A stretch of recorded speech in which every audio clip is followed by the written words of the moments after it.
ass bitch. I'm better than you. And Marshall, if you ever want to debate me on any topic, I'll You're pretty bro. You're a pussy. You're pretty bro. Yeah. It's all good. I'm drunk. I'm fine. Can I propose a debate topic for Marshall and Kendo? No, you can't. Suck my dick. You can't. How about the battle of San Jacinto in Texas? Can we debate that? No, that's giving him favor. It's a fine. debate. I want to favor you. Let's talk about fucking gay sex and mouth aids. All right. That'll be more fair because you want to know what? He has more experience on that because he's a gay faggot. That's been a lot of debates on here.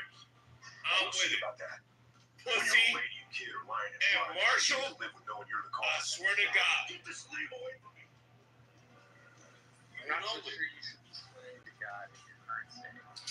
All right, cool. Them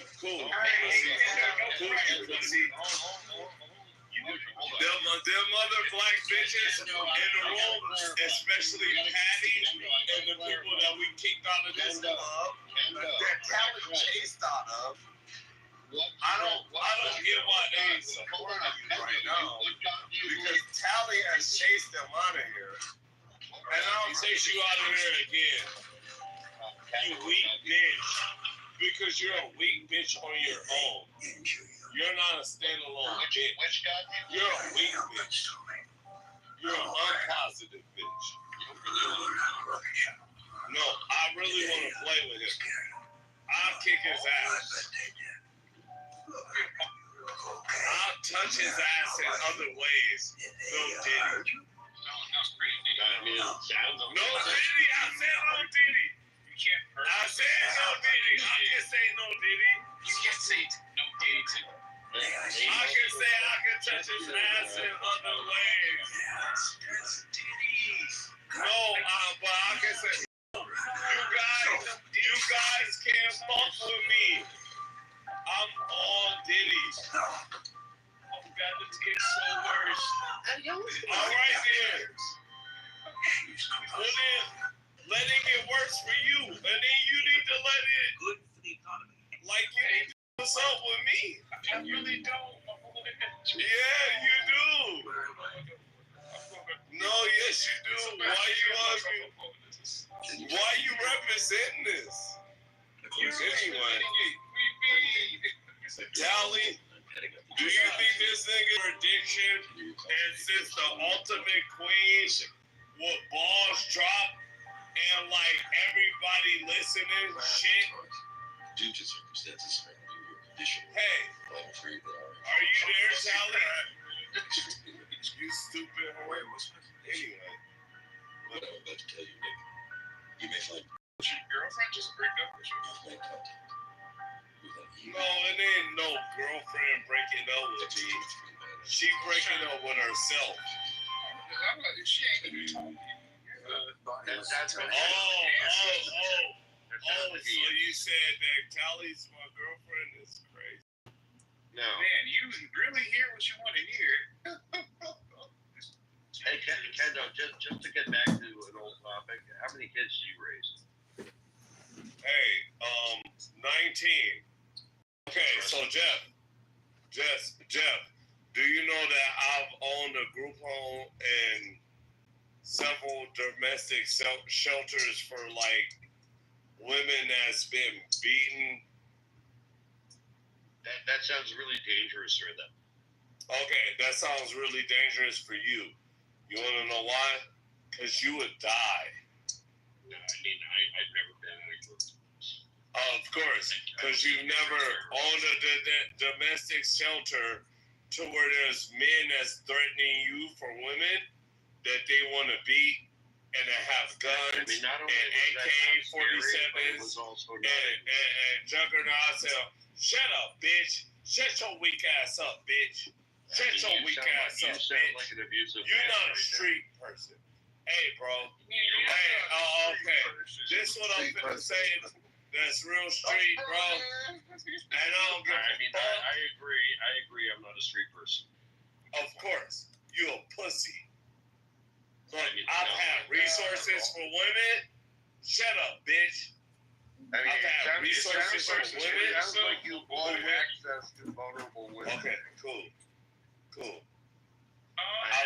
You I've seem to had be resources the for character women of that went without power, in a group home that that went without food. Kendo, you should be the fucking pitch person for Newport cigarettes. I swear to God. Newport's in black and mild, bro. Newport's in black and mild. Y'all 2020. And that's what y'all figure. Listen to these crackers. Listen to these whores. Listen to these. Of course.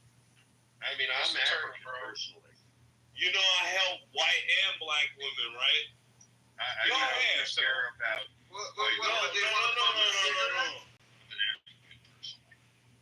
No, I don't care if you're an African person. You're a bitch. I mean, I might be. But the fact I that don't think you're in a Callie position to know that. is assisting you. I mean, Dolly knows me and respects me, and maybe doesn't. She respects you because she doesn't respect herself. No, I think it's off. She doesn't respect her kids. I mean, if you knew Dolly, She had kids under false premises. I know her. Kids, actually.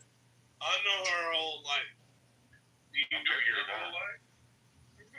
Apparently, not. She's not a real person. Oh, is she AI? She's not a real person. Is she AI? No, she is a real person. I know Dolly. No, she's not. She's not a real person. So, Kendo, tell us about her kids and what happens with them. Oh, that's a little personal. How they That's a suffer. little personal. She's not a real No, it's person. not personal. She has no kids.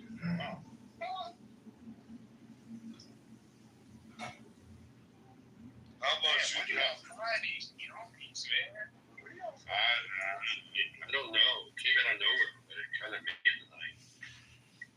Yeah, that's cool. I have to say, it's a step So up. you're not a straight It's a step person. up from the fucking the Hamas sympathizers, though. Kendo, we'll get Yeah, totally. And I bet Mojo, whenever I get to you, I'll kill you. That's a kind of mean. Hey, that's an interesting thing to say publicly. Just a Billy Baby sprint. At least not cowardice. No, Mojo. But do they call you a Hamas sympathizer? I think they. At least my supporters should are be fed. Yours. They must think it's something that they Yours. You definitely look bad. It's true. You definitely look bad. Your ladies in your homes, who knows? They're probably like not. But you definitely got your fair share. Okay, are you done? Kendo, did you get AIDS from sharing needles or from gay sex? I think he said both. Is that like something that's supposed to like? Kendo, did you ever hit a woman so you could eat her for dessert? That's what I mean. Never. You're kind of fat, bro. You think I'm fat? Kendall is not fat Yeah, I think at you're fat. all. He's not fat at all. No, Bima, let them do this. Let them do it. Let them do it. Bima, you stay out of this. No. Everybody who doesn't fuck with me. Oh, I'll fuck with you, bro. But I thought this was you in the picture, but it's not. So Okay, yeah, that's cool. Bad statement. Hold on, I want to add you people too. Come on. Yeah, please add me, please. I'm gonna add you. You're more exciting. Well, then why are you being a bitch? You a I bitch. mean, I'm not. I like. No. I want to block you, bro. Shut your bitch ass. You a pussy. You're a pussy. No. I know who to add and who's a pussy. Yeah. You're a pussy. Yeah, I love Good pussy. Have a good night. Marshall, I'm gonna kick his ass somewhere else. So he feels strong right here. And I want him to feel strong Marshall right here. would beat your fucking ass. No, Marshall is a peon to me. Marshall is a peon. If you had to be pegged, what color would it be? And see, you're a faggot. Hot pink for his head. Hot pink and it would like would link with a red light. No, I don't think it would be hot pink. I would think you would choose something manly and bold, like purple or red. You want a big red fucking dildo in your ass? Or like, what color? Gray? Light gray is classic. He wants that Newport green. Ah, Newport Green. Kendo, Newport Green? You gonna represent? Not referring that. All y'all gotta do. Yeah, but that was I just say the adjacent thing for the AI generator. And the AI generator can say the adjacent thing that we can say about the generation. Did you just get a country accent out of nowhere? Well, he had his day officiating and joining into something that people don't know about. I feel like I'm being tricked. Well, you're not being tricked. You're just being white. Oh, And that's all right. Hey, bitch. Hey, bitch. Hey, bitch. Kendo, you're more white collar. No, bitch. What's I'm not white at all. You're Okay. All right, cool. Kendo, And as I take your secular data,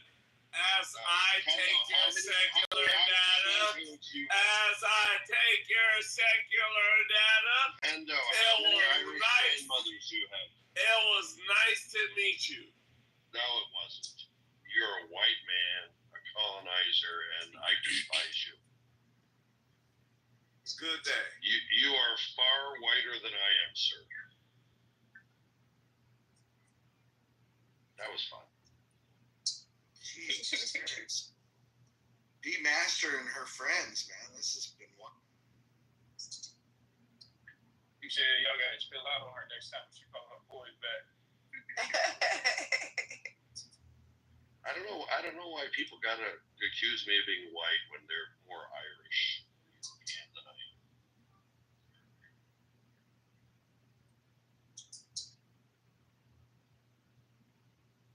I mean, Mojo, you're a white man. You can't win that argument, but I can. Actually, my people were conquered by the Moors, so I am blacker than anyone on this state. No, I ain't gonna let you get away with that. You're just bitching Portuguese. The Portuguese were conquered by the Moors, and therefore I am easily the blackest person on. I mean, literally, my people are from Africa. You can't win. Yeah. And none of my people were Irish. Unlike that guy. I don't know, man. I've been playing this game for a while on this app, and I've yet to meet somebody that's blacker than I am. See, I'm newer to it, but I think I'm like learning quickly. What do you think? Oh, you're doing good. I mean, some of these guys are fake blacks. You know, they're look. Just because you drink Hennessy and smoke a Newport doesn't make you fucking. I mean, I'm not gonna lie. I think like all blacks are fake blacks. Pretty sure it Goes goes that. I mean, like if blacks are more Irish than I am, I think that makes them fake. Do you disagree? That's part loud. I don't know. I think honestly it's not a machine. the true Go test ahead, is Turco. I'm sorry. Oh no, I was talking about. the true test, Jeff, is below the waist. That's how we prove our black. I got great ankles. What are you talking about?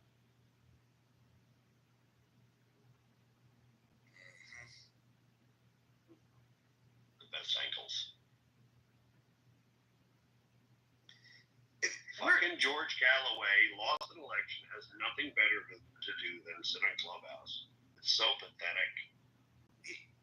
Why doesn't he come up here and talk to us? Because he doesn't have good facts, and he's a pussy, and he literally is just trying to figure out how to not kill himself, because he was almost in a conversation for a while, and now he's totally irrelevant in England. And if you're not Italian or Jewish, you should not be wearing that hat, George. That is, you are literally stealing people's cultures.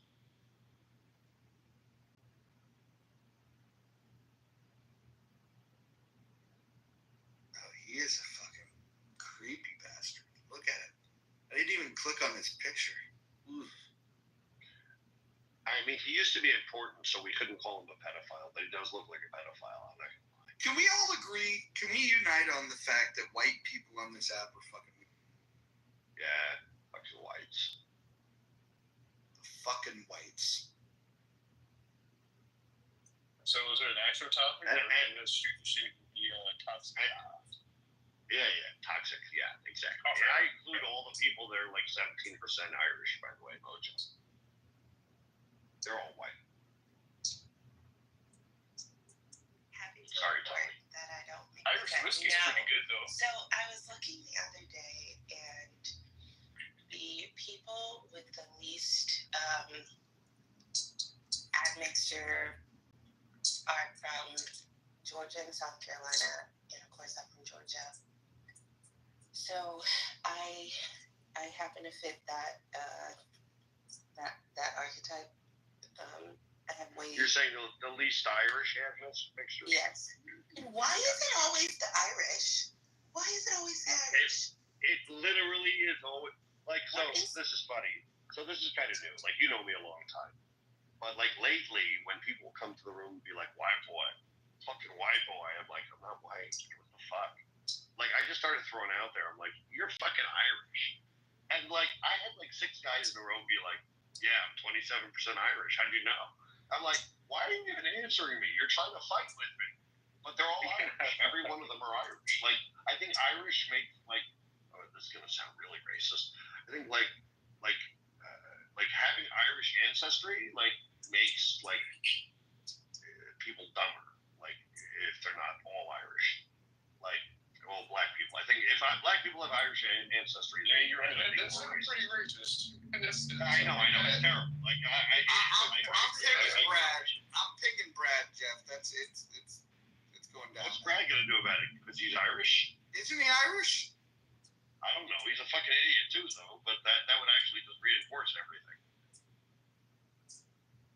So I don't know. It's really weird. I just threw out Irish. They could be German. They could be there's so many other colonizers, but they're all Irish. Those fucking idiots in my room. So I'm part Irish. Yeah, they seem to be they were prolific during that era. I don't know. Yeah. At least the loudmouth ones who come to my room and call me white, they're all Irish. It's very strange. So, I mean, I don't think there's a problem with Irish people, but there's definitely a weird pattern. Jeff, do you know that Roger supports I forgot to look. I'm glad you said something. I forgot. There was a Kirk, you're on mic. There was a school shooter, and ran inside a school, and amongst all these children and teachers, and Roger says, yeah. The police are like, we're just gonna bomb the whole building, make sure we get the school shooter. And Roger's like, yeah, that's solid. Well, I don't know the context, but that sounds like a bad idea to me. Yeah, why? I'm curious. Based on the information you gave me, but then again, your information has been so unreliable. Jeff, she's trying to trap you into this weird thing about killing. Oh, that's hilarious. Hold on. First of all, my information has been so reliable. Is that a fair? Do you think that that's a fair statement? Oh, incredibly, yeah. I mean, we wasted almost half an hour talking about your distinction without a difference, where you wanted to argue with Roger's 58,000 that he was quoting from Hamas, and you said, no, I had 58,000 that is not from Hamas. Except that when we dug into the details of what you provided, the link, after you insisted on berating us with your ignorant, like not really knowledgeable information, you finally gave us the link, and then when I went to the link under the link, it actually said, it shows in my PTR that came from Hamas.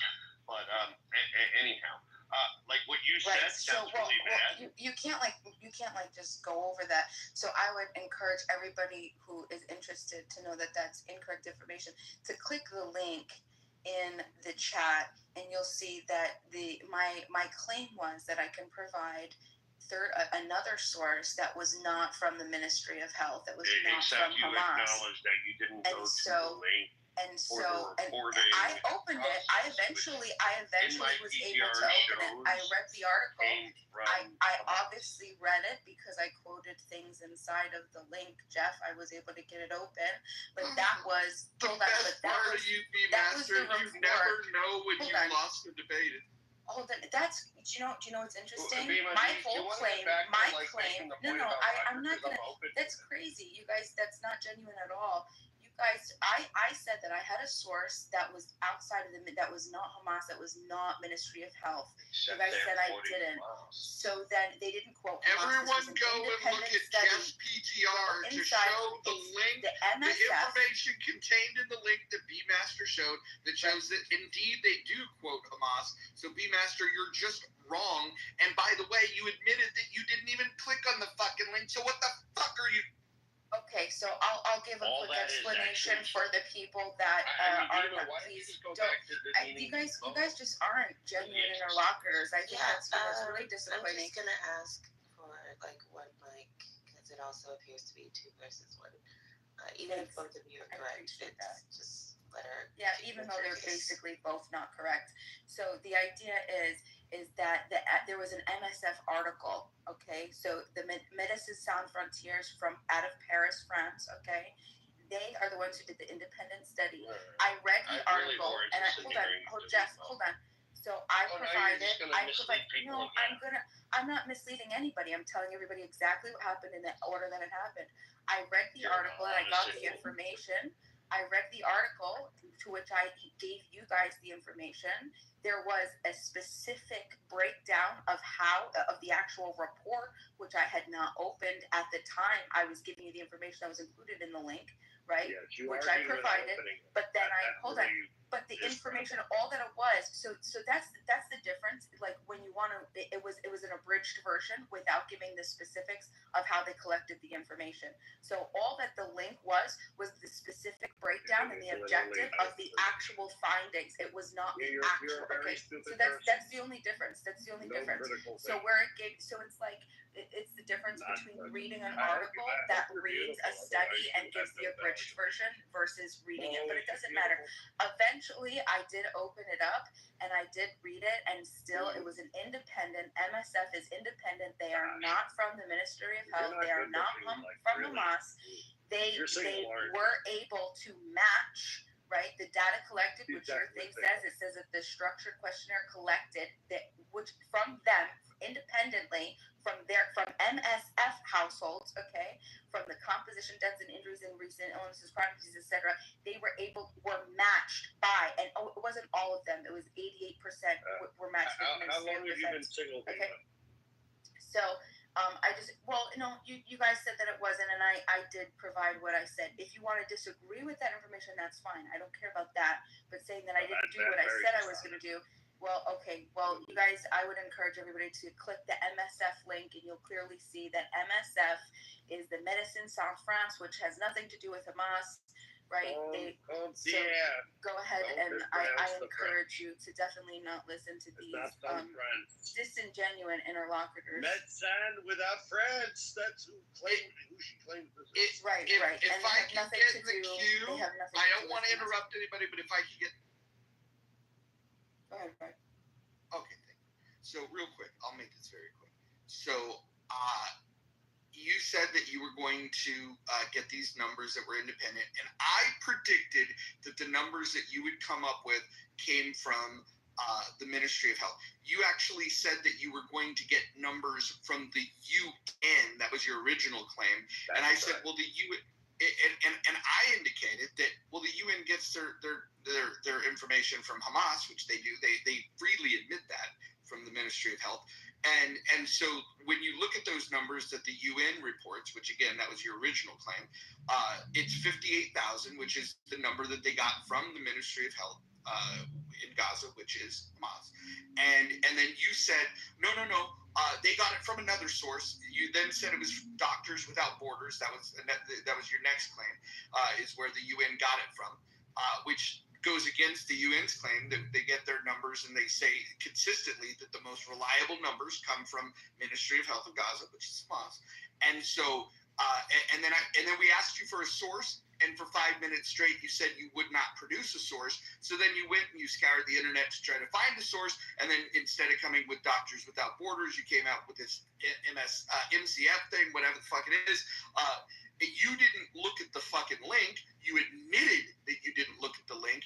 And you said, this is independent. This has nothing to do with the Ministry of Health. And then the last thing I would say is just go ahead and click on Jeff's PTR, which will actually show you that in the document that you shared the link of, that you didn't bother looking at, actually says that they got the information from Ministry of Health. And more importantly, the number that they came up with was the exact number that I quoted that you decided to disagree with, which was fucking... So now we've wasted another 20 minutes agreeing on the same. Okay, so you that was mostly accurate, but the problems were. It was. So what? And I'll explain. So when I said it came from the UN, I said it came from the UN because it came from a UN report. It came from the Humanitarian Situation Update number 306, right? And then you said, "What's your source?" And I said OSHA. Remember OCHA? I said OSHA. And so when I open up the OSHA report and it gave me the numbers, I went down to find the sources of where that came from. And that source, hold on. That source came from the MSF. And I said that was Doctors Without Borders. MSF, the Medicine Sans Frontiers, translate to Doctors Without Borders, Roger. So it's the same fucking thing. Okay, so that's how that went. So you can check, and you can check me, the report July 17th, the UN report, humanitarian situation. That's why I said the UN, right? But ultimately, I got the ultimate information was not, right? That was the goal was to not get it from Ministry of Health. And this source was not from Ministry of Health, okay? We accept the numbers that we agreed to at the beginning. I just want to ask Bima and Jeff, do you guys both agree with me that the number is 58? Yes. No, I think it's more. Where's your source? My heart. You don't have one. Or a brain. Well, if you guys are gonna fuck with me and say I didn't give you Roger's over here saying that the source you provided said 58,000. And Medicine Sans Frontiers literally translate to Doctors Without Borders, right? Clearly he's fucking trolling, okay? What number did they come up with? What number did they come up with? You said it was Medicine Sans France, which is like medicine with Doctors Without France. Okay, Frontiers, whatever it is, MSF. You're doing better now. I don't know how to do it, but whatever. Translate the fucking Doctors Without Borders, okay? That's true. So anyway, thank you. Appreciate What number they came up with, Bima? Just out of curiosity, what was their number? 0.41 deaths per 10,000 people per day. Mm-hmm. And that translates to exactly 58,800 something. Amazing how that math works. What a coincidence. Well, I mean, listen, if you wanted to challenge it, I'm not going to say, don't challenge it. No, there is no challenge. You came up with the same number, but said that you fucking had some revelation of knowledge here. I said it was 58,000. Except the link she didn't click said that it came from Hamas. By the way, just to clarify, because experience tells me something here. Bima, what part of Canada are you? Your mother's ass. Oh, so Toronto. Hey, Yep. Bima, are you still with what, Roger? Are you still? Are you still with the abusive guy that doesn't like you to be on club? No, he just wants all my attention. What happened that night though? Like when you like disappeared. Like, did he beat you? Like, seriously, we were concerned. We actually had a concerned moment. No, he just said enough, and I have to give him what he wants because I love him. Well, that sounds like wow. The anarchist just has to give him what he wants. Yeah, voluntarily, of course. It didn't sound very voluntary when he was telling you to get off the fucking phone. Well, he didn't say get off the effing phone. He just wanted my attention. I mean, I don't blame him. I mean, Doctors Without Borders says that's it. Hey, have you seen Gabor Mate's documentary? No, I don't watch documentaries. Documentaries are where people go to be convinced of stupidity. Yeah, the problem with documentaries is oftentimes they don't cite their sources. They literally never cite the sources. It's where idiots go to be convinced of the things they already. There's no documentaries that you can think of that would help. I think there's some documentaries that are factually based, but I think a lot of them, like I said, don't use their sources. Like the History Channel has big form documentaries, like World War II, The Men Who Made America. Those kinds of documentaries, I think, are truthful. So I think the world would be smarter if no documentaries existed. And if you disagree with me, you're not on the winning side. Okay, Jeff, Burns or Attenborough? If one of those guys could never exist, who would it be?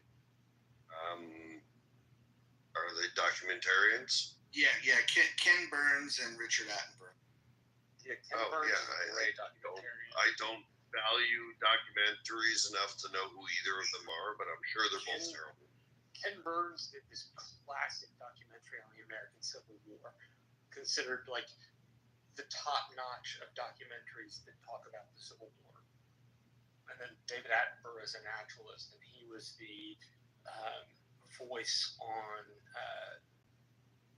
planet Earth. So by definition, the documentary format is absolutely misleading, right? Like critical thinking does not work well with video because video can be manipulated, it can be cut, it can be split, it can be all these things.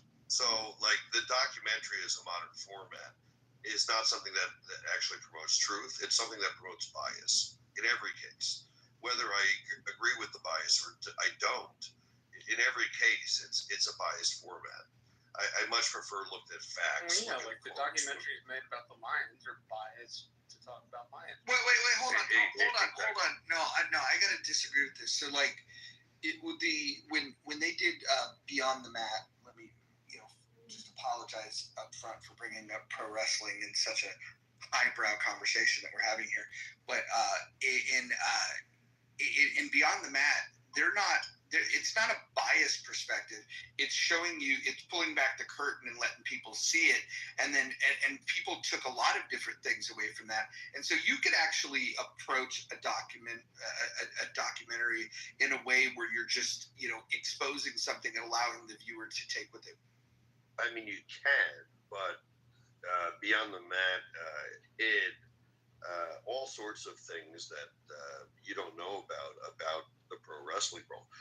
Now, if we're talking about wrestling documentaries, I'm a big fan of Glow on Netflix. That was the best documentary. That's not a documentary. That is a serial TV show. It was fantastic, and it was totally truthy, and it had hot women. Did you see Beyond the Mat? No, I don't watch documentaries, Mojo. You should watch that one. No. Why? So I could be convinced that these people were like taken advantage of. Like, what was the agenda of it? Like, tell me. Tell me in 15 seconds what you learned. It exposed the brutal realities of what these guys go through. It exposed the bias, painting the wrestlers as victims. No, when not at many all. of them got rich, not or at all. whatever. Like, Not at all. Not at all. It by definition is bias. Read it. You'll do. Yeah, I think you're wrong about this. I think you probably have a couple of documents. You just said you don't watch them, so you probably have watched them that do have some that have had bias, and that now you have said that all of them have a bias. I'm just giving you an example of one that clearly does not. I mean, it probably does. It probably is biased against the promoters. I don't know. It actually drew a lot of attention to the promoters, so I don't know. I mean, I don't know. I don't have just like you're like, oh, the Jews and the Muslims and the Christians. I don't have a dog in this fight. I don't have one in pro wrestling. Well, but I will say this. I don't have a dog in the fight of a religion, but I will say there is one particular religion where the hero in their story fucks 9-year-old girls, and that's a little bit beyond the pin. And he's also basically an African warlord. And that's not to mean African, but warlord. 8 years old. Well, the most precise answer I got was 8 years, 9 months. So they rounded up. So, Mojo, here's the thing. Like, as disturbing as that is, and it's super disturbing, let's be clear. What's amazing to me is there's no hadith that says she enjoyed it. Yeah, but there is two separate ones that talk about the cum stains on. Was that Al Clinton?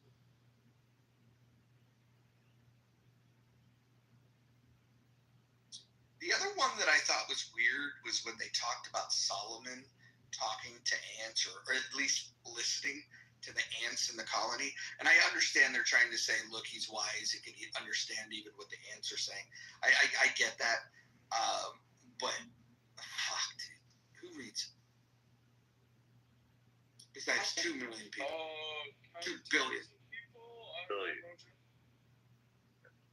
I think we should go back talking about how You know who doesn't Roger read them, supports when Jews. criminals go and hide in schools. I was going to say more. He supports Yes, police dropping bombs on the schools. I mean, again, the way you say it sounds terrible, but, you know. Yeah. That's true. I haven't found you that reliable so far. Source, please. The schools. Oh, so. I mean, was he trolling? Did he actually say that? What is the position you're telling me that I hold?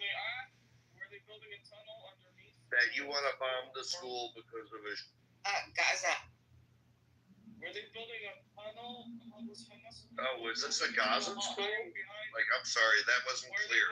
So, like, now, once again, you're misleading there. So it makes a difference. If it was in the United States, right? It would be all of a sudden there's like a different. Okay, that's interesting. Yes, fundamentally, it's very. So, hold on, Marco.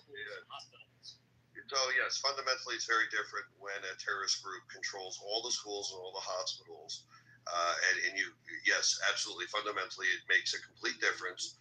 It's not the Board of Education that's actually administering the schools in Gaza. By the way, the schools hadn't been in session since October 7th, so the entire fact that you're bringing up schools in Gaza is completely disingenuous. So, you're full of shit. And, it's a good analogy.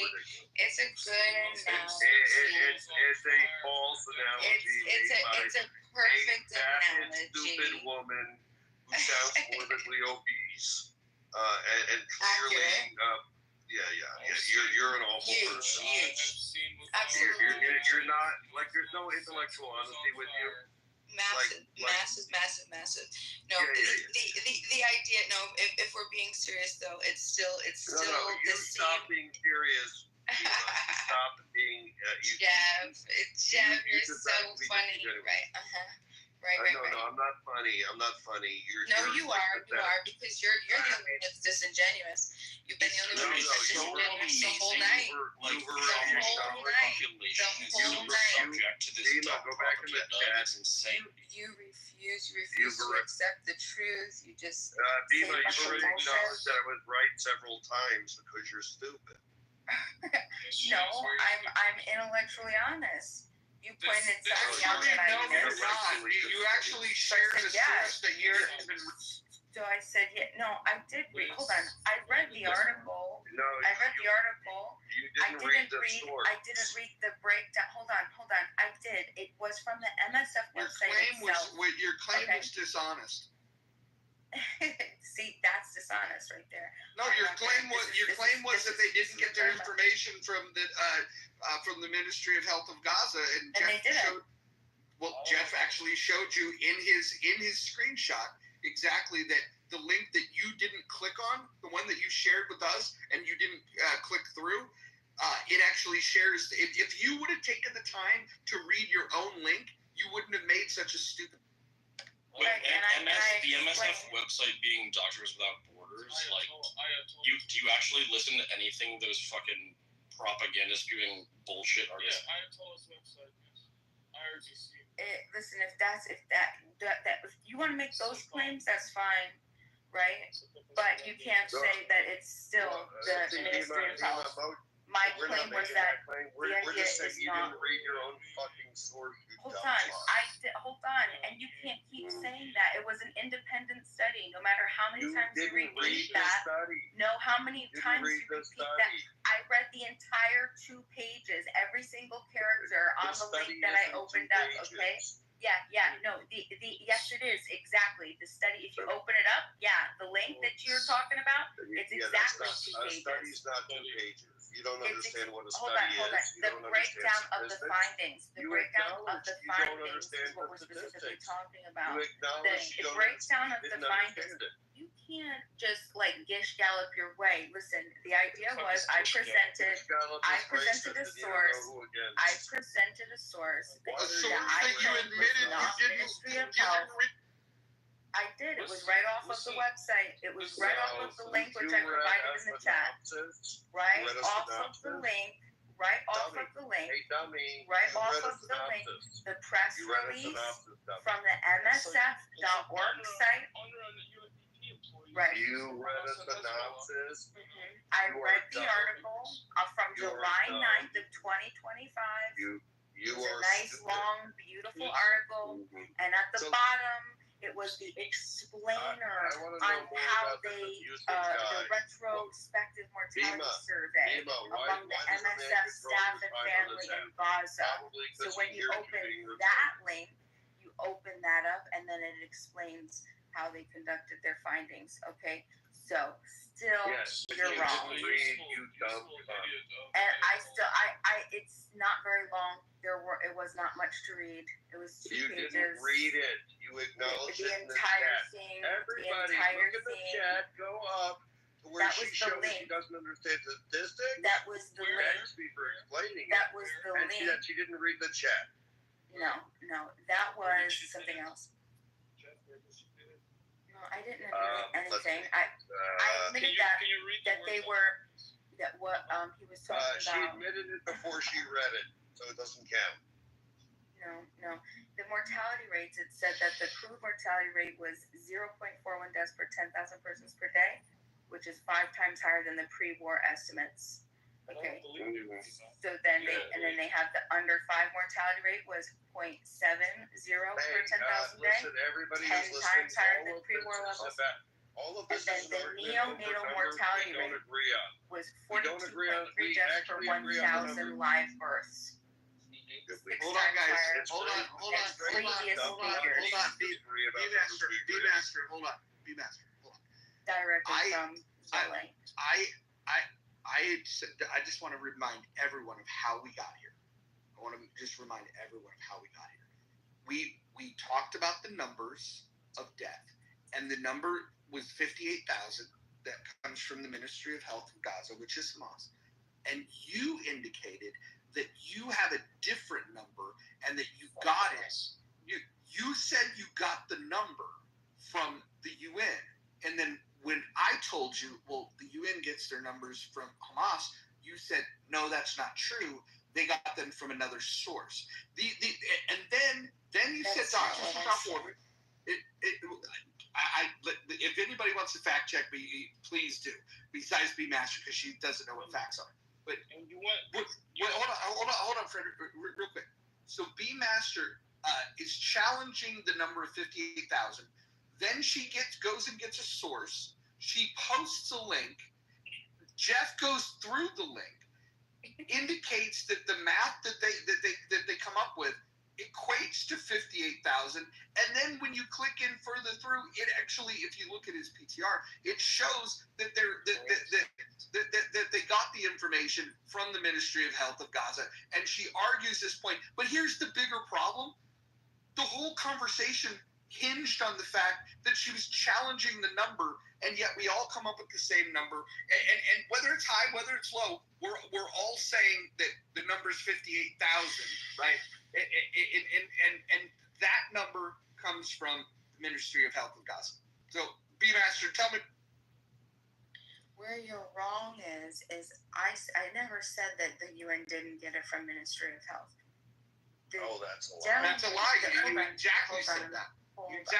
You specifically said that. I said my source. I admitted multiple female, times why would we that have the this UN conversation if you let me make that explain. claim? Listen, No, you're hold on. fucking lying. Okay.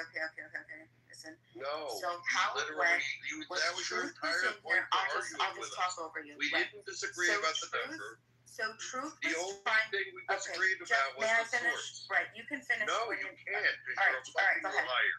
Go ahead. Are you ready? Okay. No, I'm not ready. You're a All right. fucking liar. All right. So listen, this is what happened. Truth was in No, it's here. not what Another happened. gentleman. No, it's not what trying happened. to. There was He no was other trying to. gentleman. He was trying to discuss. Finish, please, and then you can. Me allow him to finish? No, I just did, and then he said, No, I said. No, she's a liar. Like you were Yeah. asleep, Dolly. So She's a liar. I don't know. So why do we But listen to she a can liar? at least That's my get question. the- 'Cause we've been listening to a liar for a long time now. You know, we're getting kind of tired of this. Okay, but you have to let her But you- get but the she's facts a- out, her she's a facts out, liar. and then you can dispel. No, but she's a liar. yeah, because Frederick was here. Frederick wasn't here, but I was, and so was Moho, and so was Yoav. Yeah, And the so- gentleman who has been And your dishonest the lies entire were night. dispelled The men already who in the I said chat. didn't provide 44 a minutes Doctors ago, Without Okay, Borders so is source, there and another literally claim? MSF you is wanna Doctors address? Without Borders.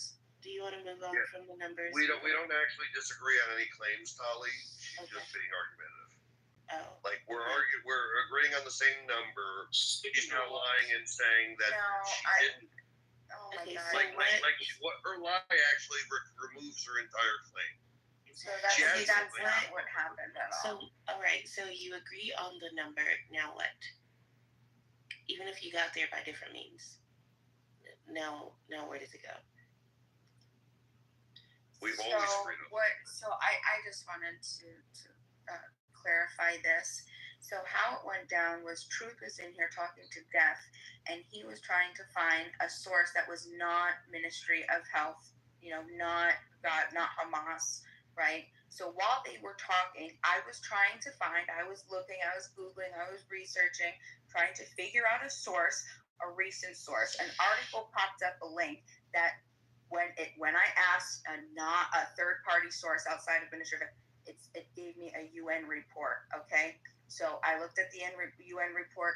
The UN report in this specific one, which was dated July 17th, 25, Humanitarian Situation Update number 306, Gaza Strip. It gave an independent source that is not Ministry of Health, which is MSF. So when I opened up the source, MSF source, right, I read the article, which is Doctors Without Borders.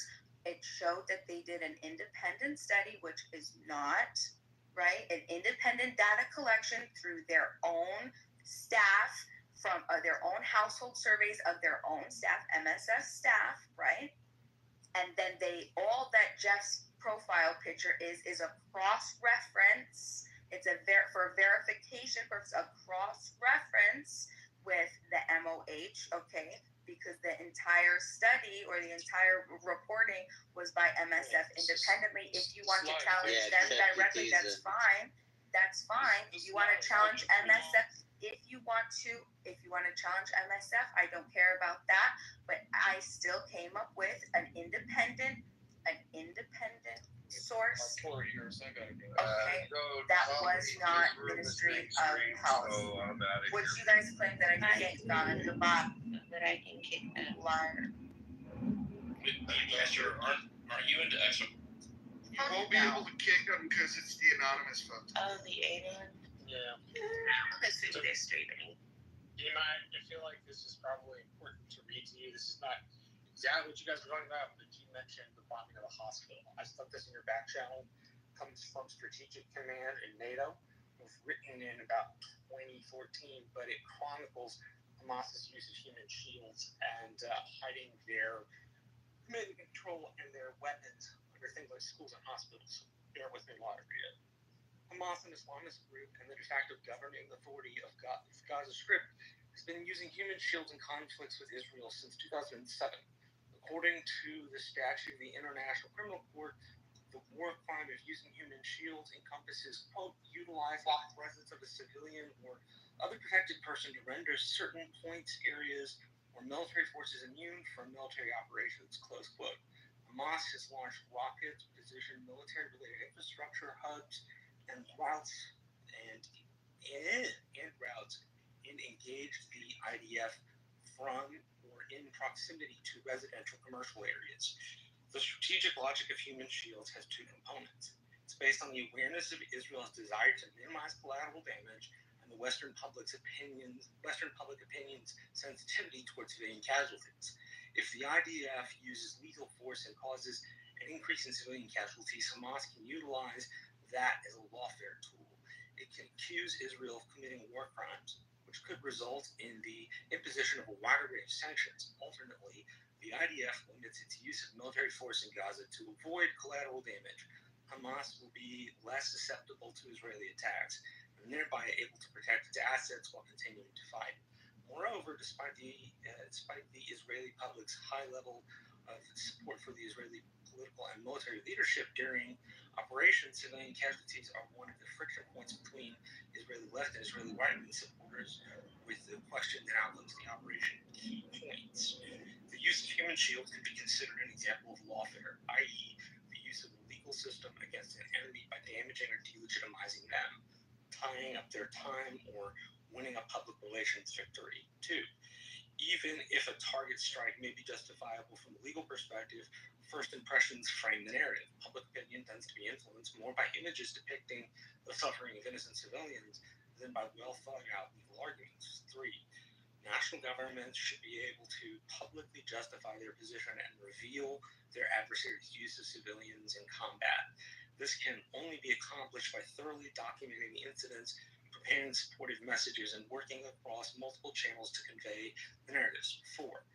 Priority should be given to information activities aimed at the very civilians who are used as human shields in order to undermine the adversary and convince the civilians to actively or passively refuse to serve as human shields. Such activities need to be coherent and consistent. Summary. Hamas is an Islamist militant group based in the Gaza Strip, which has been designated by the U.S., EU, and other countries as a terrorist group. Hamas has been using shields in conflict with Israel since 2007. But hold on, Marshall. Beeman thinks they're freedom fighters. Okay. Hamas has been utilizing human shields since 2007, although the definition of human shields is not consistent among states and intergovernmental organizations. The statute of the International Criminal Court of the ICC states the war crime of using human shields encompasses, quote, utilizing the presence of a civilian or other protected person to render certain points, areas, or military forces immune from operations, close quote. Hamas relies on the Israeli government's aim to minimize collateral damage. By limiting limiting their freedom of action. He's also aimed at gaining diplomatic and public opinion-related leverage by presenting Israel and the IDF as the aggressor. Hamas's most common use of human shields include firing rockets, artillery, and mortars from or in proximity to heavily populated areas, often from near facilities which should be protected according to the Geneva Convention, e.g. schools, hospitals, or mosques. Number 2, locating military or security-related infrastructure such as HQs, bases, armories, access routes, lathes, and defense position within proximity to civilian areas. 3, protecting the terrorists' houses and military facilities or rescuing terrorists who were besieged or warned by the IDF. 3, combating the IDF from or in proximity to residential commercial areas, including the use of intelligence gathering missions. So there is a table in this, it's on like page 152, and it gives a reference of the use of human shields. May of 2004, Hamas used an ambulance and blew up an ambulance, it appears. October 2006, ammunition found by IDF soldiers in a residential building in the West Bank, not in the West Bank, in Gaza. November the 20th of 2006, Hamas encouraged civilians to climb to the rooftops of a Hamas executive's house following IDF's early warning. June 12th of 2007, accidental explosion during the assembly of an IED at a residential house, which collapsed. 10 civilians were killed and 40 were injured. 2008, lathes used to produce weapons and ammunition located in or near residential areas. 2008, tunnel entry-exit points located in residential houses. January 29th of 2008, rocket production facility was located inside residential house in the northern part of the strip. Is this going to be a long story? It's got 4 more pieces, not paragraphs, just like little sections. August 2008, Hamas Special Forces trained in the streets of Tufa neighborhood in Gaza. January the 2nd of 2009, a mosque was used by Hamas HQ and armory. December the 28th, interesting, my birthday in 2009, during the first week of Operation Castle, the IDF attacked Hamas R&D center located in the Islamic University in Gaza. Lastly, July 8th of 2014, civilians went to the rooftop of the Hamas executive's house following the IDF's early warning. Basically, that was used to make sure they couldn't bomb the houses. But you get the point. Like, it's far more complicated than people are making it, and Hamas does fight in that way and has fought in that way since 2007. So if you want to try the Israelis, I guess that's okay. But we should also, be equally represented. Hamas is really causing this problem. So.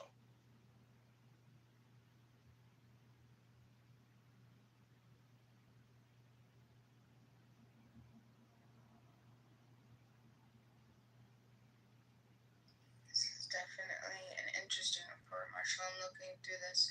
And Fish, clearly you just fucking didn't make on XRP. I don't subscribe to it, but yeah, a friend called me and was just like, yeah. Oh, you mean it's going up versus dollars and down versus Bitcoin? It's lower than it was on July 10th. It doesn't matter. Wait, hold on. July 10th? Yeah. No. If it was that's a fact. Hold on. June 23rd. You were fucking XRP'd. July what? July 11th, you said? It was 257. Oh, you're looking at dollars still. You're a fucking moron. It's 349.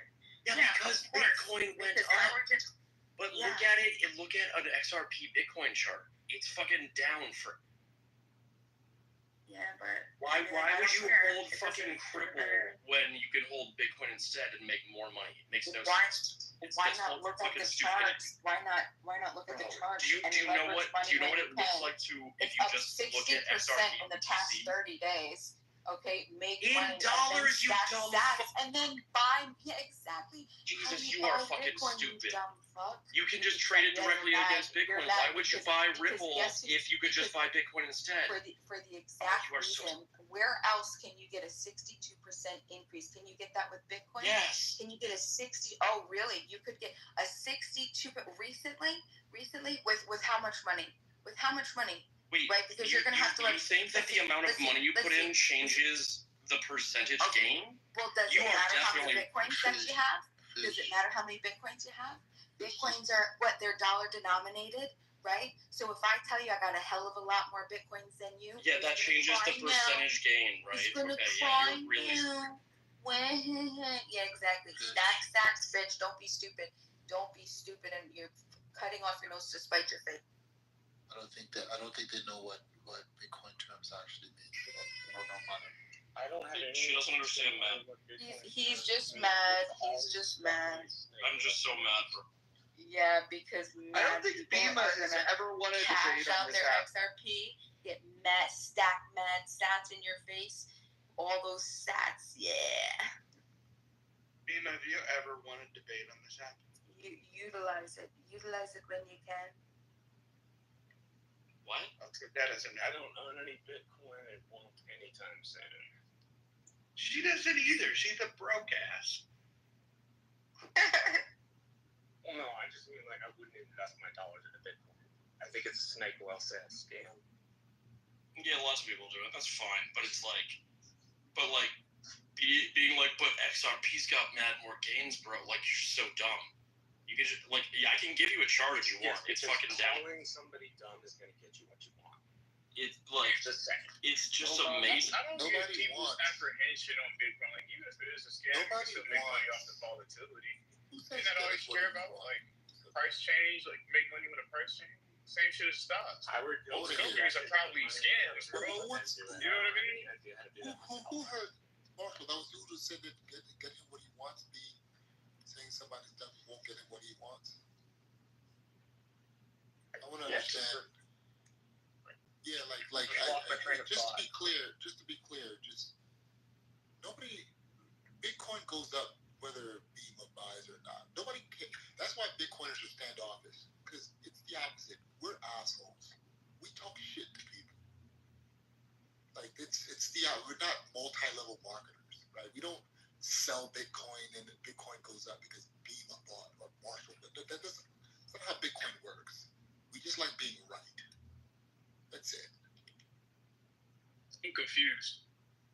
Yeah, like somebody said that, calling people dumb doesn't get you what you want. As if Bitcoiners benefit when any of you people. That's not how Bitcoin Well, works. no, I meant in this conversation with Bima, telling her she's stupid doesn't gain you anything. Oh, It makes the conversation more hostile.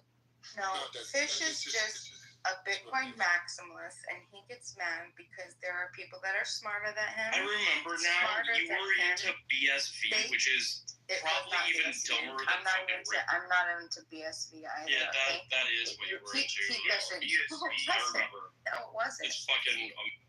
I'm not into BSV. Oh, then it was tax. That's what it was. The other. Is that No, like it wasn't. some I medicine, or is that never like even heard it. No. Keep going.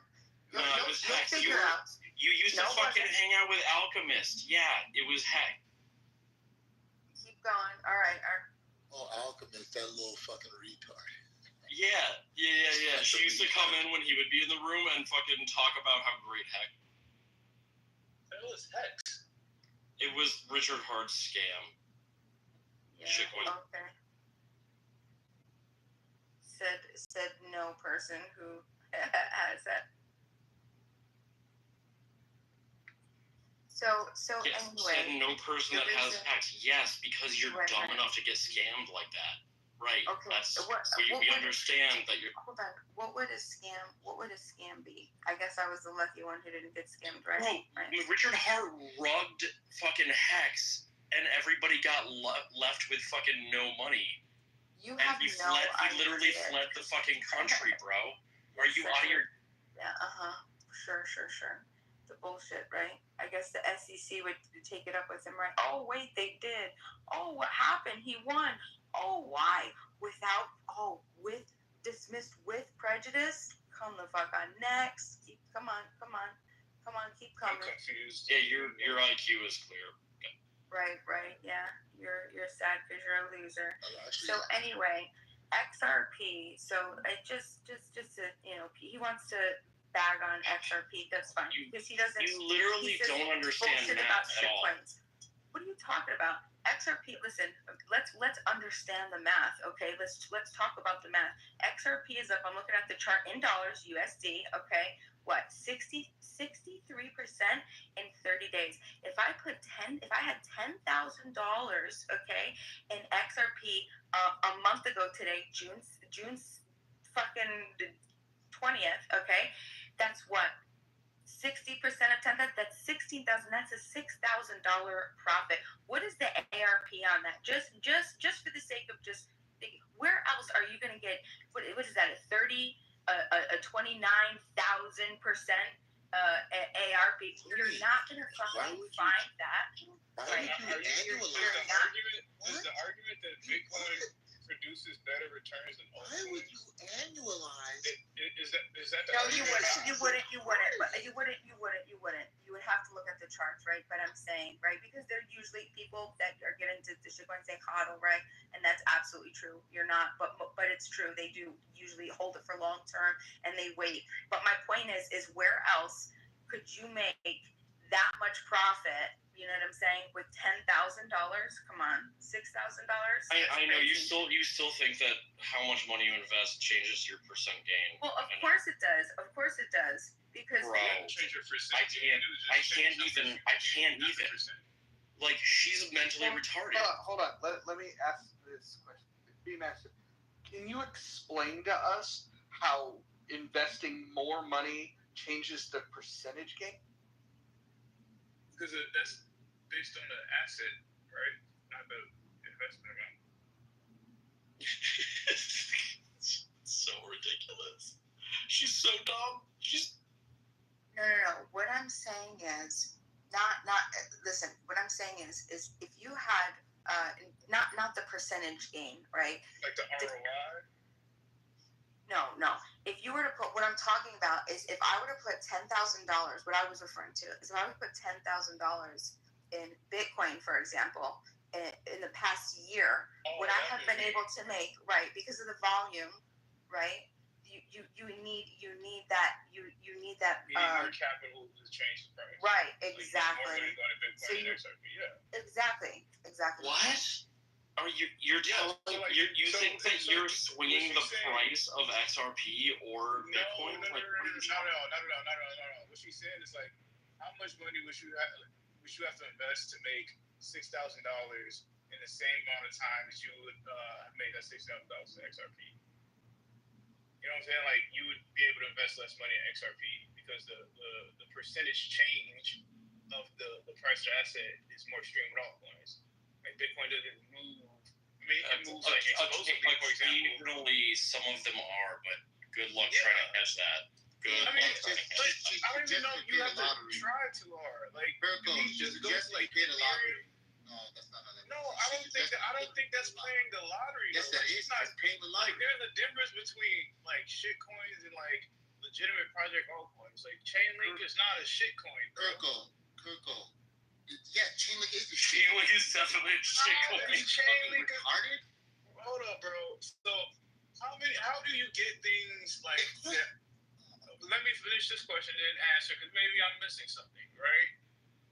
If I had like real world assets or data that I wanted to put onto a blockchain, how would I do that? Real world assets onto the blockchain. Yeah, so for example, how? Just do it. You don't need a token for it. You just do it. You don't need a token. You're not, bro. Just do it. You don't know how to put data. You can't. Okay, so you can't envision data on a. What do you think these coins are? These coins are simply data on a blockchain. Okay, so if the coin is data on the blockchain, that's a coin that does all that, right? Data. Right. So that's a coin that does that, right? No, it's that coin. There's no data in the Chainlink. It's simply a token. Bro, what does Chainlink do? What does it do?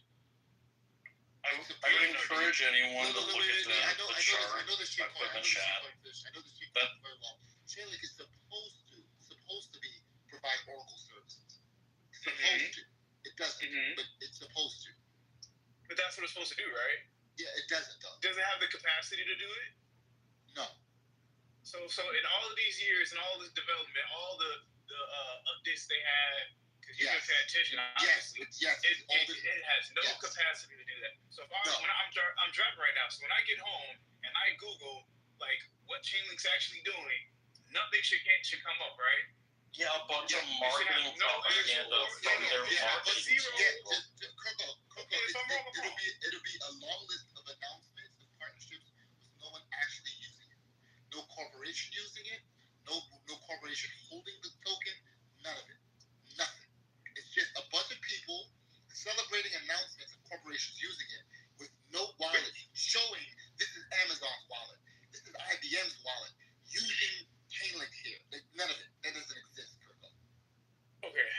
Well, I'm being at the crib in like we can point to corporations holding Bitcoin. Right, because Bitcoin doesn't do anything though. We can find it on chain.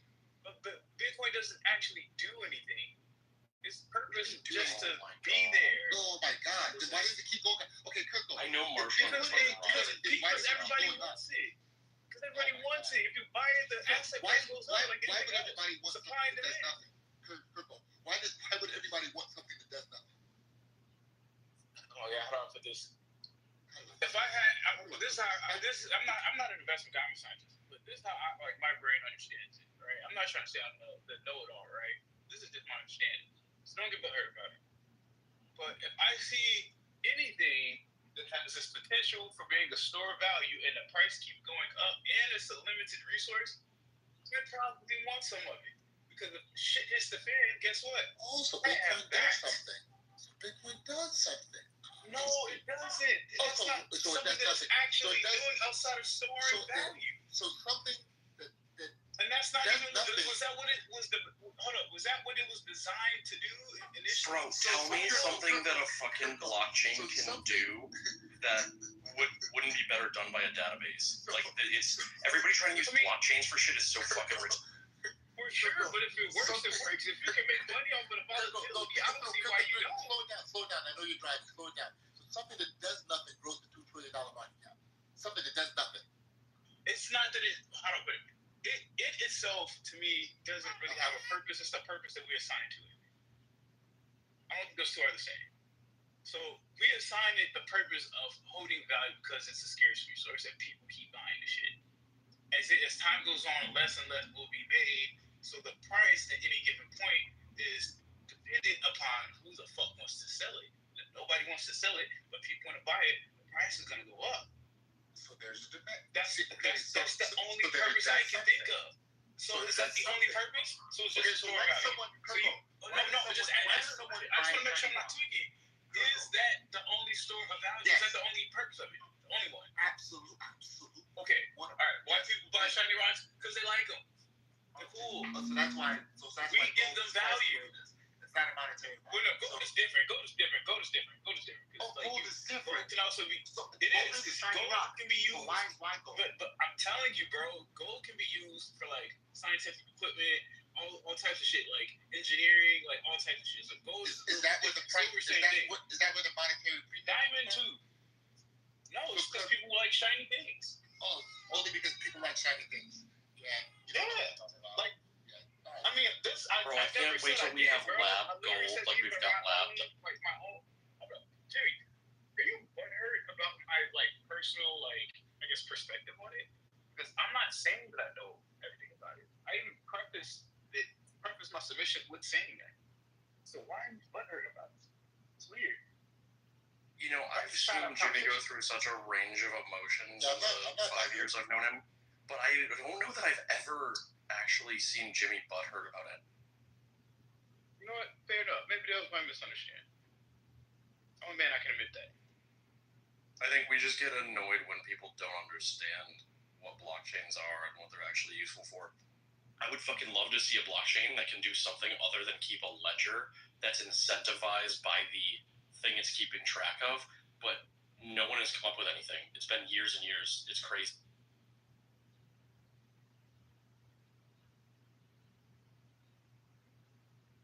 And yeah, if you're curious about how retarded Beatmaster is, check that chart in the chat. That's fucking that's Bitcoin versus XRP going back to the beginning of 2018. That looks like a good investment. That's not what. No, I didn't. I never said Bitcoin. Yeah, I know you're talking about dollars, but what you fail to understand is that if it's going down versus Bitcoin, even though Bitcoin, sometimes when Bitcoin goes up, just teacher explain it will go up in dollars also, right? It's called an opportunity cost. An opportunity cost shows you what you could have made or lost if you simply allocated the same amount of money somewhere else. And so when someone asks you, what is XRP doing against Bitcoin? They're asking you, what was the opportunity cost of putting money in XRP versus not putting it in Bitcoin? And that chart shows you just how much money you lost by making that decision. That's all it's still showing. Darren, wait, hold up. Is it chart in the chat? Yeah, put a link in the chat. 6 minutes. And that's all that I was saying. I'm not saying to not invest in Bitcoin.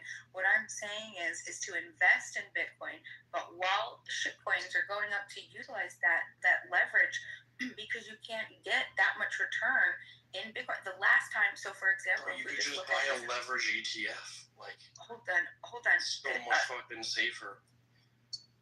So much safer. Do you know how many hundreds of people I've known personally that have invested in shitcoins and lost money? So you show me an ETF. You show me an ETF that you could invest anywhere at $10,000. $10,000. I know the amount counts. Okay. Well, hold on. Obviously, it matters. So my point is, show me an ETF that you can invest. Listen to my question. Listen to my question. Bro. It does matter because this is the whole point. Because of course you're going to say that it doesn't. This is why you're going to say that it doesn't matter. Hold on. No. What I'm saying is not everybody. Hey, loser. What I'm saying is not everybody has $100,000 to invest and have it in an ETF. Most people are fucking broke poor. That's what I'm saying. So what I'm saying is the average American is not going to have $100,000, but $10,000 they might have. So I'm saying you show me an ETF where someone could have invested in the last 30 days $10,000 and made $6,000 profit. Bitch, you're not going to be able to. You know what did, motherfucker? You know what did? Okay, well, sure, go ahead, because it wasn't Bitcoin. It's BitU. You absolutely. Okay, exactly, not Bitcoin. It's a fucking Bitcoin 2x leverage ETF. You dumb bitch. Okay, show me. Hi, just a brief intermission. We have but a mere few rules. Rule 1, no calling women bitches unless you're homosexual or a woman. Rule number 2, no kids, no spouses. Rule number 3, regrettable threats of violence. And that would include doxing and addy dropping and all of that nonsense. Okay, so that's fair. Proceed.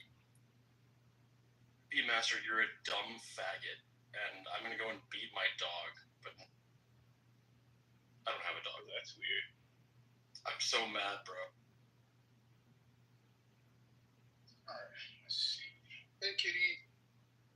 It must suck being in a room that you can't bully people, huh, Roger? That was kind of funny. That's what I'm supposed to do. Okay. Are you hot micing Kirko, or do you want us to hear you talk to your cat? I don't. Okay. Don't beat your cat.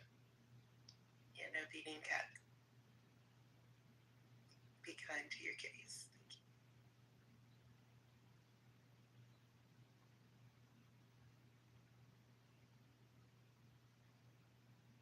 No, but in all honesty, Roger is the reason I found chillism. So thank you to Roger.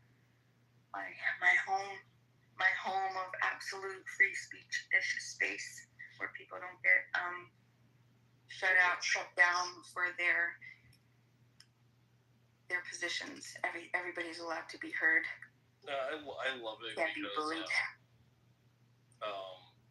It is like I actually find that in here like people call each other out more like the Bitcoin rooms than anywhere else. Like, so quick I question. keep hearing about your Bitcoin rooms and how they're completely normal places, but I always That sounds toxic.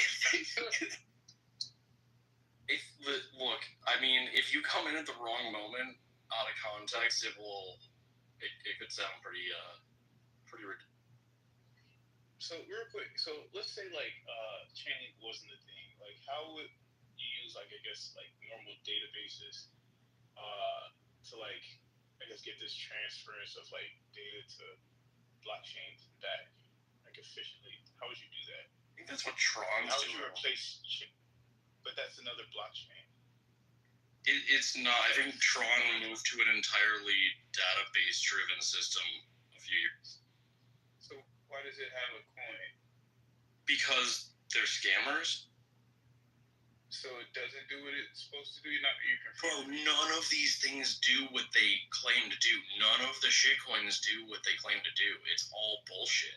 It's all like marketing hype and bullshit. They don't do anything. There's no, like, dude, a blockchain is basically the most inefficient database you could ever imagine.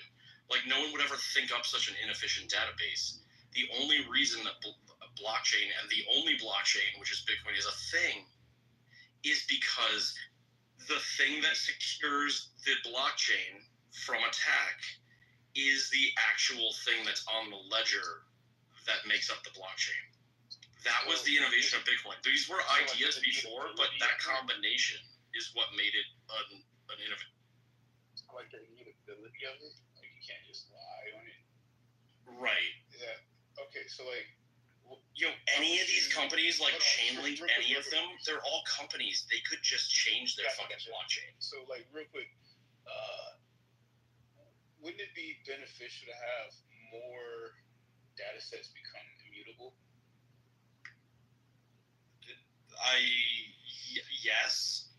So, but, like, if that's but the case, if there are companies that are trying to do that, what's the problem? No, the companies are not immutable.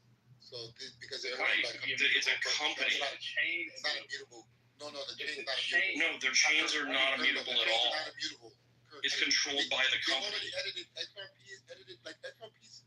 Like I think the first 500,000 blocks have disappeared. It's like a secret. Nobody can access it. Yep. Chainlinks. None of these are mutable. They roll back ETH shit. Like ETH Classic is actually the original ETH. The current ETH is like the third iteration of ETH. Like it's none of these are mutable. What do you call them? The node? Not the node. I don't even know the terminology. The people who hold the data. If enough of them say, I want to change this data to something else, wouldn't that just change the blockchain, making it immutable? I mean, I'm talking about Bitcoin. In Bitcoin, yes, it would, but that's why what I'm saying, the innovation in Bitcoin is that the incentive structure is such that the users are the ones with the nodes that are verifying the blockchain. So I don't think he understands what that means. The people, I get it. Like the people who mine the coin want to be like forthright, truthful. It's not just miners though. There are hundreds of thousands of nodes worldwide. Yeah, hundreds of thousands. I got a computer here. I just don't know what the fuck it was. I just did it because the sound cool at the time. You know what I'm saying? So like I have a chain computer I have, but I don't know, man. What's the incentive to not change it? That you'll fuck over your own. You'll fuck over your own money. You'll fuck over your own money. So wouldn't that be true for all chains that are legit? There aren't any legit chains other than Bitcoin. Tell me one. I don't know. They're all corporations just trying to fucking scam money. Okay, this is what happened. I'll explain what happened. Bitcoin became a success, right? Early on, and then people thought, mostly the uninformed people thought, hey, everything can have a coin. They thought that it's sort of the same as other tech companies, where they didn't understand that the advent of Bitcoin was sort of like the advent of a wheel.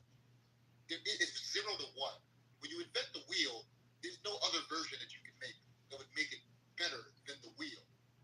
It's it. The wheel's done. It's over. Right? A lot of people don't understand that, and the new entrants thought, hey, just like any other tech company, you got Yahoo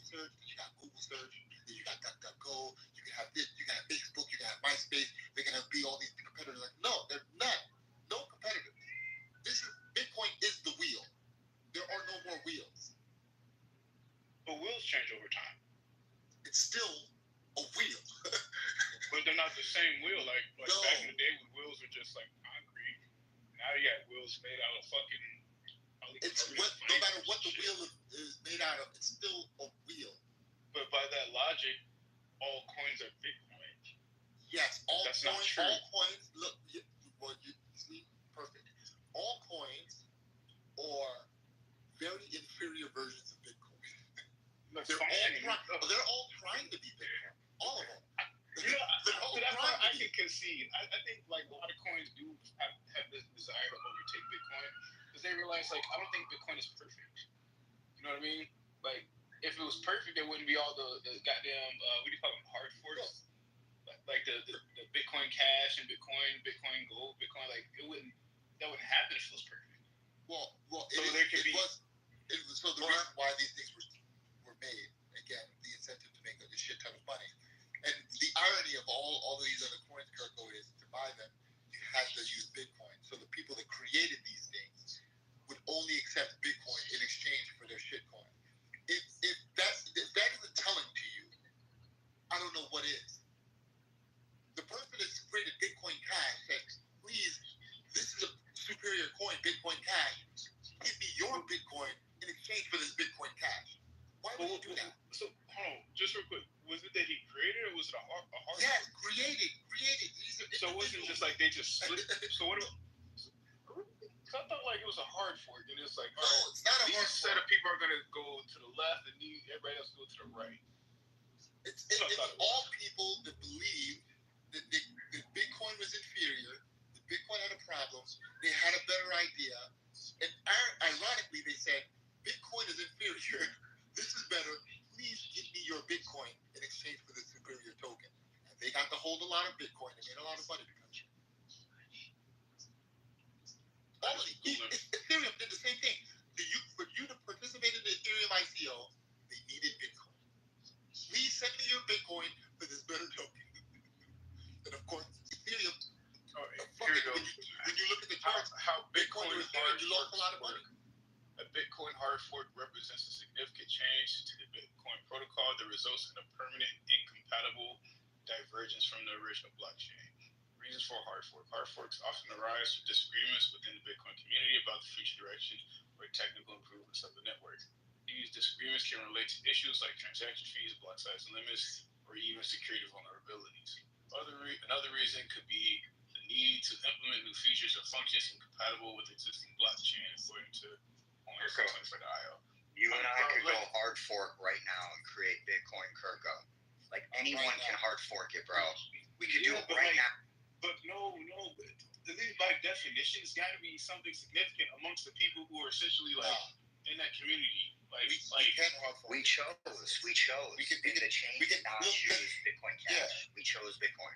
Yeah, we chose Bitcoin. You understand? Like in the Kirko, we can copy the code because it's all public. So we can copy the code right now. Call it Kirko coin. That's before. We should do that. But that's really what it is. And so whether people buy in or not, that's another thing. People buying in will let you know whether you actually solve the problem. The market uses. That's what makes Bitcoin super special. Because it wasn't like, it doesn't have a CEO or marketing team. Like, look, man, it was available, and they just picked it up because it was useful. So is it possible that Bitcoin could hard fork and the majority of the community goes away from what Bitcoin is right now? Yes, anything is possible. So and that just becomes Bitcoin. Because that's what the consensus would be. Then that becomes Bitcoin. That would be Bitcoin. So what exactly is Bitcoin? It's just this ever evolving code that we're just you have to look at how changes are made, Kirko. Like you can't just change it, right? A code or a change is presented, it's evaluated, and then the miners accept it. People do, even just when you propose a change to the code, it's called a Bitcoin improvement proposal. Is that what it is? Like you make a BIP, and then people all over the world will debate it and verify it and be like, oh, there's a glitch here, we should do it better this way with the code. And then from that point, then it can be like proposed to the whole network, and the miners and the nodes can decide to adopt it or not. But there's like a rigorous process of even just the developers that work on it that are independent all over the world. They have to use a cryptographic proof just to sign to prove it's them that approves the code as viable. It took 4 years for Tapper to go through.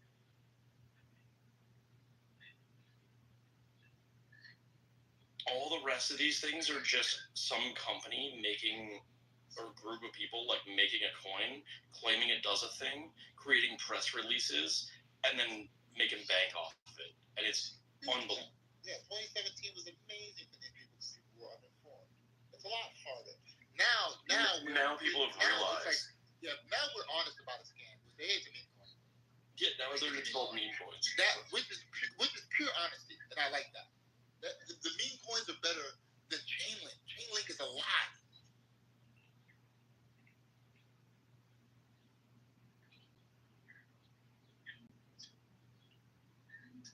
Kirko, I promise you, dude, when I was so confused in 2017, I was like, wait a second, like what is happening? How are there like a bunch of new Bitcoins? Like this is freaking me out. And then I really studied it and figured out like, oh, they're literally just trying to swing off Bitcoin's dick. They're just trying to like, you know, make a buck because this thing was successful. So they're acting like they're improving it and, you know, creating it literally scams. Dude, that whole ICO bubble in 2017 was wild. And that's where like these dudes from XRP and others and Chainlink, etc., like they made so much money that they now have like a marketing budget to pay people to promote this shit on the internet for like the foreseeable future. So just a quick question, like Bitcoin can do smart contracts, right? Now. Yeah. Yes, and always could. Always could. Always. Yeah, it was more limited before. It's become less. With updates, it's become less. Yeah. That's the irony also when everybody says, oh, this is the first time you can do smart contracts. It's like, no, that's what they're marketing because, you know, there's a lot of dumb money here and they're not informed. And so is Bitcoin a useful blockchain for smart contracts? Absolutely not, because Bitcoin is worth money.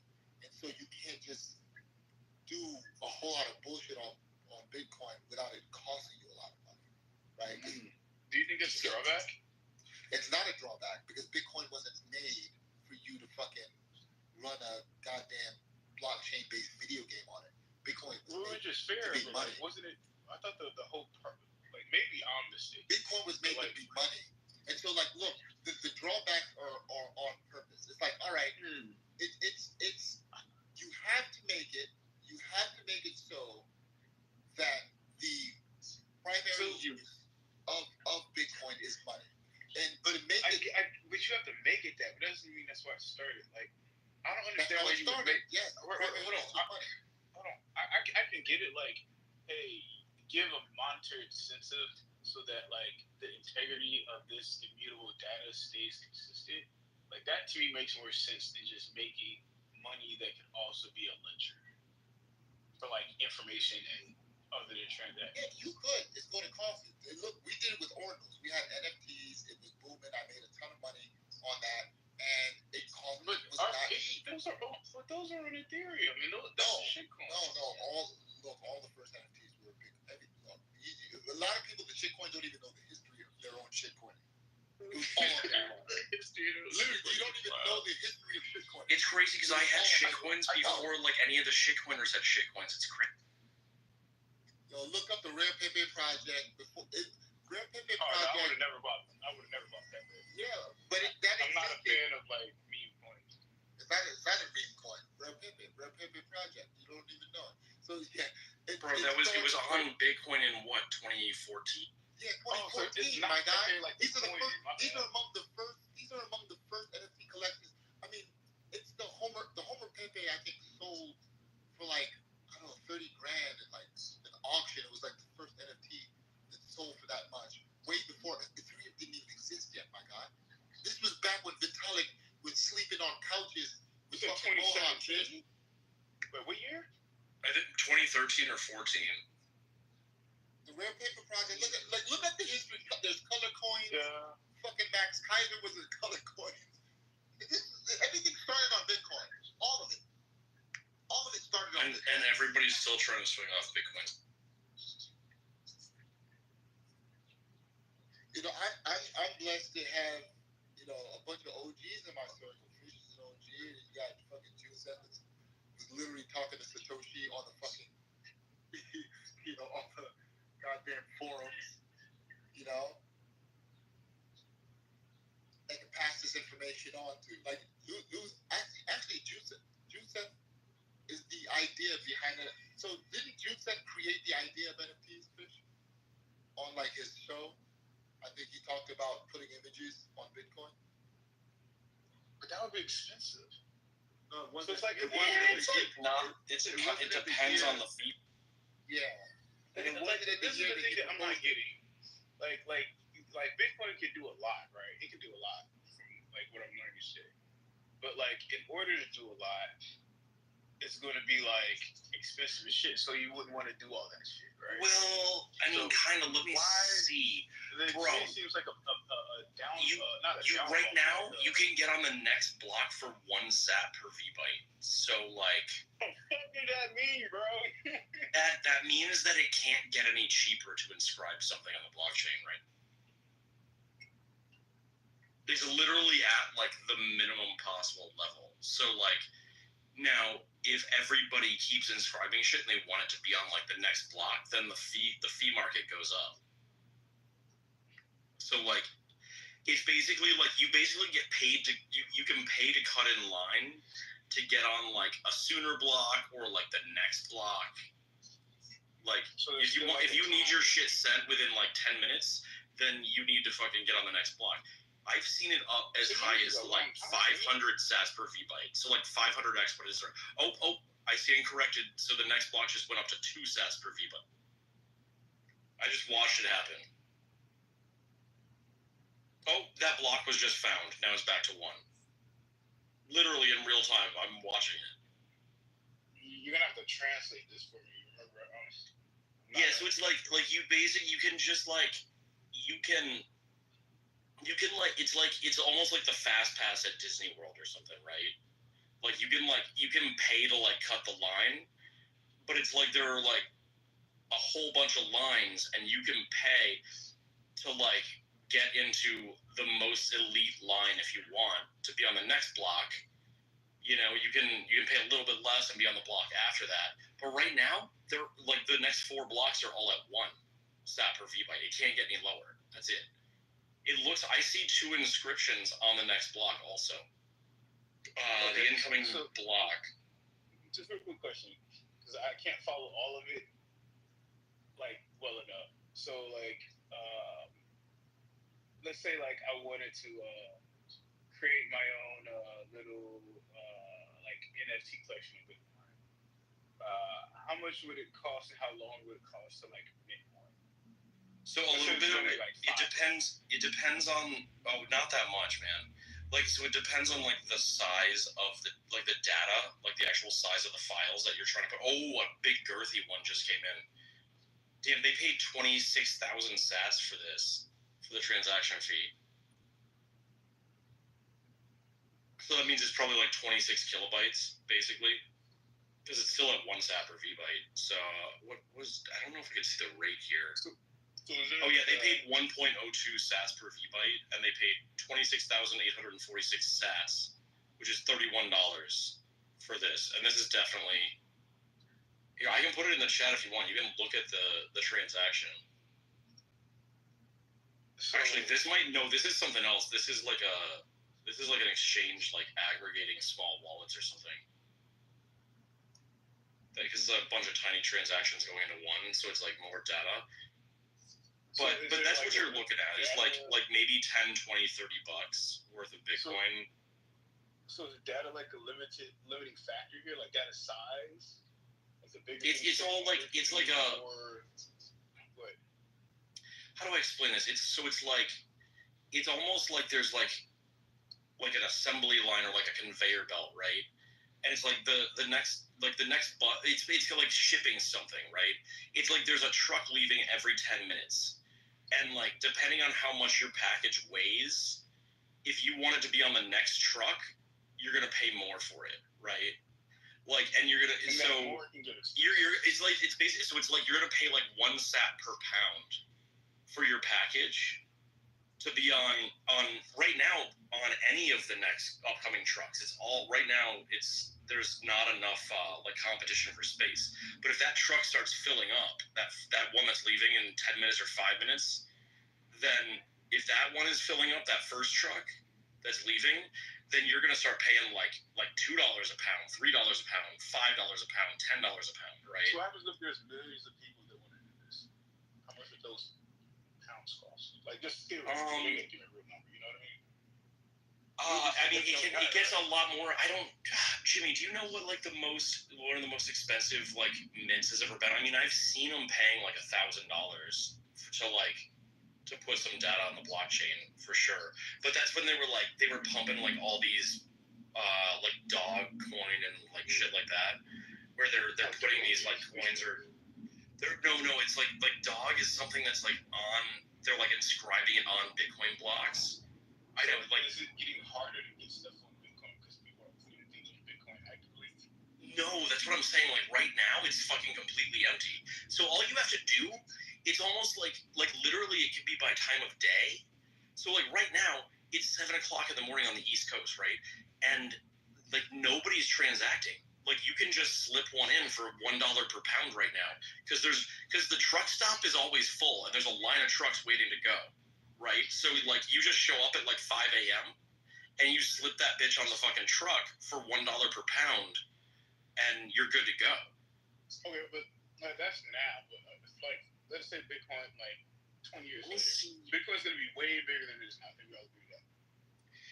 So you're right. Transactions. So the average cost to get that pound on that truck, which should theoretically go up. It probably will. Like we've had times where it's higher. A thing that right? We should have a separate thing to handle, so we can get so we don't overhaul Bitcoin. So we already do, and it's called the Lightning Network, which is faster, like right? it's faster and it's way cheaper, and it's like a settlement network on top of Bitcoin that's built natively on Bitcoin. And I'm actually friends with like maybe one of the best developed, like really good friends. My friend Dusty, that's on here also, is like one of the, and I can't do it justice or explain it that well, but it's kind of like you have nodes that it's almost like a Visa or credit card, like a like MasterCard or something, like their network, right? Because they at the end of so what they do is like they have like a ledger of transactions, right? Like Visa does, and you go to the gas station wherever, and all these businesses have to like connect to Visa's node, right? Mm-hmm. And then at the end of the day, like at midnight or whatever, then oh damn, another block was just found. That was quick. Sorry, it's right in front of me. So like then, at midnight or whatever, like Visa settles up with all the people connected to their node, right? So that's kind of how Lightning works. And it's a bunch of, they call them channels, and there's like nodes and channels, and it's all native on Bitcoin, and it allows you the channels kind of like resettle for you, so it's much like using a credit card, but it makes your transaction instantaneous, and it makes your fees very, very low, and then they only pay the on-chain fees when they like settle with each other. So it's sort of like an aggregation, if that makes sense. Like it's not like every time I use my credit card at the gas station or whatever, right? Like it's not like it's coming right out of my bank account. Like Visa's handling all of that. And then it all gets settled up between the businesses. And then like Visa basically like everyone that pays their credit card bill through Wells Fargo or Chase, then those are almost like the only transactions that actually happen, right? So that's the only transaction fees that would happen. Does that make any sense? It's hard to explain. I guess because like I don't know, man. Like I've been like watching. All I do is watch YouTube videos. You know what I'm saying? That's all my information comes from. So like, especially when it comes to things like XRP, which I'm really indifferent. So I just like make trades to catch the volatility for like XRP, because there's hype behind it. You know what I'm saying? Yep, But and they are hyping it right now, and I would never recommend anyone buy it. But like, I mean, B-Master wasn't wrong. It is going up against Bitcoin right now for sure. Yeah.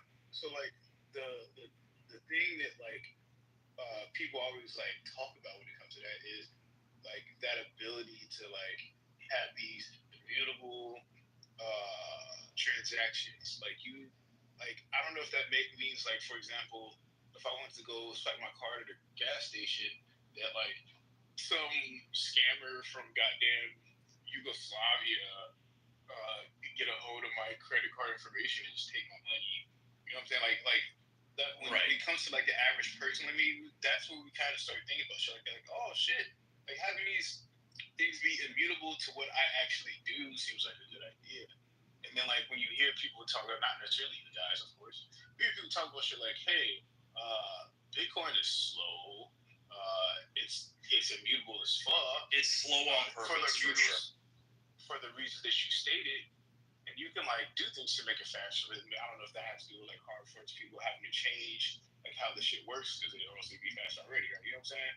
But yeah, if they do that, cool. But like, is it always the best thing? Because like, I think like Bitcoin's ability as a store of value is really it's called the fame. I think it should kind of maintain that. Like, I wouldn't want to do all these things. Like, I think it was one country that did their nation's voting. Like, cool idea.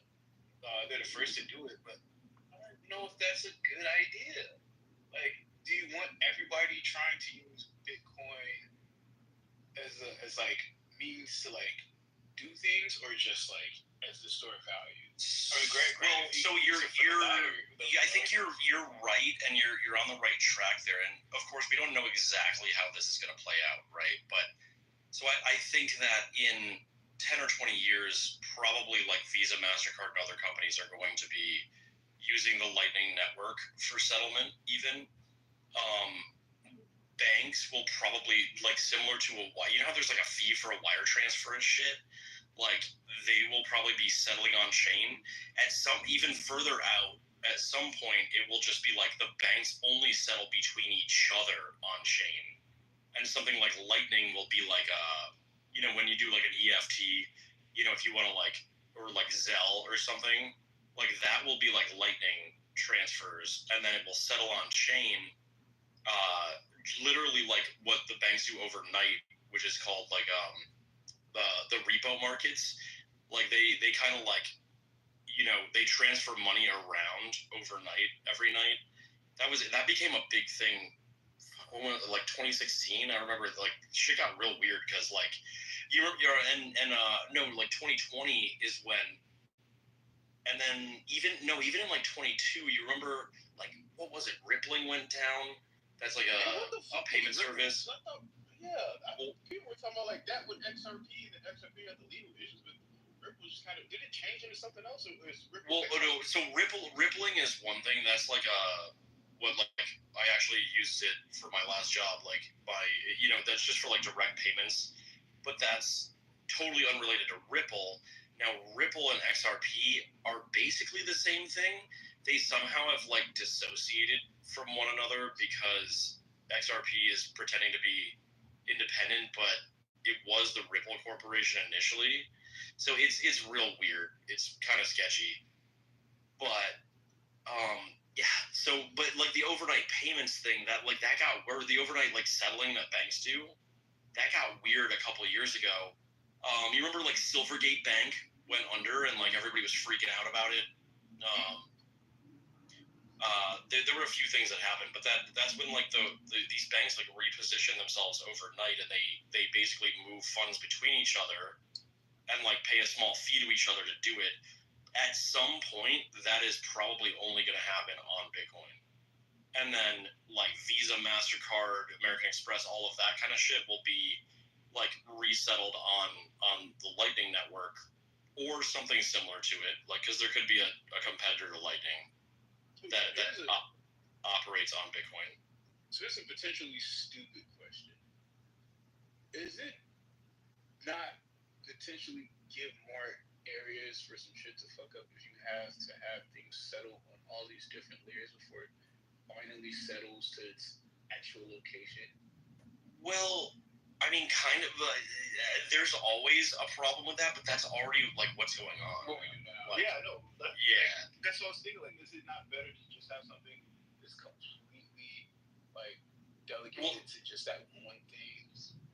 And well, that's where like the problem comes in, because like you said, if everybody, the example's always like buying coffee, right? If everybody in the world was buying their fucking coffee on Bitcoin, it would be too slow and the fees would be too high, right? Like you can't do it like that. And like there isn't, I mean, but you got Visa and MasterCard out here charging every vendor like 3%. And that's wild. Like if you think about how much money that actually is, that's fucking crazy. Money on all goddamn transactions, bro. It's fucking wild, dude. And like, so like the truth is, like, literally human beings have not found a better solution to this problem yet. But I mean, you're thinking about it right, for sure. Given that, how is it so easy for you to make the statement that all non-Bitcoin things are shitcoins? If some of them are trying to tackle those things, like I get it, they may not do it right now. Some of them are probably douchebags who are just trying to take your money. But so like I'm not like I support anyone trying to use a blockchain for something different. I've literally looked at like 1,000 coins and other things and blockchain projects, and I've never found anything that actually does the thing they're claiming to do. It doesn't, because it all comes back to that incentive structure. Like blockchains are fucking stupid, dude. Like it's not a useful thing for almost anything. Like I know it's really hard it's hard for me to explain, but like the thing that makes the Bitcoin blockchain work is that the miners are securing it because they're incentivized to buy a lot of energy to secure the network. They buy that energy with the Bitcoin that they get from both transaction fees and from the block subsidy. So that's another question I have, because I completely forgot about that, how energy dependent Bitcoin is. Because that actually is an issue I personally have with Bitcoin. Just like saying your ability to get it off of off of the mining is dependent upon how much energy you have.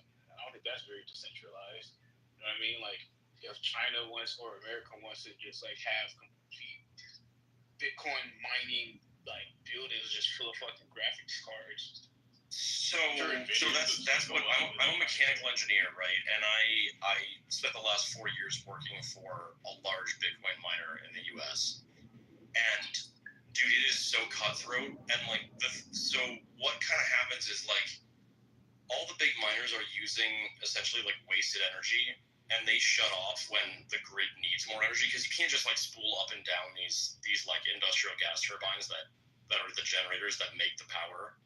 So like they need to keep them running anyway. And then when like I could go on for hours about how at like in Texas at fucking at like 5 p.m. sharp, the demand on the grid would drop off, and we would be like mining like crazy, right? Because everyone was in their car on the way home. And then at like 5:30, 5:45, the fucking grid would get hit with like a mega demand, right? So like everybody got home, they cranked up their stove to start cooking, they turned their AC down because it's hot as fuck in the house, and I would watch like the fucking demand on the grid go through the fucking roof, and then we would shut off and stop absorbing that extra energy. So like that's what a lot of the big miners are doing. That's where a lot of the good contracts in Texas were happening. That's basically all taken up now. Miners are always going to go for the cheapest power, and this self-balances. Like the way the difficulty increase the difficulty adjustment in Bitcoin works is it kind of keeps rebalancing no matter how many miners are online, right? every 2 weeks, if blocks are coming in too fast, meaning there's like more miners coming on, then the difficulty increases automatically. And if they fall off, then it decreases, right? So basically the same number of blocks keep getting mined. Different proportion of increase than the halving, though, right? The halving is about the block subsidy. And okay, so how many? It's just how much you get for the block, not necessarily. Right. Okay, that makes sense. And this is where it's crazy self-balancing because like since I think I actually have a chart of this, but like the most the miners have ever made, like overall, like the total happened in I think 2021, and like we haven't gotten anywhere near back like near that again, and that was like barely a hair above what they were making in 2017, like per block, like the total for like all miners like on a daily basis. So in dollar terms I'm talking about, right? So it's kind of weird because like Bitcoin keeps increasing like just enough so that like the miners are basically as a whole industry making the same total amount of dollars. Because trust me, the miners are fucking selling all of their Bitcoin off like every fucking day. Because like those power costs come in real quick. I promise you. When you've got like, 200 megawatts of power that you're paying for, and you only get a good rate because you agree to do that like shut off thing I talked about. Like you get a good rate for that, right? Like a lot of other industries do, like a lot of big heavy industry gets much cheaper than residential prices. But like you shut off just for the ability to get a lower rate. And then when you are mining, like, dude, you're talking about, even if you're at like 4 cents a kilowatt hour, 100 million times that per hour is a lot of money. And so, like, they're selling Bitcoin like a motherfucker, like, every single day. It is a cutthroat industry. Like, I could go on forever. So just real quick, this is my last question. I'll tell you to get going, but how do you maintain that profitability without just increasing your load on the electrical infrastructure as, like, you print, less money getting printed over time and more people start to open up these facilities to mine it? Yeah, that's a good question. So, I mean, the truth is we don't really know how it will go, but the fact is right now there is only so much like cheap energy or like variable energy, like I mentioned, where you turn off and on when it's needed. Like there's only so much of that available, and that's what already happened in Texas while I was there mining. Like all those power contracts went away because we basically saturated the grid. We got all of that variable load like taken care of. Everything that they need, like that, it helped the grid by basically selling the waste energy for cheap, and then they don't need that anymore. But you will get places like fucking Tasmania, of all places, which I didn't even learn this until like less than a year ago.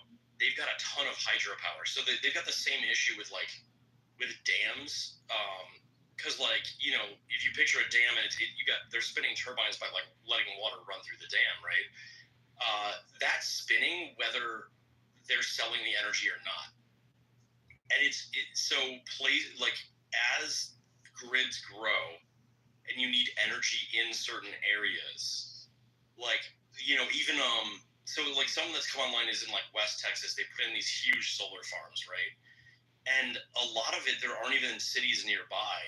And Bitcoin miners have gone in and they're like, hey, like whatever you're producing, we'll buy it for cheap, like, and then do the shut off thing until like there are more residents nearer or you get bigger connections to the grid or whatever. So, and it actually incentivizes them to build more production like that, like hydro dams and solar, and wind farms too. And we definitely took advantage of the wind farm energy on the grid in Texas. But so it's weird because it kind of like the miners will slide in anywhere where there's kind of like power available but no one using it. and then they'll kind of just slide back out and go somewhere else when that isn't really like a thing anymore. Because if they can sell it to residents in houses for more than we're willing to pay for it as minors, then they're going to do that. What was it talking And that's, it's really interesting. I'll talk next time with you.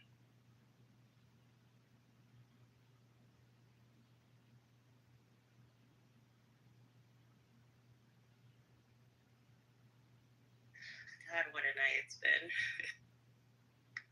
Yeah, sorry, I can stop the. No. He's gone, so no one else has questions about Bitcoin now, and I don't care to talk about it more. That's fine. I'm just saying, like, there was a lot going on throughout the night. I was asleep off and on.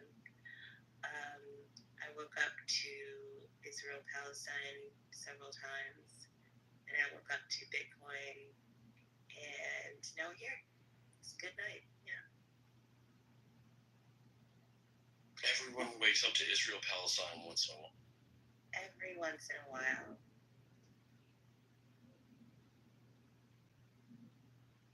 Nathan, you there? Do you guys ever...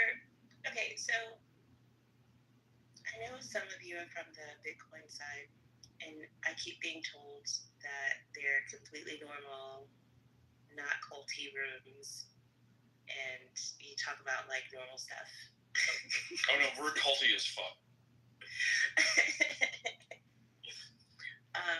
Okay, do you address things like in the title? Yeah. I mean, what do you mean, adjust? Address. Like, do we change it? Like, address. Like, I want you to weigh in. What does it take to be considered a Christian? That depends on which Christian school I was going to at the time. But generally it was like, accept Jesus into your heart. But you certainly can't, like, then just go around not following the general guidelines, I would say, right?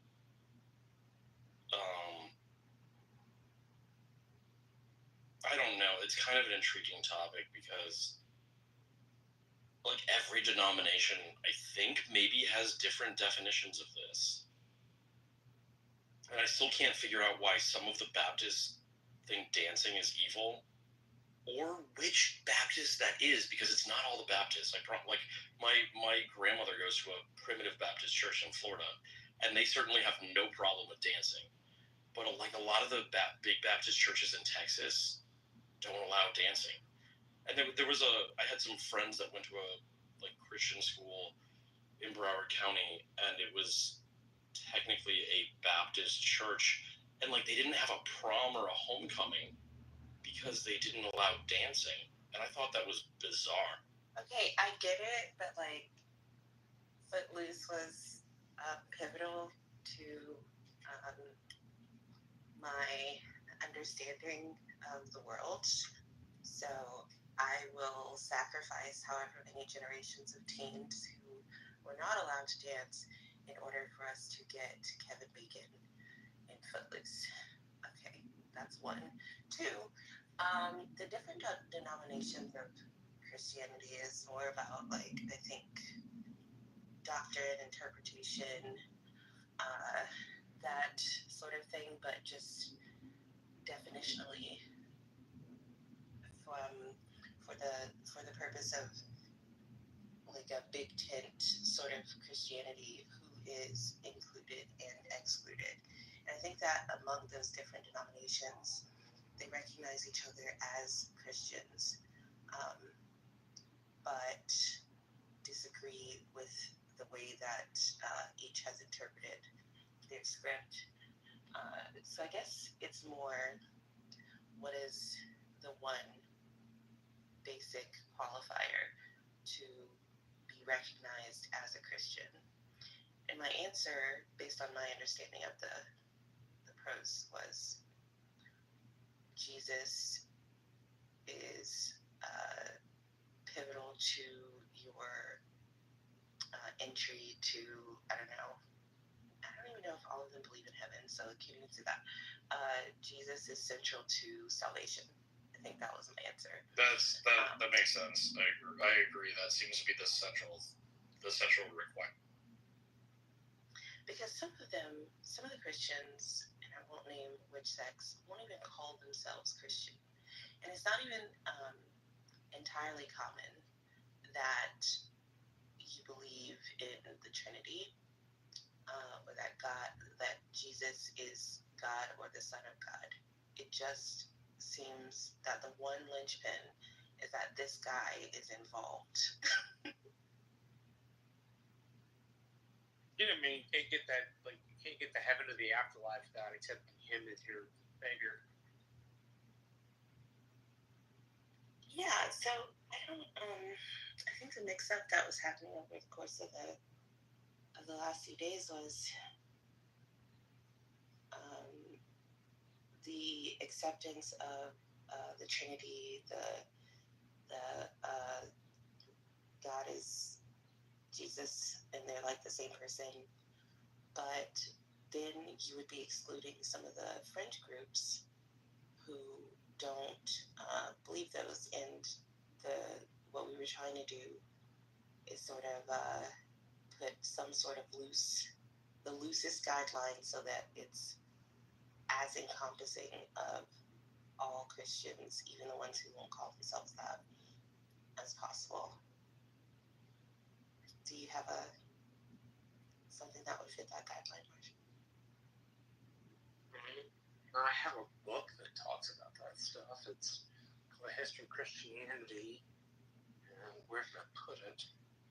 I'm wondering if, for example, like the Nestorian Christians, I don't know if they believe in transubstantiation. It's like even the belief that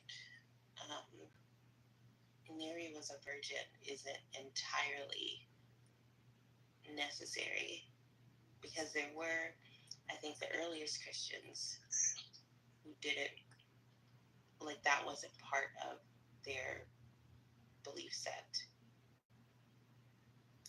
And that, I mean, they made a good excuse, but it was God. Well, I get what she's saying, but to my knowledge, around that time, as far as Mary and Joseph goes, right, you would be a virgin up until you would be married, right? And Mary was married to Joseph, so that's why I don't believe she was a virgin. So this comes out. So you can tell me after they got married, they never had sex. well, I'm not a Christian, so I'm not, like, deeply involved in, like, the mythology, but is that true that they were married before she was visited by the angel? I believe so, yeah. Mary was born. I never knew that. Joseph was her actual husband at the time. But here's the thing, though, right? Like, just to the topic, right? I wanted to say, I really loved your conversation. I just wanted to chime in, right? That was then. This is now. We're talking about now, right? As far as being Christians go, you guys have to understand. Like, I don't know if it will, not you guys, but just everybody should understand that the churches now are basically non-profit organizations. You guys know that, right? You need to register under tax code as 501. No, do y'all know? Y'all are you guys aware of that? So, like the spirituality of Christianity and all that shit is out the window now, because you have so many churches. You have to remember the Seventh-day Adventists are actually considered Christians, and they go to church. Well, there are a lot of sects of Christians. There's a whole but the thing is, today they're actually non-profit organizations. Well, they're only considered not-for-profit organizations if they're registered as a 501c3. That's pretty much all churches.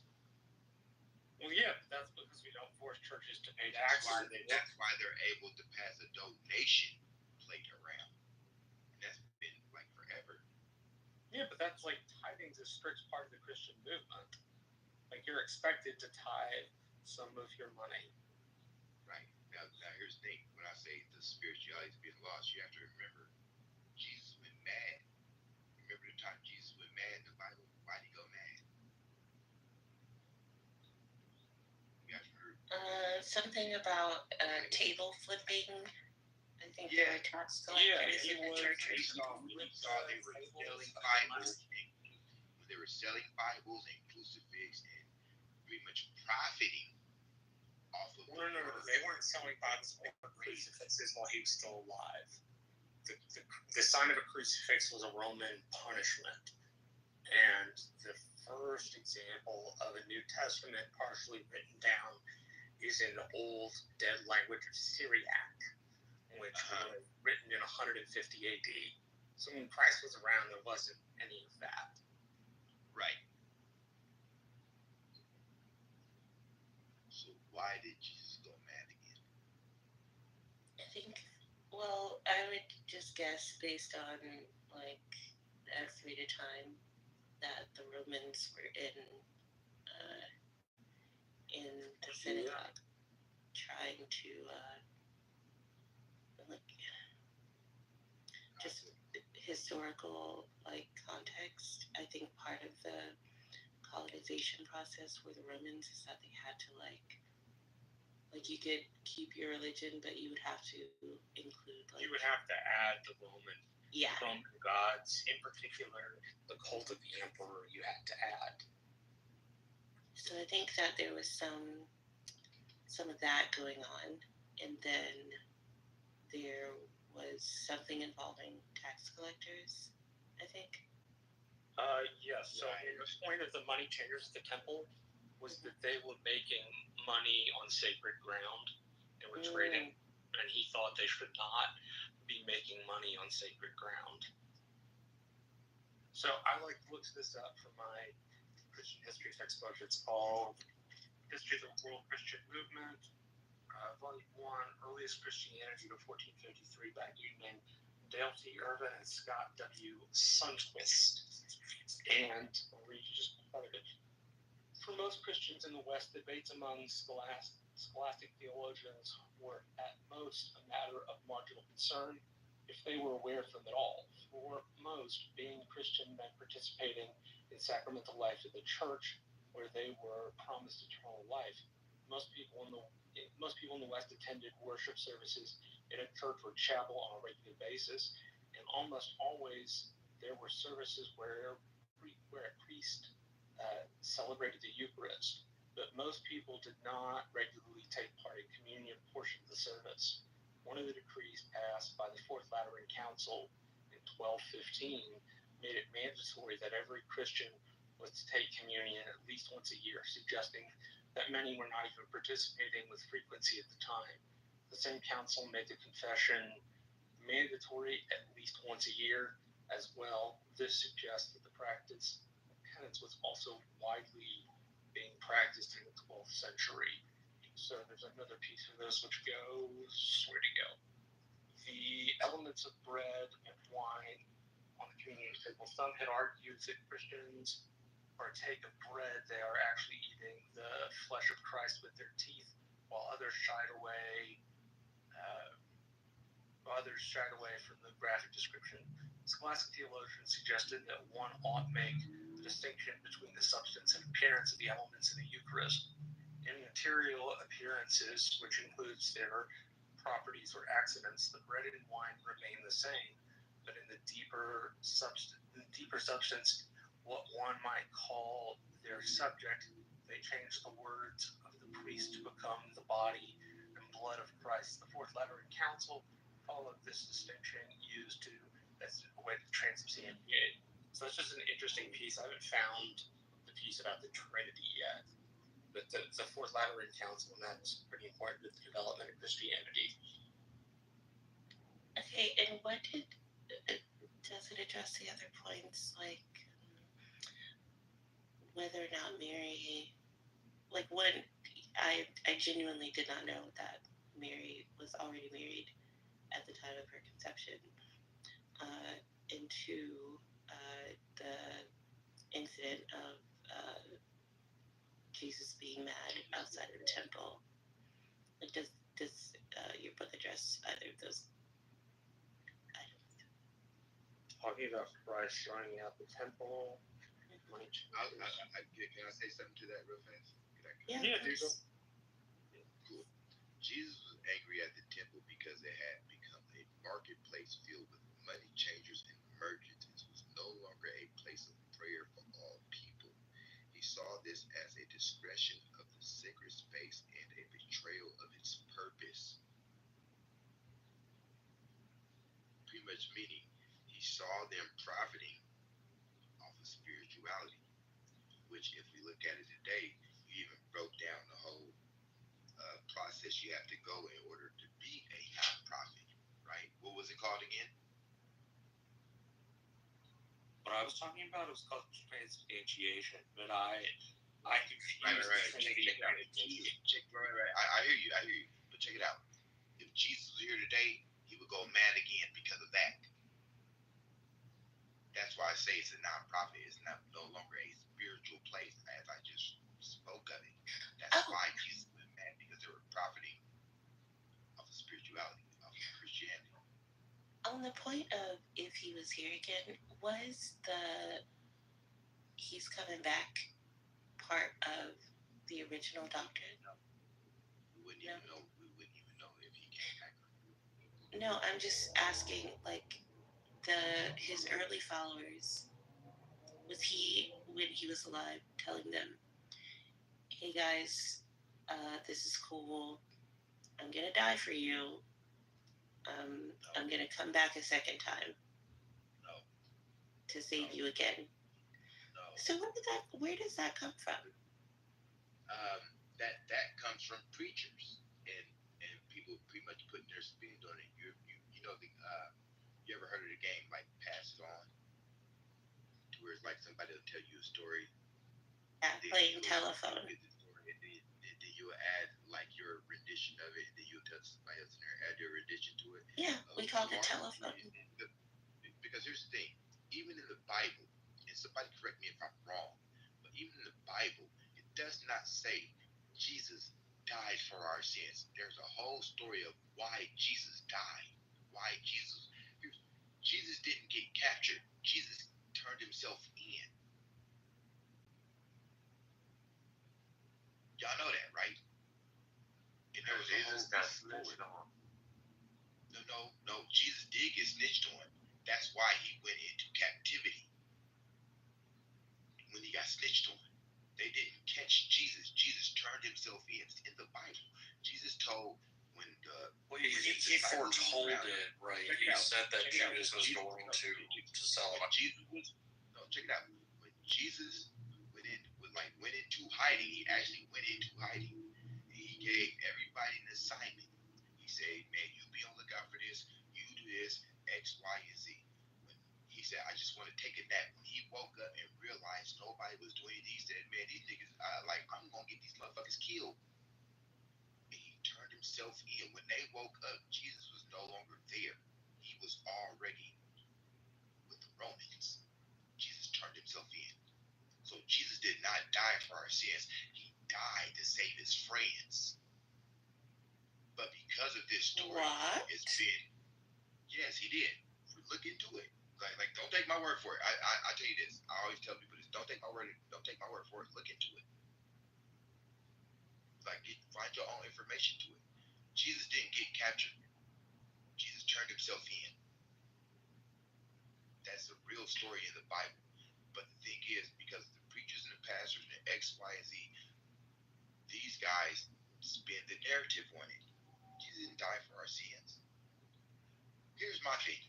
Y'all, but like, and I really want to like somebody's real opinion on this, like an opinion, like your thoughts on this. How is it when Jesus died and they said in the Bible he's going to come back, he's going to save the Jews, he's going to come back for the Jews? You mean to tell me Jesus is coming back for the same people he was fighting? Does that make sense to you? Now, this is fascinating and new information for me. I did not know. Does that make sense to anybody here? Why would Jesus come back and save the same people who killed him? I don't know. I would need need to hear from a Christian why this is the common belief. I don't think any of them know. I'm done talking. I'm done talking. You don't have to stop talking. I just want to know. I know, because I just want somebody. I just want to hear somebody else speak on it. Any Christians want to speak for their faith? I don't know. Is it a Catholic belief? Are you Catholic, Jimmy? Are you awake, first of all?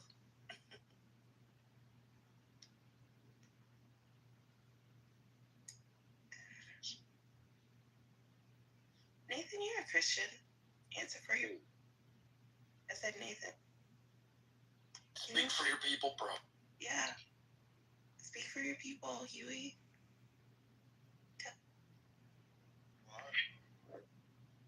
You say why? Because I want to know. I know, but my faith is not your entertainment. If you want to entertain me. Oh my God. What if is it like the Christian dream to convince a Jew? Just,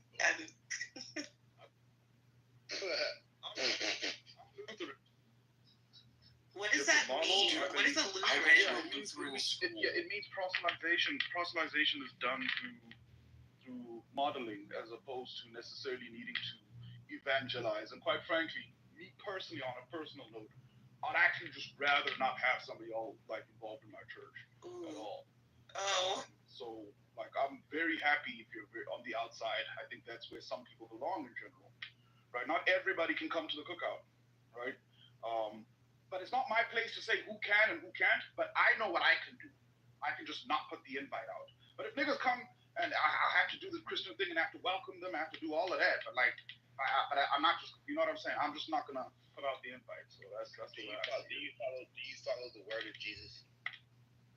I do. Do you? Absolutely. Who baptized Jesus? Who baptized Jesus? Why are you asking? Do you know the answer? I just want to know who baptized you. I do know the answer, but I just want to know if you know. Okay, so then, wait, I'm sorry. If you know the answer, why are you asking? In the conversation, wait a stop. In the conversation, one thing you shouldn't do is answer a question with a question, especially if you're a Christian. One thing you shouldn't do is ask questions you already know the answers to. Why are you getting so hostile? I'm just asking. I'm not hostile. I'm not hostile at all. I'm just pointing out that the weird Socratic dialogue thing doesn't make you any more professorial in comparison to me. Here's the thing. There's a sense of hostility when somebody asks you a question and then you answer it with a question. The hostility is embedded in the question you asked. Asking me a dumb question when you already know the answer, right, is hostile. Yes, but I don't know the answer. It's condescending and patronizing. Do you know what X plus X equals? It's pretty condescending. So that's where the hostility started. You can't be mad at me that I'm returning the energy. And I'm not hostile. I'm just reflecting whatever it is you feel. So if you feel like it's hostility, it's a reflection. I don't even want to talk about it anymore. You're right. Not Huey in the mirror. Good. Just. I'm the mirror.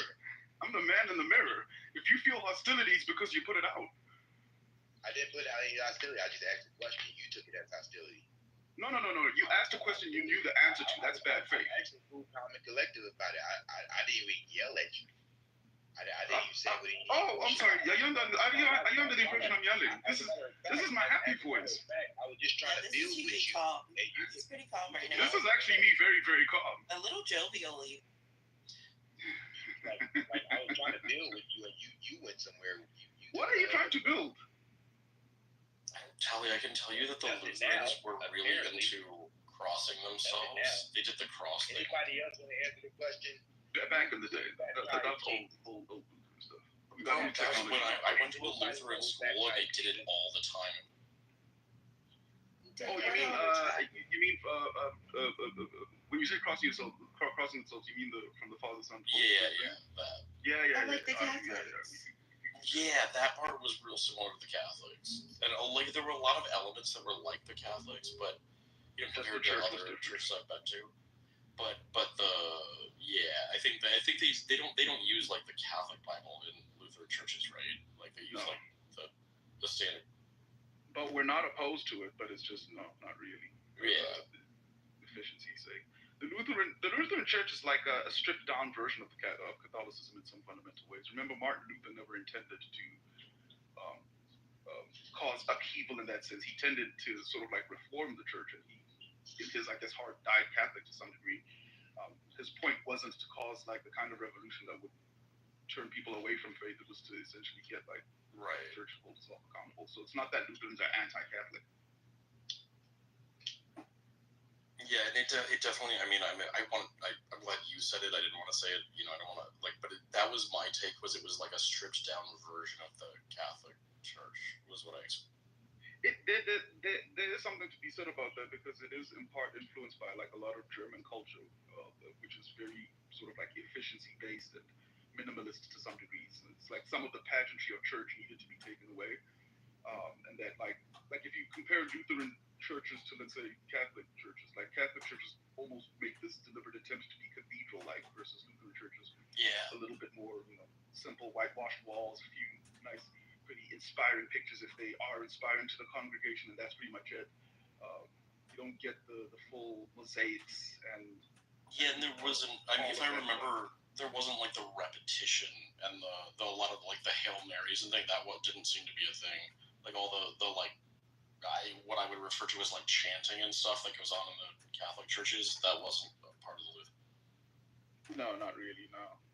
Again, not that like Lutherans are opposed to it, but it's just not part of like the right the culture.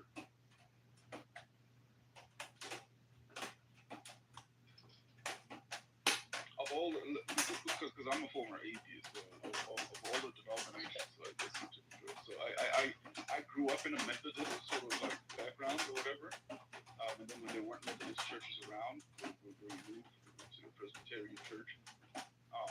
I like that vibe. I like the music. I love the energy, but like at some point, like you get old and it's a bit exhausting. So it can be very very draining. Lutheran church is just super chill. Go in, pray, fellowship, loud, and walk away feeling good about it. So it's kind of like when you go vegan for it. It's that vibe.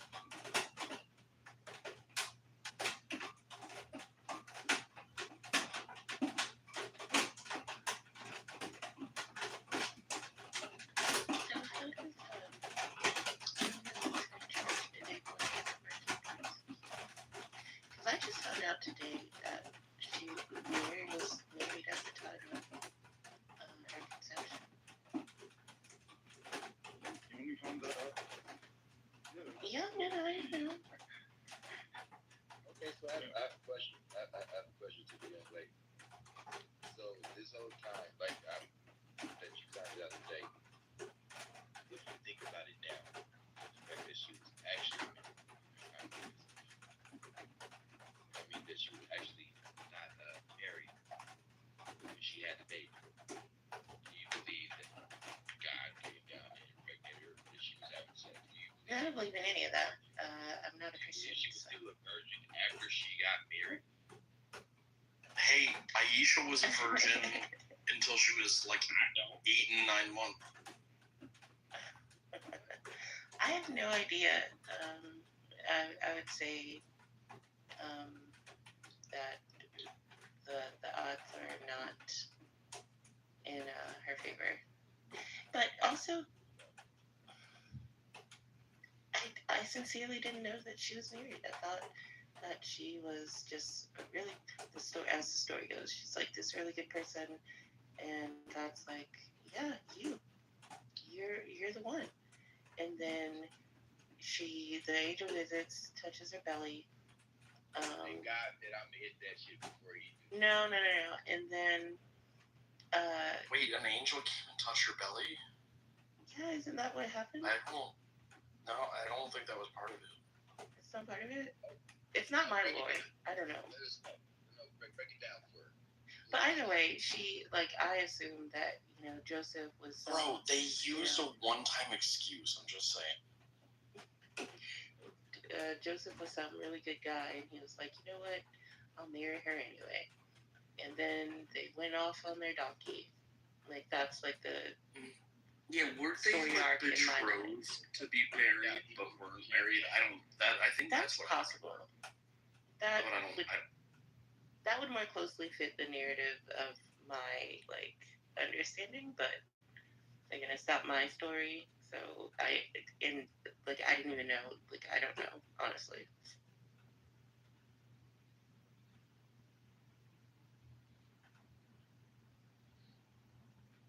Need a religious people want to speak on that?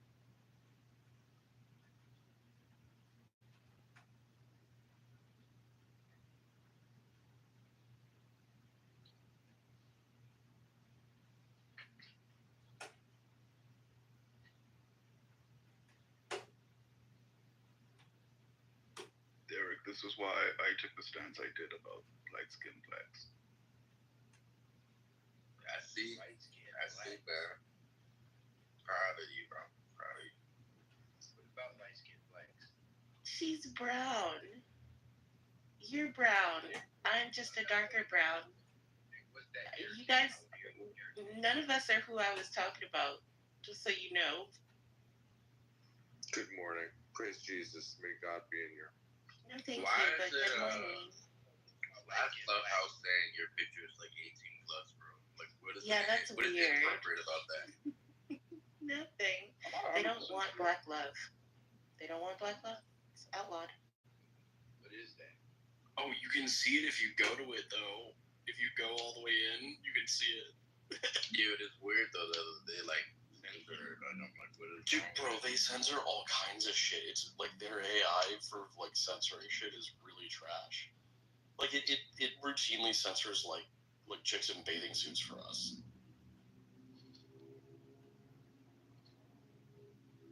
So Delta, I see your praying hands in your PTR. Can you clarify the timeline of the conception? Was Mary already married to Joseph at the time of her conception?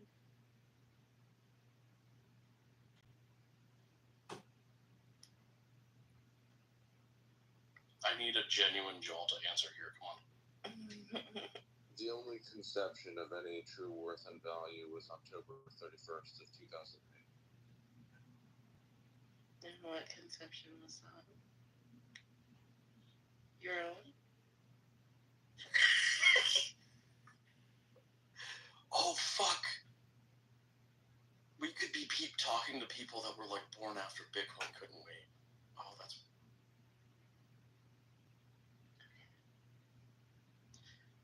That was when Satoshi released the white paper. It was Halloween 2000. Why'd it have to be a white paper? Because we're all racist, especially Satoshi.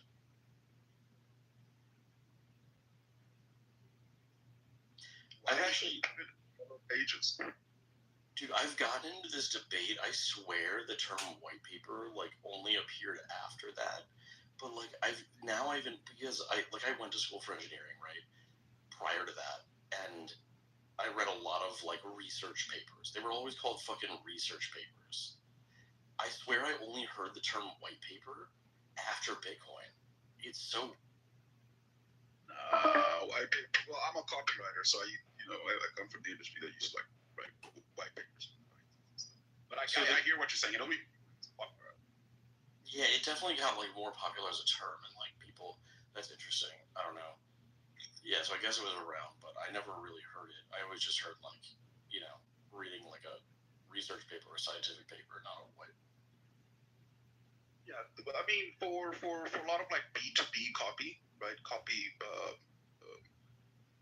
One of the ways you build up like a B2B product in the background is through white papers, right? Those white papers are where you release a whole bunch of like research, or release a whole bunch of like material, and then usually you take those white papers and synthesize them into some kind of like insights for B2C markets. But like, one of the if you really like white papers, like that kind of writing style, like great well written white papers, you look into somebody called Sir John Hergety. That's one of the goats. I got a question though. Why y'all deflecting her question? What was the question, brother? Ask her. I'm asking you. The whole question, and y'all went into some whole other shit. I'm asking you. What's your question? Brushing her off like she can ask y'all questions. Like He wants to know if fucking Joseph was beaten or not. No. She wanted to know if Mary was actually Mary before she had Jesus.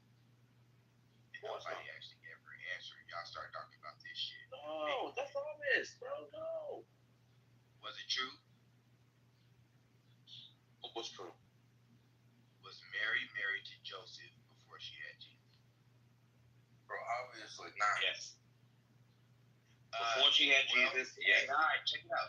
Actually, but not before she was married. No. Let me correct. I mean, not before she gave birth. No, I'm going to. Yes, before she gave birth. Here's the thing. Yes, Mary was married to Joseph in Jewish custom. I'm gonna guess that. Betroth, which was a legally binding agreement even before the formal home-taking ceremony. This means they were considered legally married, though not yet living together as husband and wife.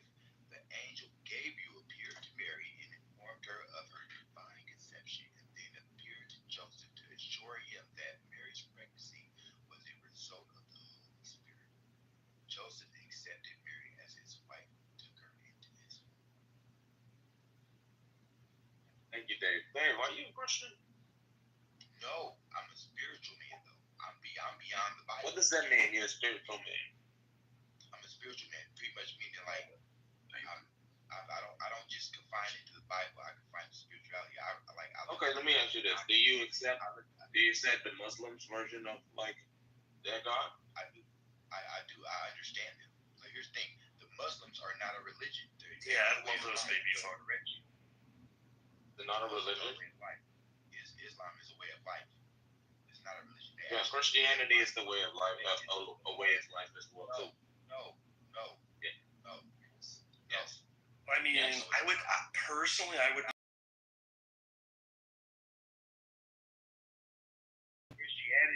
Christianity is a scapegoat to sin. That's in Catholics, Seventh-day Adventists, Mormons, Jehovah's Witness, and everybody else who reads the Bible. I take that back. Seventh-day Adventists actually move like the Muslims because they do live by the laws of the Bible. To where they actually exercise. Bro, those motherfuckers won't let their kids have birthday parties. Are you crazy? That's fucking not a law of the Bible. What are you talking about? Seventh-day Adventists do not allow birthday party. And Jehovah's Witness. But that's not the point. Okay, so check it out. Where do you hear about a birthday party in the Bible? You ever heard about what's his name? I mean, where do you hear about Starbucks in the Bible? You remember when John the Baptist? You know why John the Baptist was beheaded? What are you talking about? Yes, you know why John the Baptist was beheaded? Hey, you know John the Baptist? Were there bar mitzvahs in the Bible? You know John the Baptist? Exactly. You know John the Baptist was beheaded? John the Baptist, here's, okay, I finally got my Put his head on a silver platter. That's one reason why they don't celebrate birthdays, because of that. Because of John the Baptist. Because John the Baptist, during, what's his name? I forgot the king's name, but during his daughter's birthday, his wife convinced his daughter to ask what John the Baptist had, because he was jealous of the relationship the king and John the Baptist had. So on his daughter's birthday, he gave the one wish, and he would have to do it. The wish was she wanted John the Baptist's head on the Bible. I had forgotten that facet of it, bro. That's fucking wild. Is that in the Bible? There are so many life lessons there. No, wait a minute. Is that in the Bible? Yes. If you think about it, Christianity, what chapter, what verse? Give me that. Like, I need to know that. Where in the Bible is that at? I know the wife asked for it. I don't remember where. Okay, but where in the Bible is? Hey, Google. You have Google at your disposal.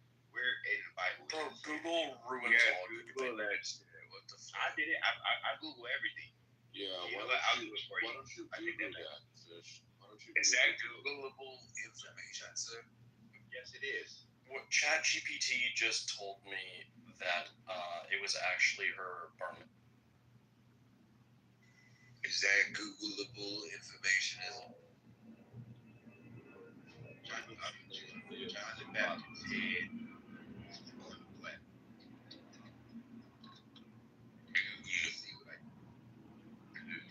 And it was a luxurious platter. It was like solid silver. Matthew 14. First John's head was brought on a platter and presented to the girl. You're right.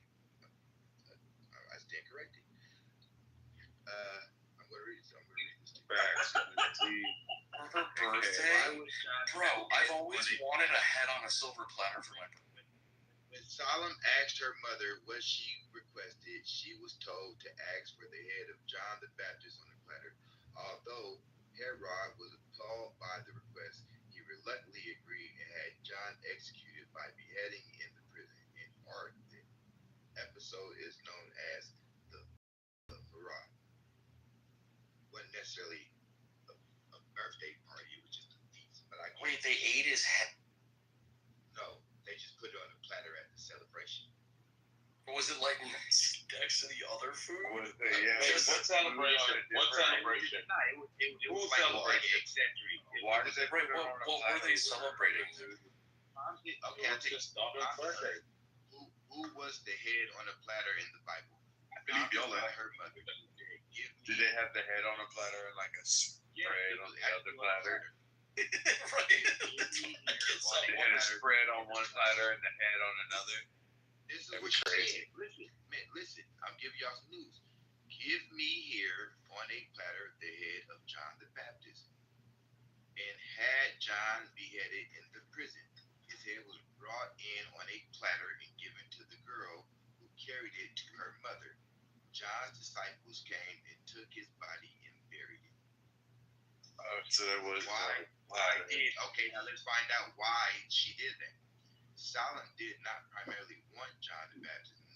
It was her mother, Herodes, who instigated the request, fueled by her anger at John's public criticism of her marriage to Herod. And this has nothing to do with a birthday party. I want the platter. His head was put on the platter because of somebody of higher stature. No. Why they was having a celebration for his daughter? As a matter of fact, John Wait, the Dave. Baptist. Just Google it. Why was they having a celebration? I want to know if they buried the head in the platter or the head by its.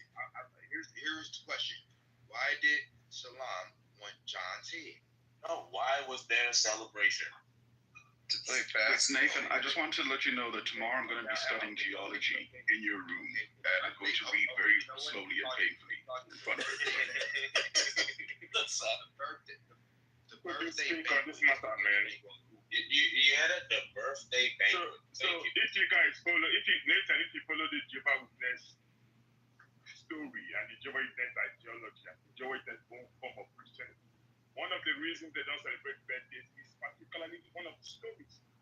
Exactly. That's what I was just telling them that. the story of Hagar. The story of Hagar. Remember, Abraham, midwife. And what Abraham. That's another one. Yep. Yeah, that's the third one. They bring up to the story. John the Baptist, story of Hagar. I can't remember the text too. Okay. So they tell you that all the time birthdays are celebrated in the Bible. The evil things happen. So birthdays are not something you should celebrate. That's what I wanted to say. So birthdays actually, all the time birthdays are celebrated in the Bible, evil things happen according to the Jehovah's Witness. So they don't celebrate birthdays.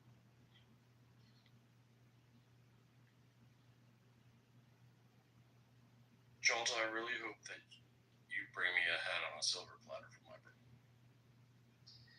Well, I'm not a spiritual man, but I am your boogeyman. And that's Also, what I am. bread on a platter as well. As long as there's head involved, it's I'm your boogeyman. That's what I am. I'm here to do whatever I can, be it early morning, late afternoon, or at midnight. It's never too soon. How I said touch your suits, bro. How in the fuck did you get yourself one of those motherfuckers, dog? Wow. Just want to say, Nathan, when I start reading about geology and like learning it in real time in front of everybody, reading it as slowly as possible. I don't want you to say shit. I don't want you to do that thing you do. It's like, no, we don't do that here. No, we do that here. Exactly. We learn it in real time. Fun of the white belt. I find geography interesting, bro. No, not geography. Geology. Geology. That's even better, bro. About stones. I'm here for the You like the geological stones? debate, by the way. Yeah, bro, you can teach lessons. This would help out a whole bunch of people when they make them arguments when you can't measure the past by carbon dating rocks and all that other stuff, bro. This will help them. Yo. I ain't even gonna start there, fam. I'm gonna start with the difficult question. What is a stone? What is a rock? Like that's What is a rock? Yo, you should have been here one day, bro. We had an argument, and somebody said, look, you wouldn't believe it. Somebody said that mountains are trees, bro. Mountains are trees. And you know how they found it? In the book All Sexology. why do I feel like that was a shot to me? I feel like I said. Nah, that wasn't you, bro. That was his name, Stephen. That was.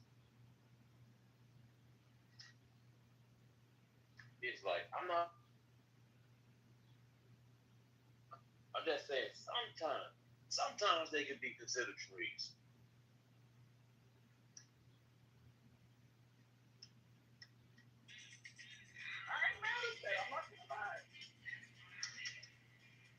I'm your boogeyman.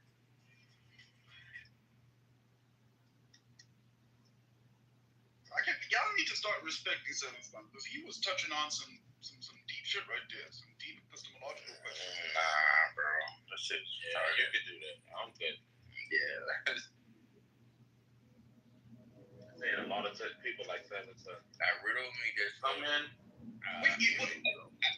I was just about to. Okay, go ahead. I was gonna say we also had a conversation that lasted for about a week, right? About is there different levels of intelligence, right? From sentient to user and me and somebody else made an argument that rocks, if we're measuring like levels of intelligence, can be considered intelligent. I made that argument too long ago, depending on how you define intelligence. Yeah. How are you defining intelligence? So, okay, there's a world in the theoretical universe of some kind, whether you want that to be your universe now or somebody else's universe later, where if you define intelligence as simply the storage of information and the deploying of that information, you can theoretically make an argument for like why rocks necessarily store information, because it turns out that energy isn't just a transfer of, let's say, capacity for power. It also comes with like some kind of instructional value, which could be considered information. So in other words, energy is information too, which is interesting. Like, and I would be intelligent. No, the ability to receive and process information. That's what it is. Yeah, receiving and processing the information. So then that's what you call intelligence. And then to some degree, like rocks have a very, very low form of it, in the sense that they can receive energy, process the information, and then I guess change on the basis of those instructions. So for example, think about what's actually going on when one rock hits another and that rock fragments? Why does it necessarily even need to fragment? Like what's the thing that's happening? You could say that, there's an overload of energy within that system such that like the constitution of the rock breaks off in some kind of way. But then at that point it's kind of like, yeah, but what was the instruction to do that? And then you can make an argument for the fact that it received the input, responded, and did X, Y, and Z as some kind of intelligence. I personally wouldn't function that way, but I don't see why that's like a horrible way to. Well, then what would be something that's not intelligent then, if that's the case? Because everything at that point what could be not intelligent? That's a view that everything has intelligence, but there's levels to it, right? That's the argument. Like there's no. So everything is intelligent. And there's a such thing as non-intelligent. There's no such thing within that belief. And by that logic, Nathan, the nothing would be. Yeah, that's what I'm saying. That would be. So when someone would say you're not intelligent and just being tongue in cheek. Something like that doesn't exist because everything is intelligent. Wrong in air, ice that melts, but it reacts to new heat. I know it's an interesting thing to think about. Once we don't put that deep pause. But I remember a lot of this started when I asked. If you guys remember, one of the very first debates I ever had with Mike was I asked him, "Do you think energy is material?" And kind of wrapped his head around it. And then when Io came up, Io pointed out that like studies are being done, right, in particle physics or whatever, where they're trying to sort of like determine what is the instructional property of energy itself, and that like they've done tests where they got batteries to change directions, right, on the basis of like an energy input without like any other sort of like additional forces or things like that. So it's like, oh, that's interesting, right? Like energy in and of itself carries some kind of instructional property, even if like at its most basic, it's just like a binary thing, like a 1 or a 0, if you want to think of it that way, right? Like either respond to this or do not respond to this. Like even that is some kind of instructional property, which is interesting, right? I took that and made a broader inference to God, but you know me, I'll smuggle in God wherever I can. I don't know, man. I don't like that word because it just realizes it's intelligent. Everything is intelligent. And you just don't like Well, you said everything is intelligent. No, that's what Americans. You just don't like being humble. Nigga, why you the only one that can be intelligent, nigga? Everything is intelligent. What does intelligent mean? Receive and process information. Yeah. You think maybe all living things, right? Is that even true? No. I'm saying even on sentient or non-living things also can be considered intelligent. So, in what way would you consider like in what would they be taken in the process? But for like the rock example, right? So rocks, they hold them in that molecular form. Because of like the coding, right, that they receive from like the universe or whatever. Like, what tells the rock to stay in the form of a rock and not just turn into water, right, if the wind touches it? I guess the properties of physics. Is that not information? The properties of physics information. No, they're not. No. So then that means technical properties we gain, information. Wait. You guys are saying that the properties of physics are information? I don't think so. No, it's inputs and outputs. Right? So you put something in and you get the output. Properties of physics that would make it so that the bonds, the molecular bonds of the rock. Let's be information. So that's not information per se. It's just a state of being that is. It's just. It's not. I don't know how to explain it. It's not per se information. Like. If you were to observe it and you were to write down what you saw, that would be information. That's all. That's what I get. Molecules are information. All of it. Everything is data, right? So you're like the information in a vacuum, or is information in a vacuum, or is. To me, I think information requires. Something, right? Information requires an proton or electron. Right. Forming the other proton or electron, like of something, such that like it's contained within itself. Like so it's like I hear what you're saying, Yogi, and it depends. Like this is why I said it depends on how you define intelligence, right. And also partly maybe how you define, I guess, information maybe. Like, but these things aren't a given. Like the reason why it's hard to wrap your head around is because for a long time we treat these things like they're a given. But then when you ask, it's kind of like, what's the real reason why like there's any like real delineation here? And for me, there's a simple approach. You could just arbitrarily cut off intelligence only to sentient things, and then like that solves your problem. Right. Like twofold, and you can insist on that definition. However, If you don't insist on that definition, and you're a little bit more, I guess, semantically rigid or strict, and boil things down reductively to like something fundamental and essential, then it turns out that like you have to be a little bit open-minded with your language. Like, I guess I just don't understand why the cutoff to sentient beings would be arbitrary. That's like because, well, I have one that's probably so it's different than the rock. But if you look at like a sunflower, what makes a sunflower? What is informing that sunflower enough to where it turns to always face the sun? I think plants are probably more related in that sense. Yeah. Okay, then you can say plants are intelligent. But then the question is like, what would be the reason to necessarily cut it off at sentience? You can insist on cutting it off at sentience. I have no problem with that. But I'd still ask you why. Like, why must it be at the cutoff at sentience? And then I'll also ask you to really flush out or define what sentience fundamentally means. So that's sentience is sentience because of like even vines. Plants move in a certain way, and they can move in different ways. They don't have to move in a particular way. They can do, like I said, sunflowers, vines. They all grow, which benefits them. I'm pretty sure sentient is like trees are sentient. We're sentient. Is anything that reacts with the environment around it, or like rocks reacts with the environment around it in some sort of way. I think that's what sentient is.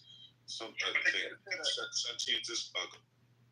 No, I just want to point out why the rocks, right? Like, so for example, like I don't know if this fucks your head up as much as it did when I first thought about this, but like if a rock is subjected to a certain amount of pressure and it bursts, why do the shards remain the shards of that particular rock and not just turn into water, like Eric said?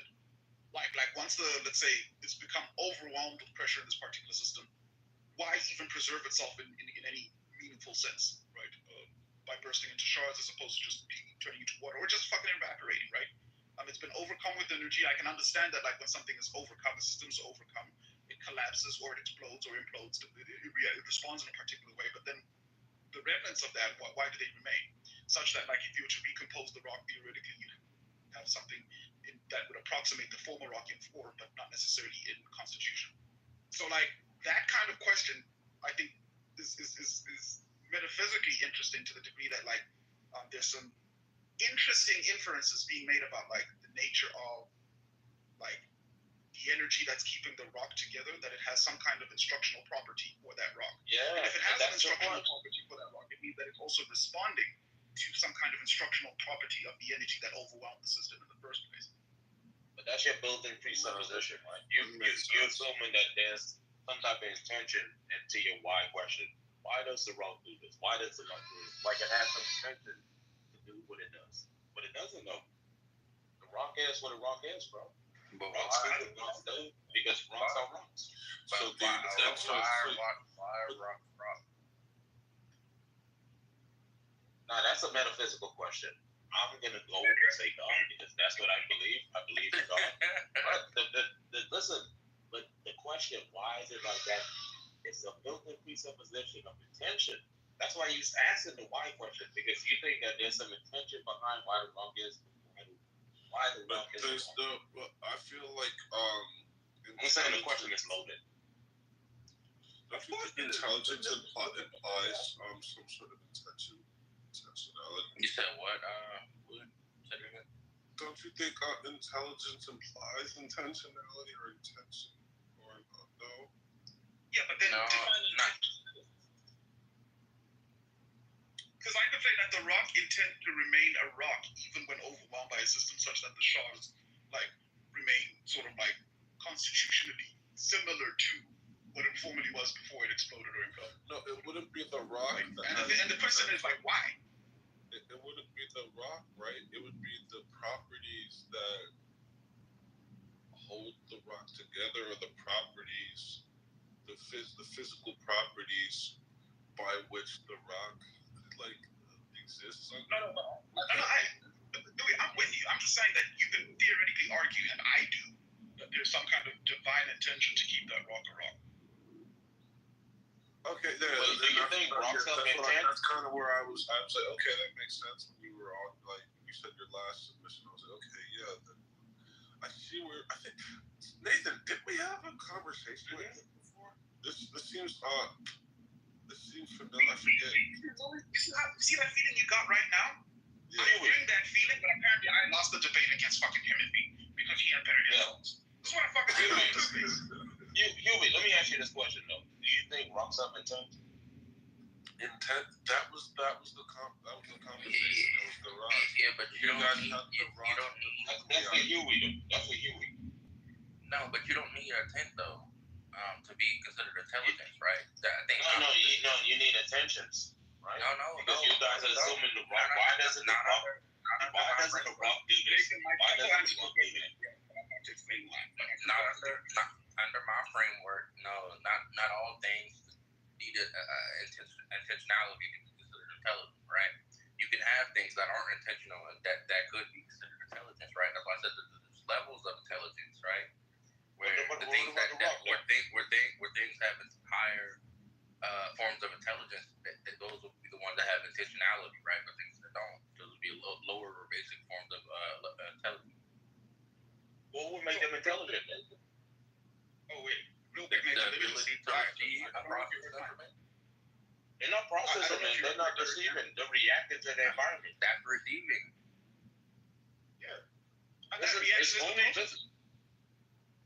Listen, it's only receiving information to a medium, right? To someone to be able to view and transcribe what they see. So two rocks interacting with each other. The rock isn't taking that information and interpreting that information to anything. The rock is just reacting. You, as an outside observer, you're the one how do you know that that's the case, right? If you didn't observe it. Because it's a rock. Yeah, but you're like presupposing that it's not happening. Like that's when you fall short. It's like you're saying that. You're saying that you're saying that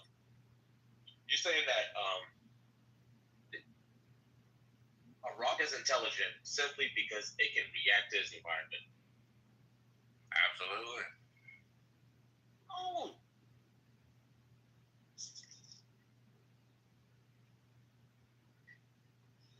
What if the rock doesn't have intentions, but nature has intentions for the rock? In that case, ice is intelligent simply because it can melt. That is true. It's a chemical reaction. Ice isn't the thing. It's the water.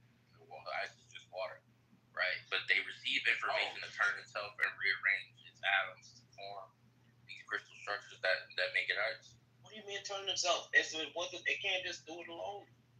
No, you're right. But it receives information to do it. No.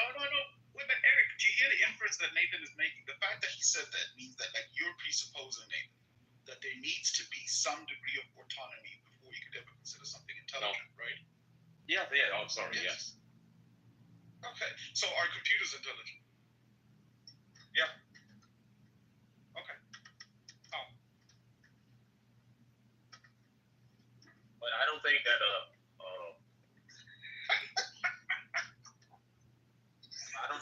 like a hard drive is like intelligent. Okay, is AI a thing that you? Yeah, it's hard drive and operating system. It's not. Yeah, it's artificial intelligence. But it's intelligence, though. I'm agreeing with you. Trying to do but it's not true autonomous. Scotsman, the no true intelligence found. That's where I'm trying to lead. Like, so because I have no problem with if that's how you're constraining intelligence. If you believe like autonomy is a necessary like factor for intelligence, no problem, right? We can play that particular game, but then we now need to necessarily like solve the determinism problem, right? The minute we introduce or autonomy or some kind of like necessary agentic nature to a thing, in order for it to have intelligence, we now need to reconcile. Yeah, we need to reconcile like the upper and lower bounds of like agency.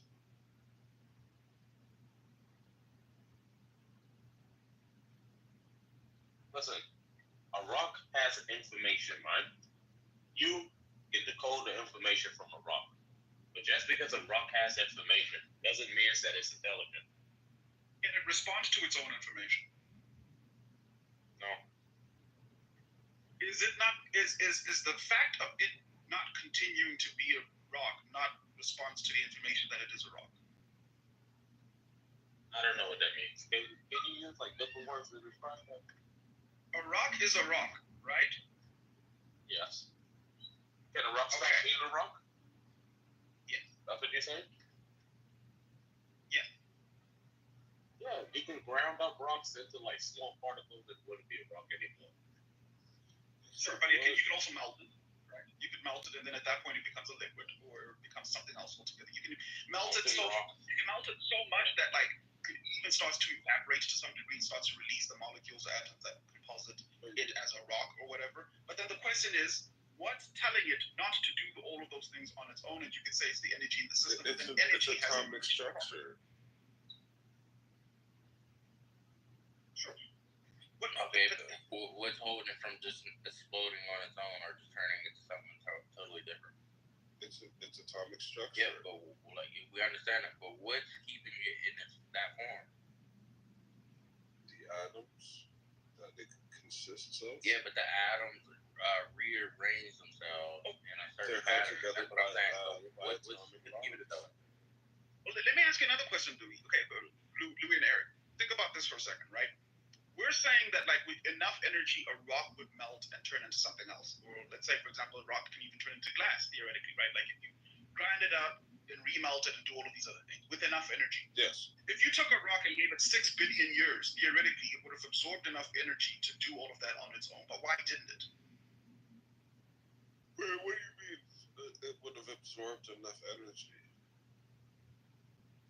Wouldn't it have absorbed enough energy? Like the sun, so the sun being the producer of energy and the output of energy, why wouldn't the rock just save up all of that energy to essentially become a fucking I think that transformation of glass happens under extreme heat. I'm not sure if it's a factor that matters as long. You get that extreme number? I don't know. Let me look it up actually. Okay, wait.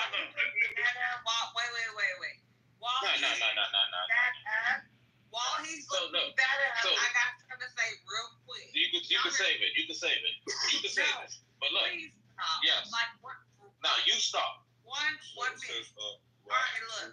Glass when it's heated to very high temperature, generally above 1100 degrees Celsius to 1200 degrees Celsius. Now, Huey, look. Let's say we put a rock in a vacuum and we give it a million years. Nothing would happen, bro. Okay, but why? Like the interesting questions here are the why.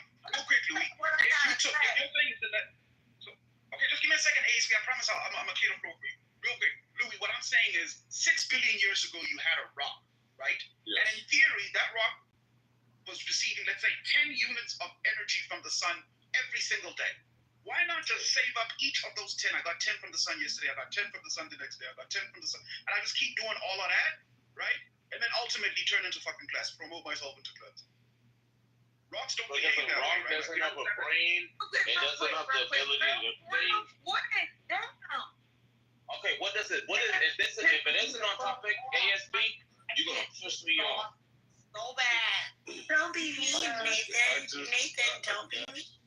No, let ASB run us up myself. Go ahead, ASB. Let ASB go. Let ASB go right quick. Come on, Louis. Let her go. Go ahead. Thank you, Larry. Thank you, Huey, Louie, whatever. Okay. Number one, I had a fantastic birthday. Thank you all for wishing me a great birthday. Thank you for being assholes too. But the biggest thank you was to Eric. You know why? Eric. You did this, Louis. You stopped talking for her. Thank you. Happy birthday, Andrew. All right, now I just know not to listen to you. It wasn't even a minute. Yeah, what did Eric do? So Eric was a liar. Oh, we knew that. Manipulated me. Oh, we knew that. Trust me. All of us knew that. And I mean, I'm not saying I didn't know, but I wasn't asking for shit. some Because I know professional fuck you. bitch. He gets paid a lot. I'm not a punk bitch, right? So, anyway, but you, Eric, he got marked. All I know, like, the things that I remember from, yesterday was a birthday. I remember who I marked, and he is one of them. You're marked. And me. As usual. I mean, you were, but I don't know, man. Like, I kind of took it back. But no, yeah, you, like, I want to like you, Tally, but then it's like, I can't. You just. Your mind is telling you no, but your body. You pissed motherfucker off on purpose or something. Niggas wanna like Or your mind is telling you yes, but your body's telling you. And that's a fuck me. Because if I don't like you, I won't fucking like you. And it's just That's that. a fact. I'm not gonna go there. Just But anyway, that's what I had to say. That's what I had to say. And Do I look biracial in my PTR? It's an artist rendering. Yeah. fucking no, don't give a fuck. Angie, Or do do you I have look any? monoracial? It's the shit like that. Like, Angie, do you have any comments about whether rocks have intelligence? Wait, you took it out. Yup, you cry too much, Eric. We go back. I was curious as to why. who cares about? Okay, ASB, Nathan is gone, so I may take some freedoms. So please calm yourself so that we can continue the No, fuck conversation. that. Like, I don't give a fuck if he was here or not. 1 second though. ASB, please. No, 1 second. Please, I'm just asking, so I can just please. 1 second, please. Yes, Marie. But Huey, I was curious as to why the sun actually doesn't turn the earth into glass. It's actually good. I didn't know the answer to that. But apparently it's three factors. One being it's not hot enough at the surface of the earth, and that's due to the second factor, which is the earth's atmosphere, which acts as a protective shield, reflecting and absorbing much of the sun's energy. And also the distance of the sun. So it says the sun is incredibly hot at about roughly 5,500 Celsius to 9,900 Celsius degrees Fahrenheit at the surface. But Earth is about 93 million miles away. By the time the solar radiation reaches us, it's spread out and not concentrated enough to melt rock. It's all probably and I'll tell you why. There's a guy, YouTuber. It's kind of fun. It's mindless scrolling, whatever. But like, he does this thing where he takes a giant magnifying glass, points it at different objects, and melts it, and then it like changes it. Like he calls it a solar dead ray. Right. Anyway, you could do that because he's done this with different rocks and turned them into lava and then turned them into something else, and he's merged them with different things.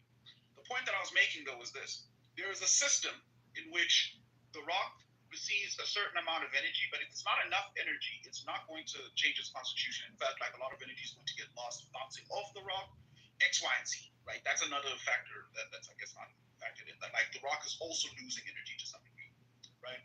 But like in a theoretical system where there is like zero energy, the rock would still remain the rock, but then if put it enough energy, the rock turns into something else. That's the point that I was trying to make. My question is, why does the rock not hoard that energy over time to then have the necessary constituent energy to tank its own constitution? I guess right? that just and what I'm saying is,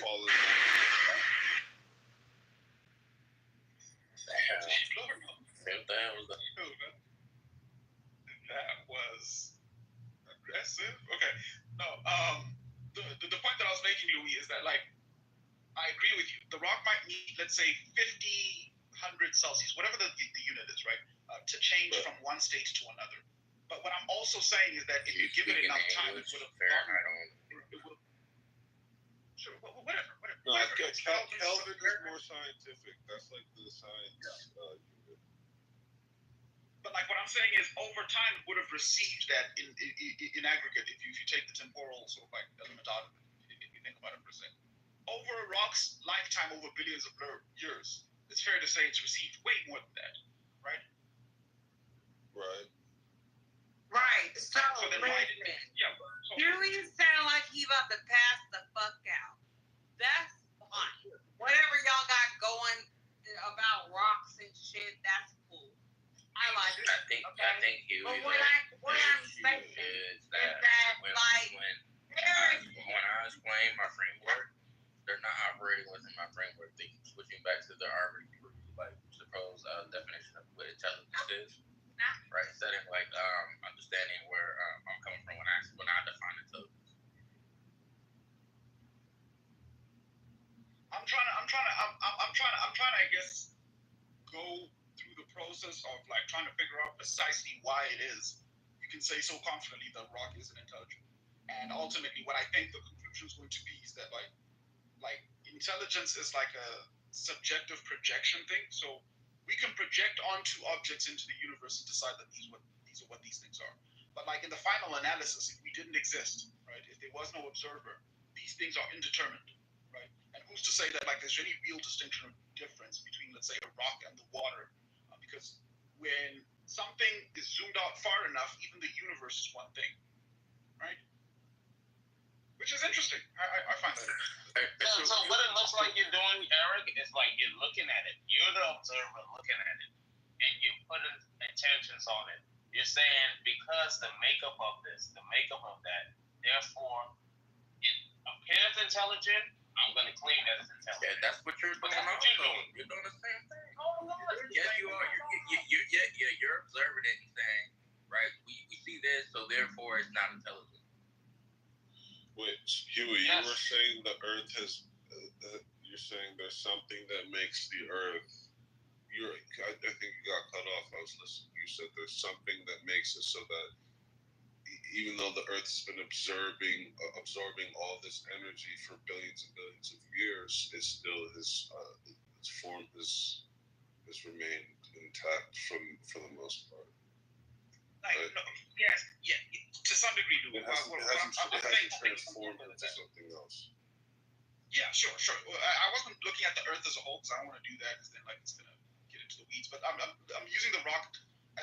It's an analogy. This isn't like a scientific discussion. It's an analogy. So what I'm saying is there is something about the rock that to some degree, and this is a loaded word, so brace yourself. That to some degree knows not to respond to all kinds of energy across times all the time. It knows to respond to an input of X amount in order to change, as opposed to an aggregate amount of that same input, if that makes sense. The rock knows to respond to 1100 degrees Fahrenheit in a single moment, as opposed to 1100 degrees Fahrenheit over time. Like the rock knows something. And I'm using that loosely here. Okay? I know you're using it loosely, but I still want to explore what you mean by it. I don't think you should have used the word nose. That throws them off. No. I use the word nose just so that like there is a trail off point, but never mind. I shouldn't have used the word. No, I get what you're trying to say, but it's like you say nose, that kind of begs a question. Like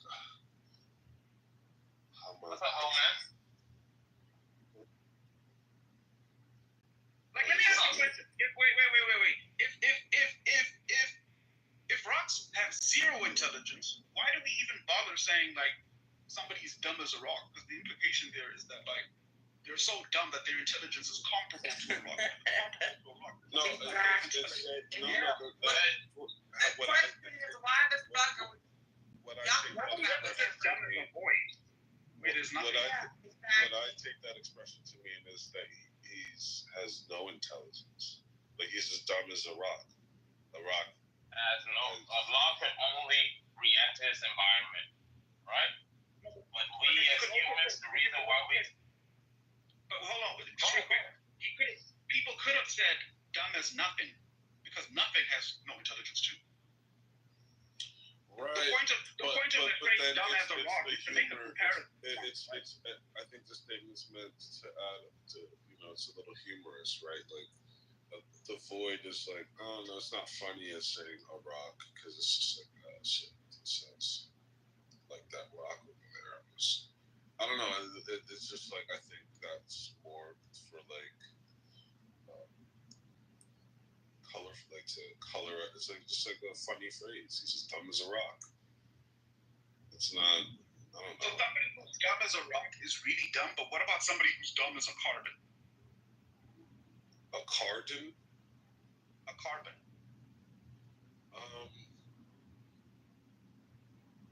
I would. It's just a strange phrase, but I would. If someone were to say that, I would think the same thing. I would think he's saying that person's really stupid and not intelligent.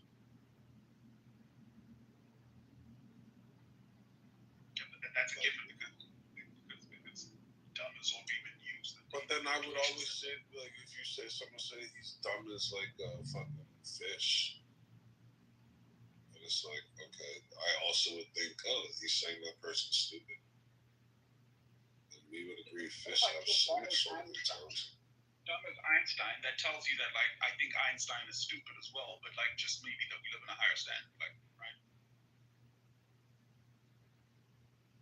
No, it could also just be a compliment, just be saying he's as dumb as Einstein. It's like, oh, we all understand Einstein isn't dumb, so. Oh, so it's okay. So here's the interesting thing. It's a compliment if you ascribe intelligence to the thing we're saying you're as dumb as.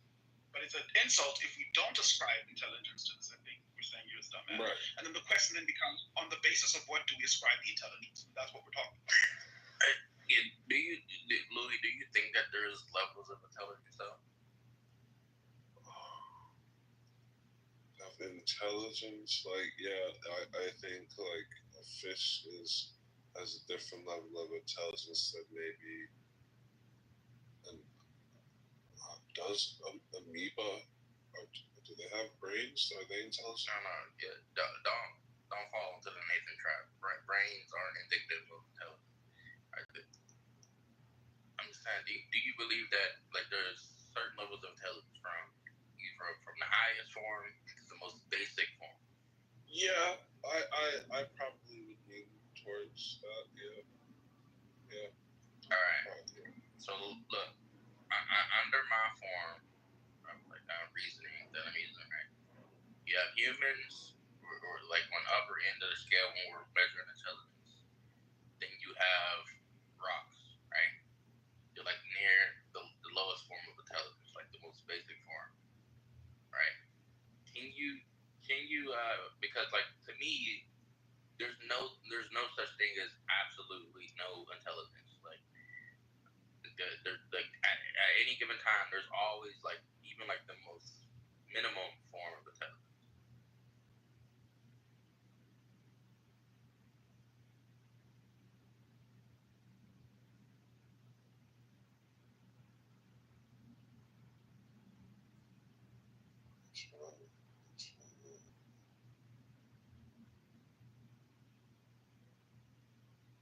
Like artificial intelligence doesn't require sentience. You just still acknowledge it as intelligent. So why does everything else?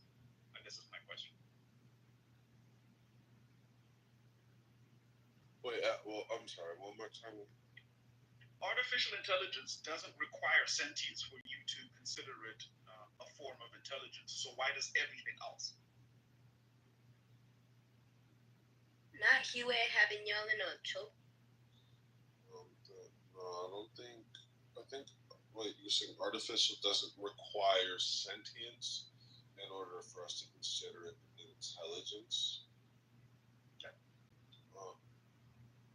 Well, artificial intelligence is basically just like human intelligence compiled. It's like based on whatever prompt you get, it just spits like pre-recorded stuff back at you. So I guess like we say it's intelligence in a way. Maybe it's more of a just a name thing. It's just like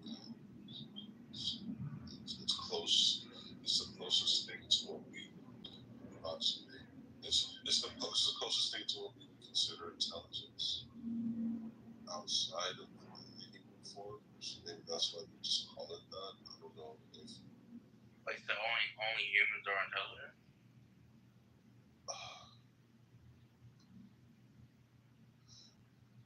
Right now, it's hard to jump over to the other side if you guys can't define what type of what intelligence is. I already told you what definition.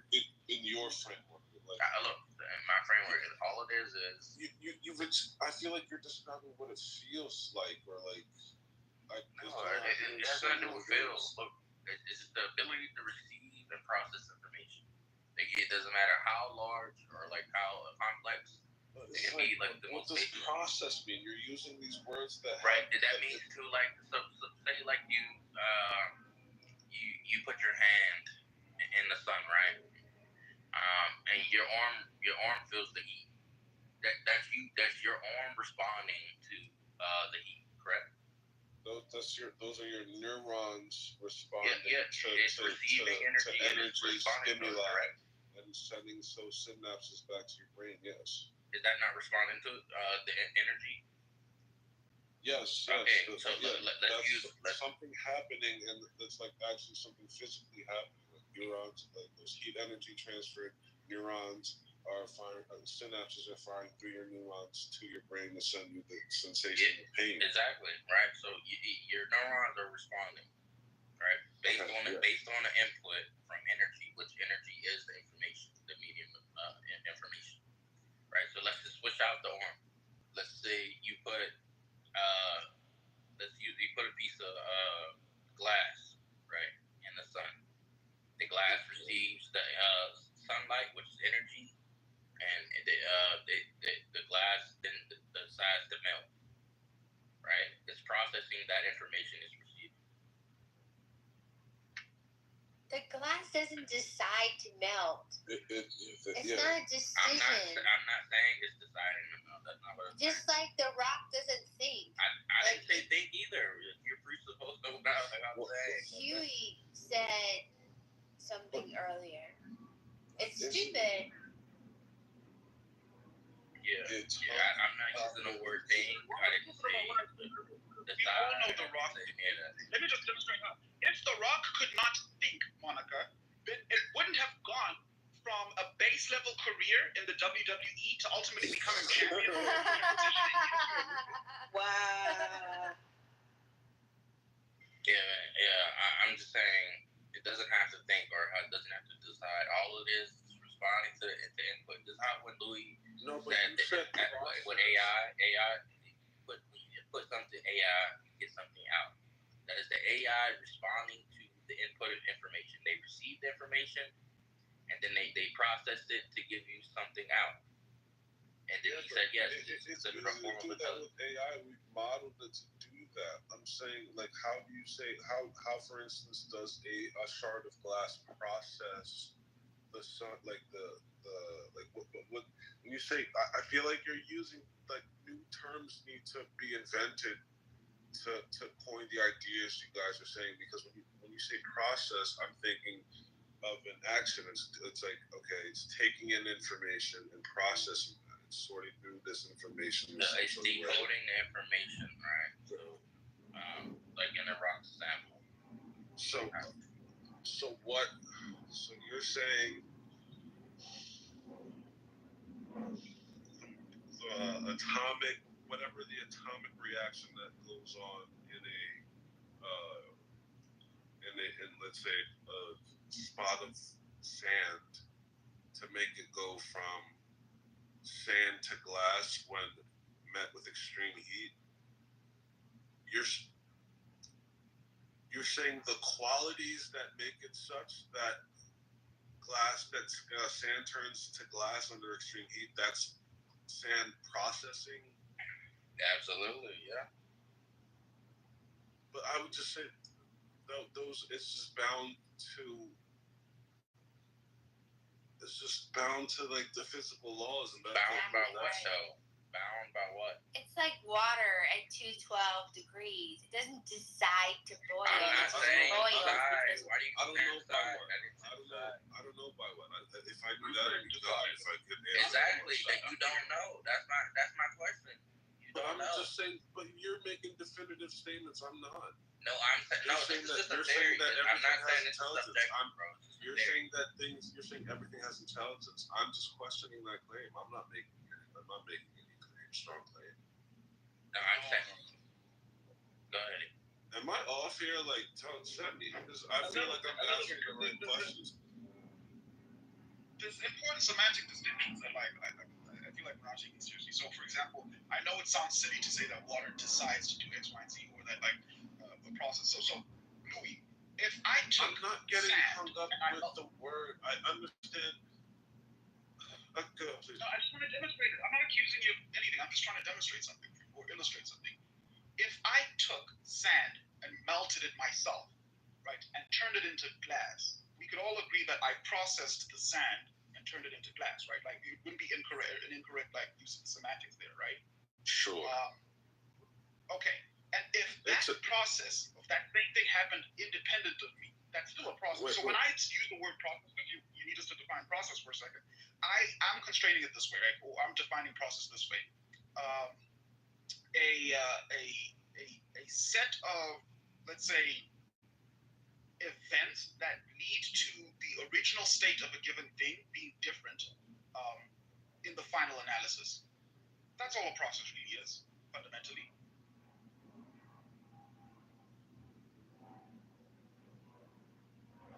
The in-between from one state to another.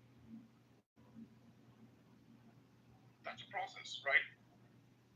And if we're saying that like processing information is intelligence, then most things go through that process. It's not a decision. They don't have a choice. It just does it for the laws of nature that it does it. It doesn't decide. The inference and entailment of what you're saying is that there has to be an agentic nature for something to be considered intelligent. Define agentic. Agentic as an agency, as in autonomous. I would consider a process. I would consider a process some sort of like a structured sequence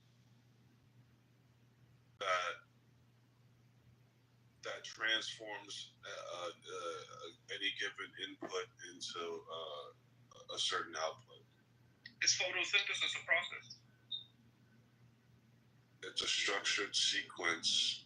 Yes, yes. The sun, the energy is absorbed from the sun to the chlorophyll in the plant, to the chlorophyll in the plant, and that's like processed within the plant and transferred. It's a process, a structured processing, a structured sequence. Yeah, it takes an input. That takes an input, which is the sun's energy, into an output, which is food for the plant. Is a rock turning into a diamond a process?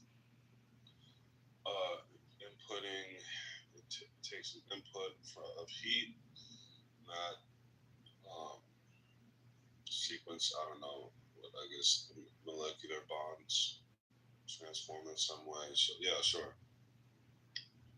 So we agree that we're on the same page with process, and so how Eric is defining it and how I'm also kind of defining it here is that, like, if you define intelligence as I guess a process of some kind of like taking in information and outputting. I'm working off my definition though. Yeah, but those two examples. Okay, fair enough. What is your definition? A structured sequence that takes any given input and gives a certain output. Oh no, then we're working on the same definition. Then what is your definition of intelligence? Yeah. I would say intelligent. Because the way me and Eric are working is, Eric, correct me if I'm wrong, we're treating intelligence as a type process, right? it's subsumed within the category of process in general, right? Correct. I think intelligence, I would say something like it's something more complex. It's something more deliberate. I think it requires a brain. Like, is that what Nathan was saying earlier? Okay, so then does AI have a brain? And you admitted that as a I don't think AI is intelligence. I think it's a emulation of intelligence. We all agree that it hasn't quite. I don't even think we're that close to something that like is truly like sentient and independent of human input. Okay, what about single-celled organisms? They don't have brains. Okay, single-celled organisms. Yeah, I wouldn't consider those intelligent. Really? No, they just react. They just are. Could it be that these are speaking to like intelligent design? If like by way of being able to hold its structure, it has some marker for intelligence that you guys were fleshing out, even if it's not the kind of intelligence that causes it to be able to engage with its surrounding. Like, yeah. Right, no, yeah. I think what Tally said is perfect. You guys, all you guys are pointing to is that there's some sort of intelligent design around these things in such a way that, like, if certain inputs are given, we get certain outputs, and maybe there's, like, I don't think that says that thing is intelligent, though. I think maybe you could say, or maybe whatever governs or created these laws by which these things are bound is intelligent, maybe. I don't know. I can't see. I'm saying, I don't know about Eric, but I think we're on the same page, me and Eric. I'm saying that intelligence is a type of process, and that the thing we'd be looking for when we're determining intelligence is like the processing of information specifically, not just information specifically, right? And so what I'm saying is that there's clearly some kind of information contained within material objects that allows them to maintain their structure, form, shape, all of these other things. I'm not suggesting an agentic nature to like material objects. I think what's happening is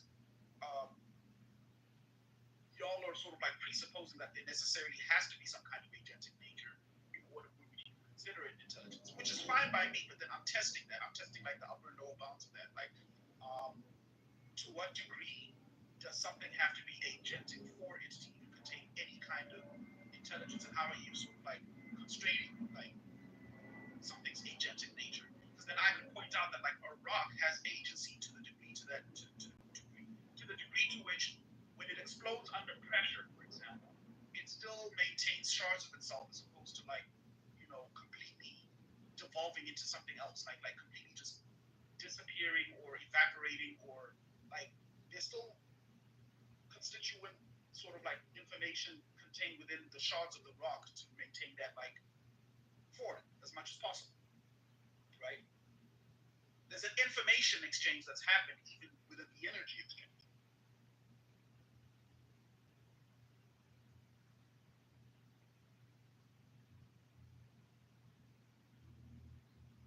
You can disagree, but I'm just saying it's very, I'll be honest.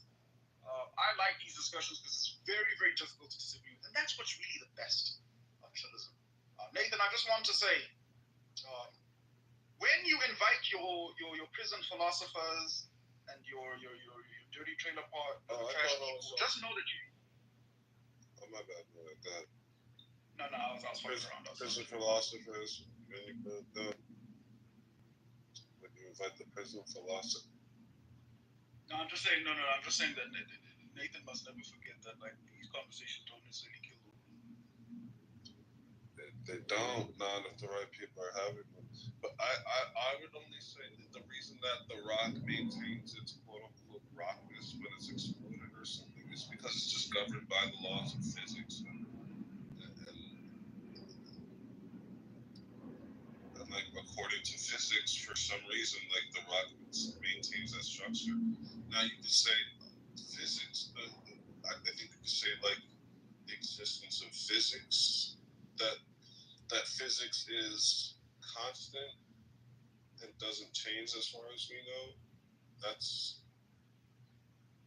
evidence of intelligent design, but I don't think these like So you're saying the rock is able to perceive and decode the laws of physics and respond to it?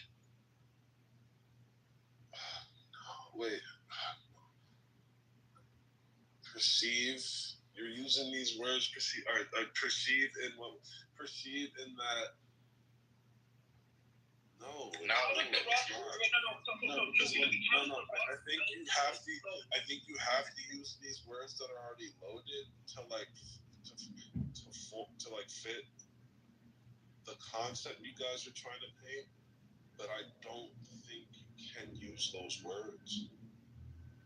I don't think you can use perceive because perception is something I think necessitates neurons. Necessitates an observer. Who can actually take in a meaningful way the information or the stimuli that's receiving. No, that's not perception. I'm not perception, observation. I think perception, observation, in a very human-oriented way instead of just looking at it in its totality. What? Run that back. I'm sorry. Hold on, I was downloading it. I'm saying that you're using observation and perception in a very human-oriented way instead of using the words in its totality without depending on human biases or it's not biases but yeah. Well, yeah, I'll go bias.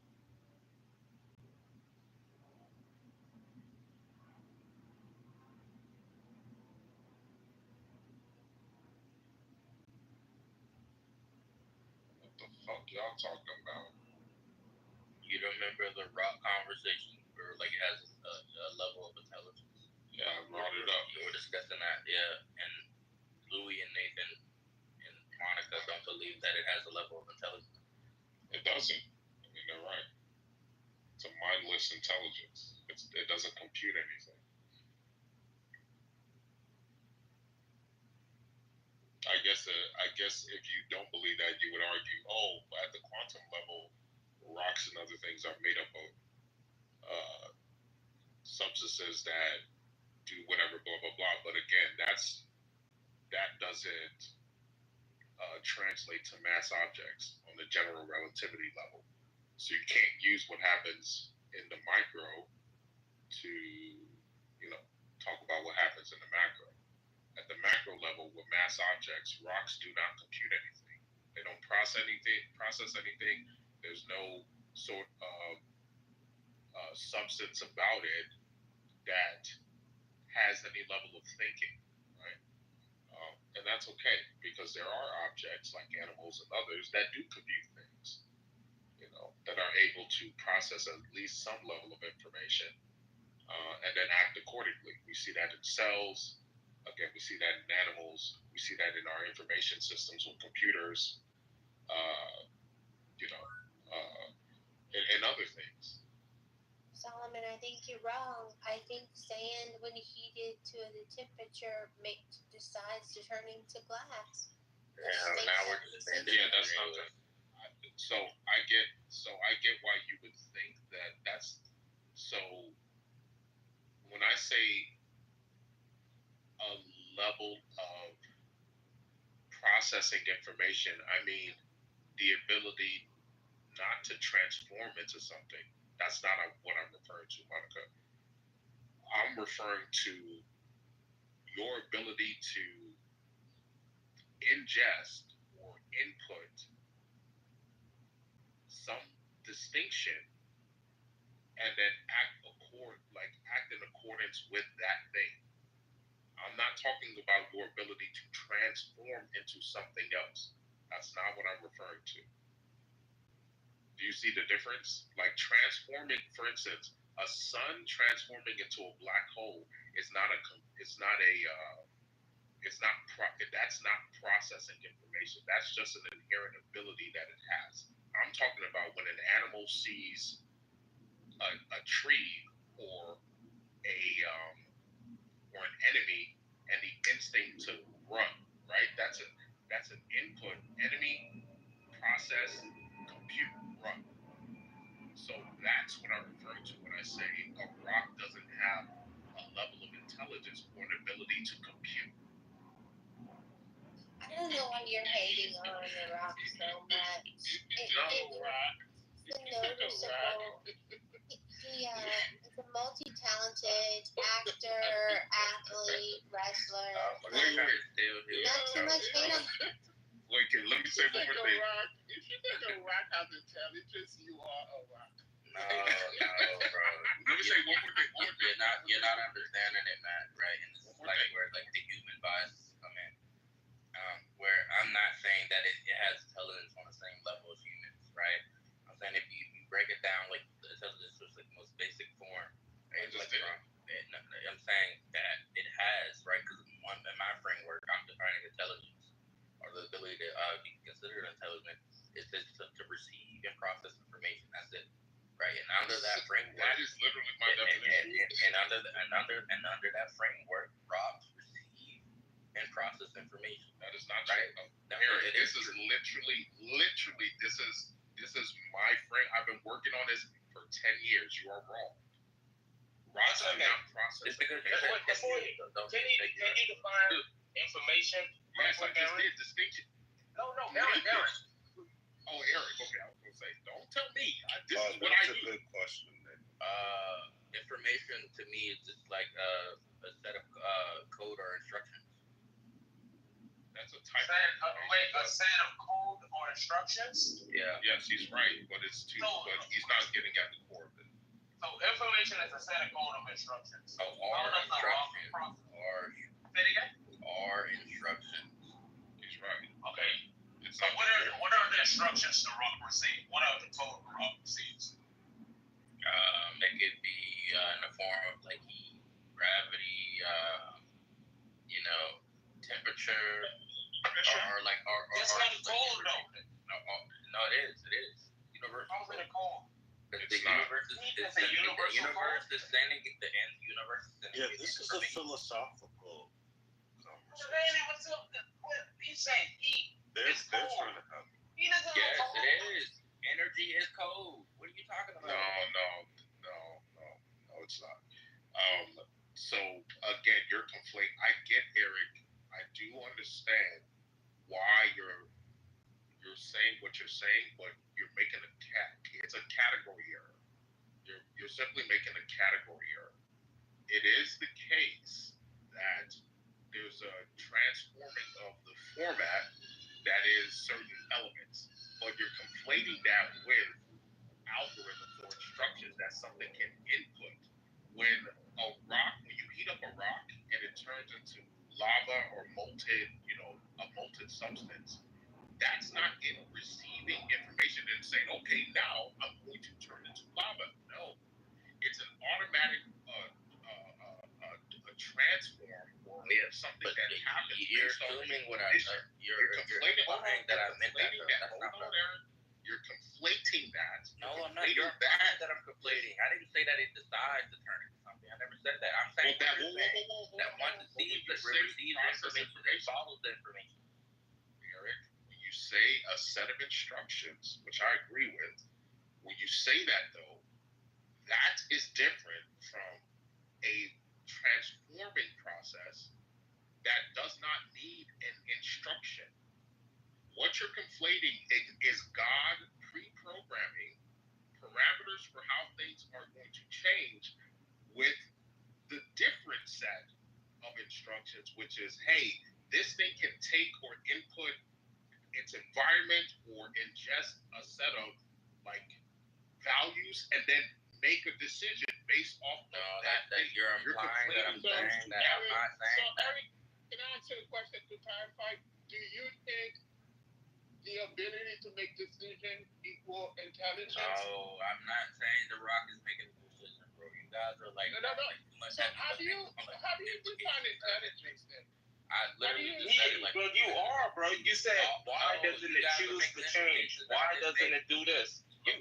What built into your questions, you had that. Why doesn't it try to do this?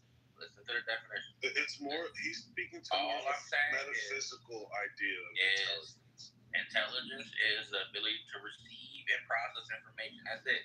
Like, just work with that. Don't reply when I say that. Yes, I know that. Like, Eric, again, you haven't answered my objection. You just haven't. I do. This is literally what I do. I think Eric is conflating two categories. What is the purpose of receiving information if you cannot interact with the information to create a decision?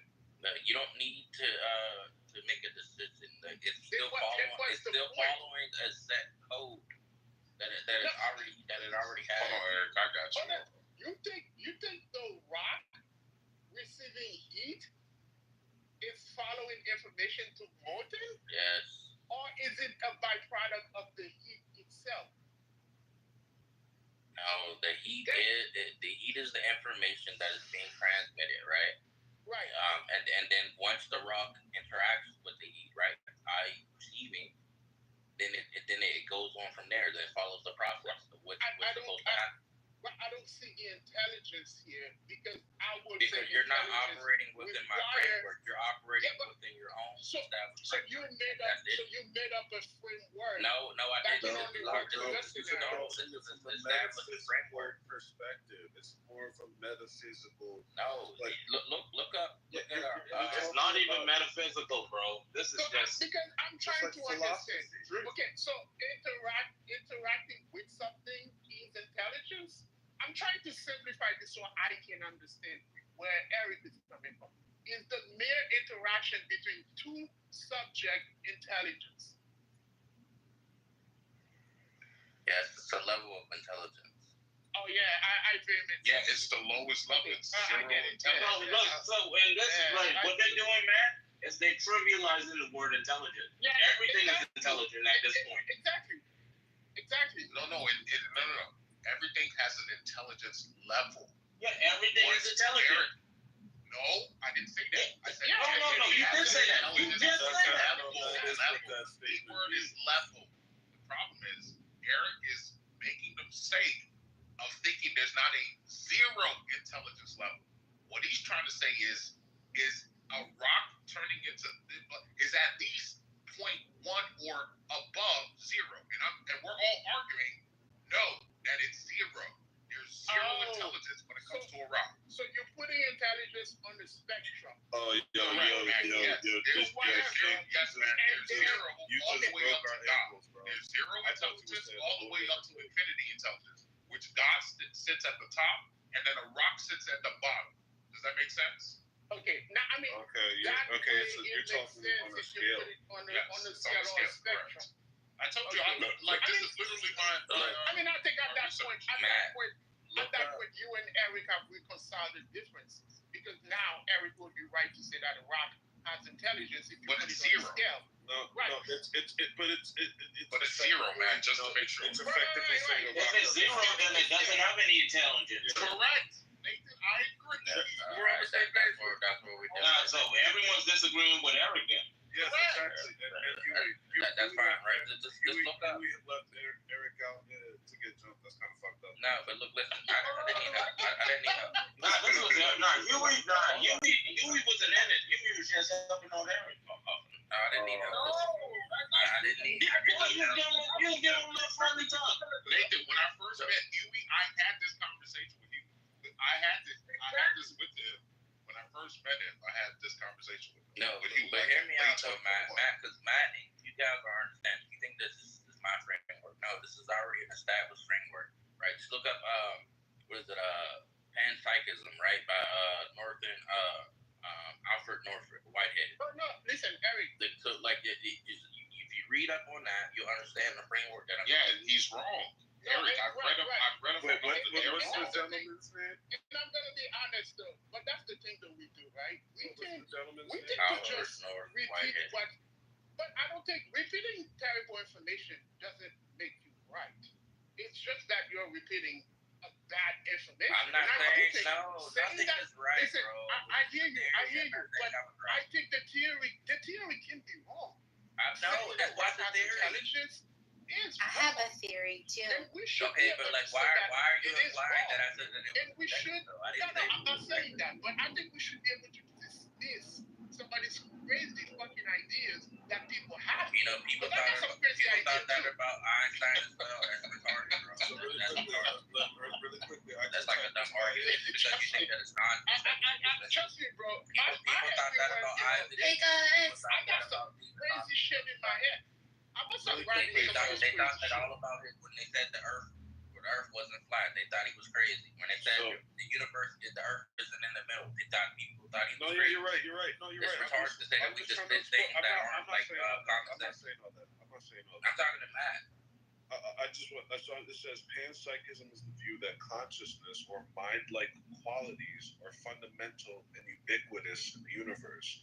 It doesn't say everything is conscious like a human, but that everything has some degree of subjective experience, awareness, or even rocks, electrons, or atoms. Alfred North Whitehead is a British philosopher and mathematician who developed a metaphysical system called process philosophy. And his version of panpsychism is rooted in that. Here are the key ideas from Whitehead. One, reality is not made of, quote, things, but of events and processes. So everything is in a state of becoming. Even a rock is a process, not a static object. So that's the first concept. The second, everything has, quote, experience at some level. Even subatomic particles have a kind of proto-consciousness. This is in quotes, a prehension or basic awareness of their environment. I feel like these words are loaded. They're very loaded. Yeah. 3. Actual occasions, or this is a quote, actual occasions are the building blocks of reality. So these are likely tiny moments of experience or events that combine to form what we call matter or objects. 4. God is not a creator outside the world, but part of the world's ongoing becoming. Whitehead's philosophy is often called process theology when interpreted religiously. What this means for rocks. Whitehead's view, a rock is not, quote, dead matter in the traditional sense. It's a society of actual occasions, a structured bundle of microprocesses, each with some degree of responsiveness.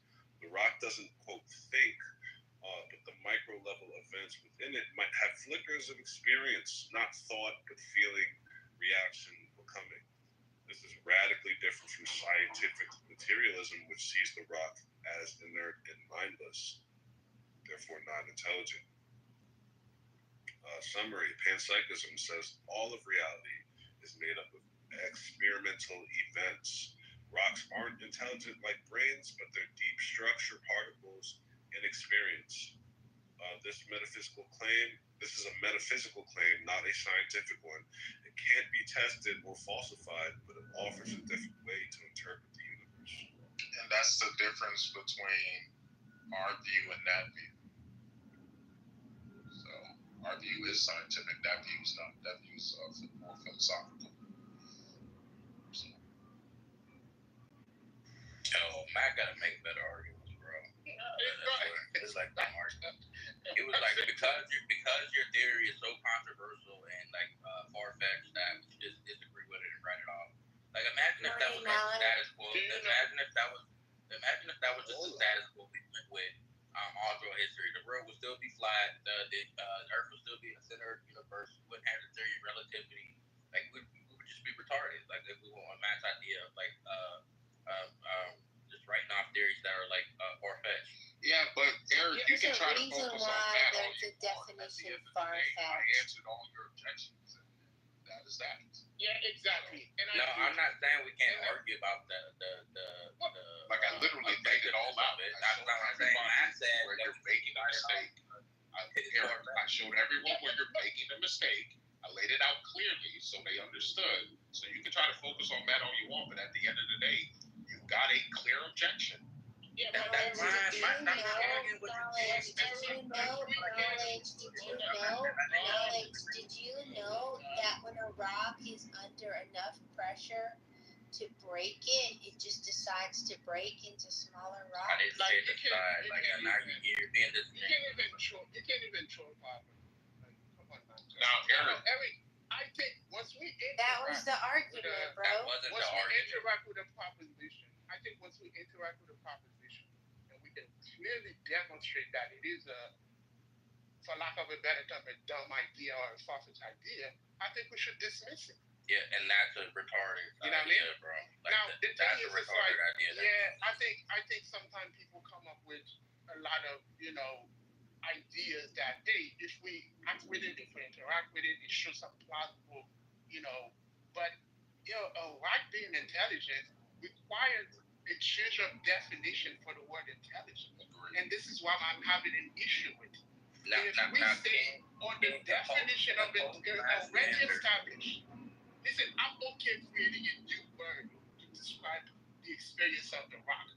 But once we start taking already established definition and we change it to make it fit our, wild imagination, that's kind of what I was saying earlier. Right? And the thing is, this is like the same thing that happened with all the other theories. This is like, not necessarily. Planet, bro. What are we not talking necessarily. about? Not necessarily, right? Because this is like when people talk about sociology, they take already established word and they create a new definition and then created a new concept. And you're like, no, it doesn't fit. Create a new word so that we can understand properly what's being said. I agree with 90% of what Louis read. I think the rock does have experience. If I take the rock off the floor, put it in my pocket, and take the rock to Europe, well, that is an experience, right? Because I'm changing the rock's environment. So now the rock is interacting with a different environment. That is an experience. But that's not intelligence. The rock is interacting with a new environment. The rock's not doing anything. Oh my God. It's not interacting with some anything. People are out of their depth in certain conversations. It's ridiculous. You guys are bullshitting. Y'all are bullshit artists, and y'all practicing your bullshit on us. I don't think it's that deep. I just think it's a different kind of conversation. I think there is credence that I'm not. Like when I'm reading, like it says that it can't be falsified. So like this is ultimately just a philosophical conversation, and like I think like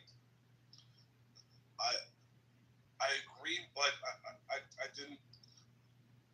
All I asked, because when I was going back and forth with Huey and Eric, I was just trying to get, because I felt like the words that they were using to describe this concept, like they were insufficient in a way, because I feel like they loaded too much, but I understood the concept.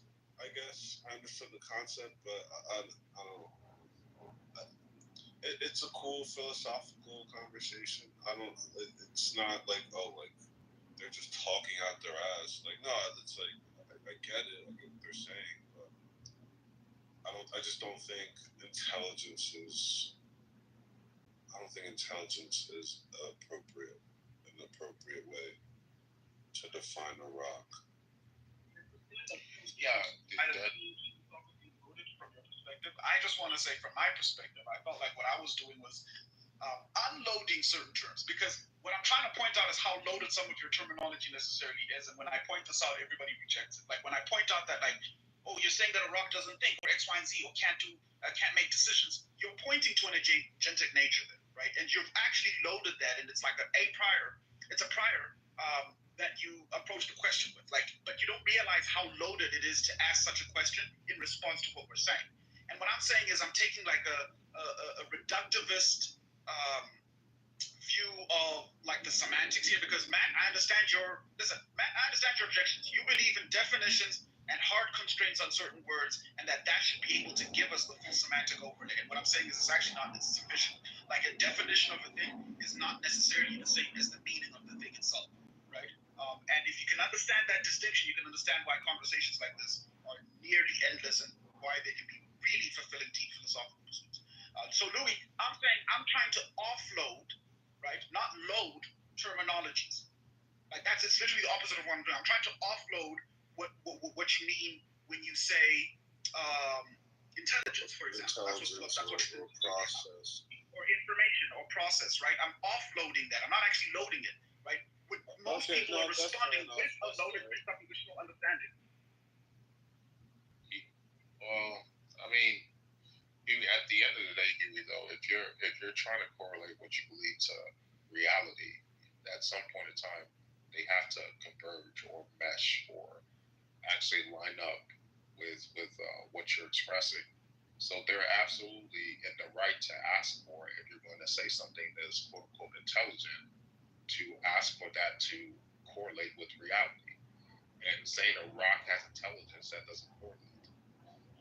So I think we also have to be honest about that. In my anime, rocks are sentient. Because it's funny you bring that up. Wait, hold on. That's what happens in my anime. See, the one thing that my anime deals with is this very conversation. Hold on. Let me just point out one thing. Just give me a second. There's an entailment from when Monica responds like that and when everybody else responds like that. You see, when you say, in my anime, rocks are sentient, right? And you've just had a conversation about intelligence, and I've asked this, and people say no, but then you treat it like sentience is necessary part of intelligence. Like, this is what the problem is. Like, I understand what everybody's saying about, like, how, does it comport with reality? But what is reality? Like, that's another loaded term that you've never offloaded to, right, like, epistemologically, like, reconcile. Right? Like, this is... We all know what reality is, bro. Reality is the experience of the external world. Bro. I did want to say something. Yes, we know. I was going to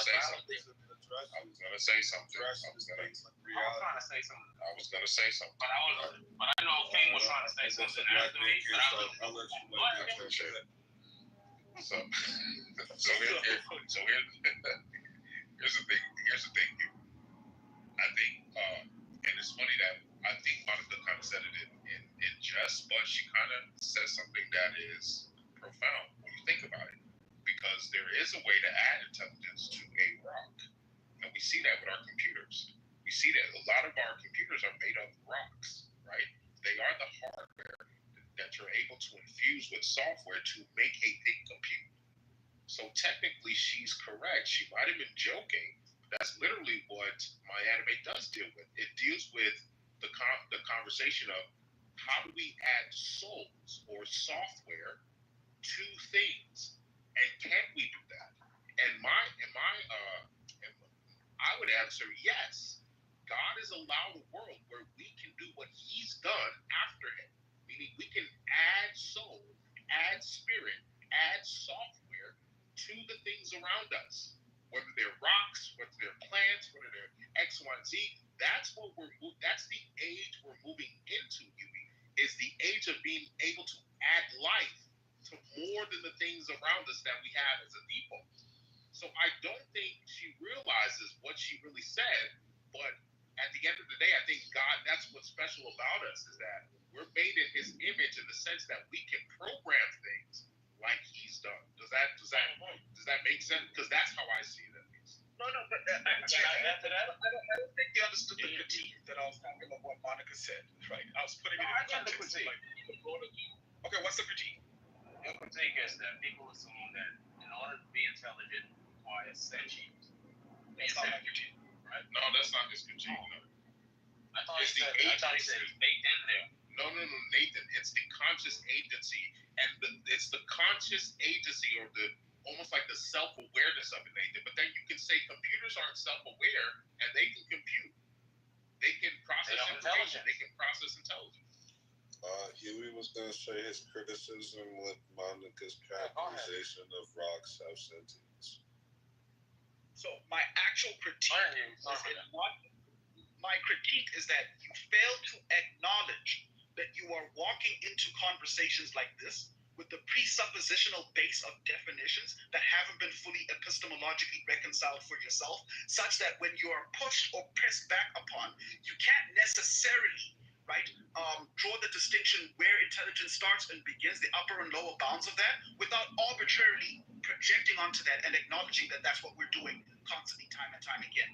And that there's a difference between the semantic landscape and the exercise of definition. There's an important distinction in those two processes. That's my critique. There's, I think, no, yeah, for sure.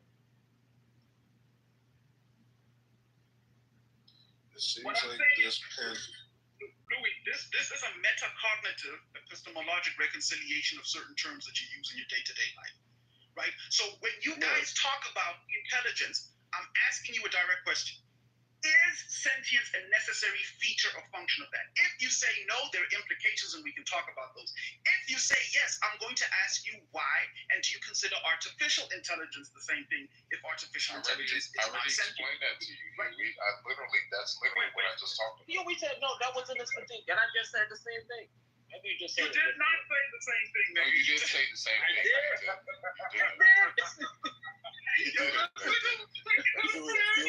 But Eric, I did answer you. I already answered everything you just said. I just said I think for to No, not those. I said to define what we Those consider ones, you can leave those ones right here. Maybe you have my key. Yeah. I was saying to what I consider what I think scientifically what we consider intelligence requires a brain, it requires neurons, it requires a nervous system. And that definition that I'm appealing to is the ability to learn, adapt, make decisions, solve problems.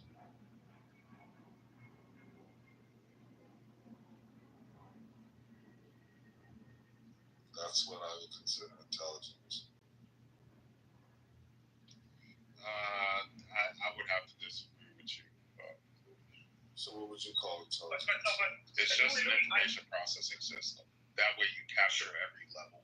Because when you put it like that, it's almost like you confine it only to a specific subset of reality rather than the phenomenon that's happening in all reality.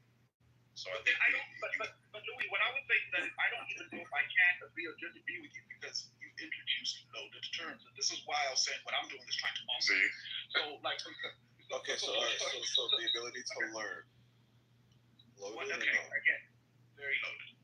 That's why I would say just information processing system. You can't say that that's loaded.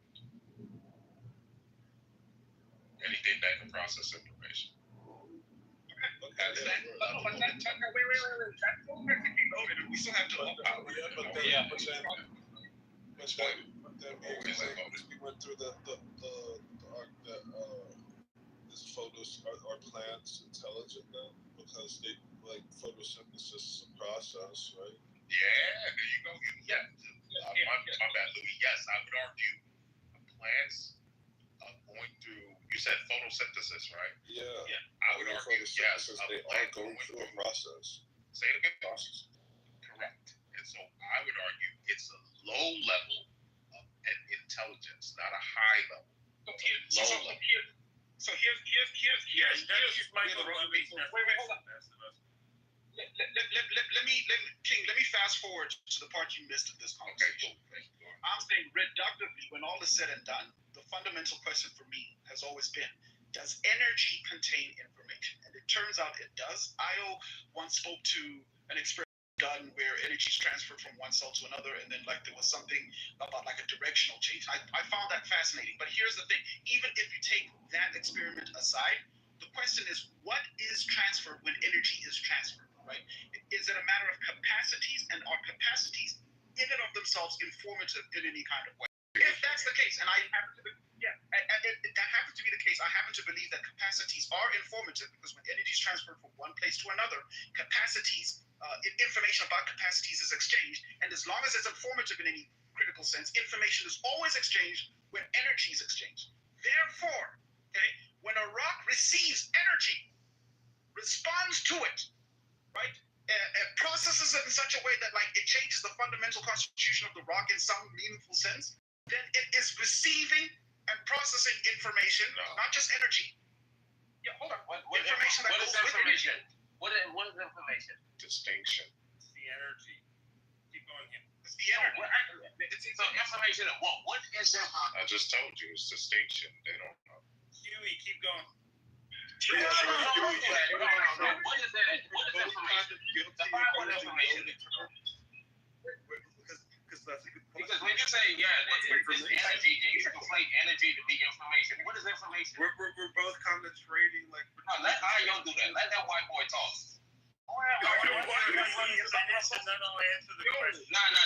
Answer my question. You think talk something. I'm not going to answer your question. You know okay, why? Be quiet then. I'm going to need you to talk. Once upon a time, let the you experts asked do it. me, I'm good. hey, don't ever... Shut up. I'm not Go ahead. anything from you, so that's why I'm not going to answer. Move your ass down, bro. Shut up. So, Huey, I want to hear the rest of it, Huey, please. Huey, you want to find that information? Yeah. The point that I'm making is even the way you describe distinction, I like that. I have no problem with Yeah, it. God, Like this is my expertise. I don't know why y'all. This is literally my expertise. It's also my expertise. But anyway, the point is this. Look. The point that I'm making, King, is this. That if you say it's distinction fundamentally when it comes down to it, right? When the energy is exchanged for one, I understand. When the energy enters a new system in which a new distinction has to necessarily be carved out as a function of the presence of that energy, right? We're still coming down to an information exchange, however you slice it. So what I'm saying is like the change of state from one point to another is sort of like the demonstration that energy was exchanged, but also information was exchanged, such that the new state is sort of like the resultant of that information exchange. I hear the issue and why I'm glad that you understand the fundamental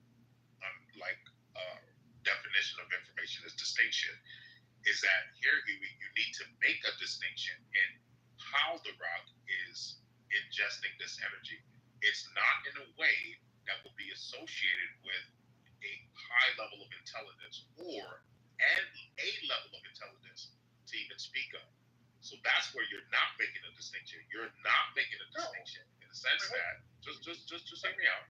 You're not making a distinction in the sense of how the rock is ingesting that energy or that type of information. The way it does that, you cannot associate it with a level of intelligence.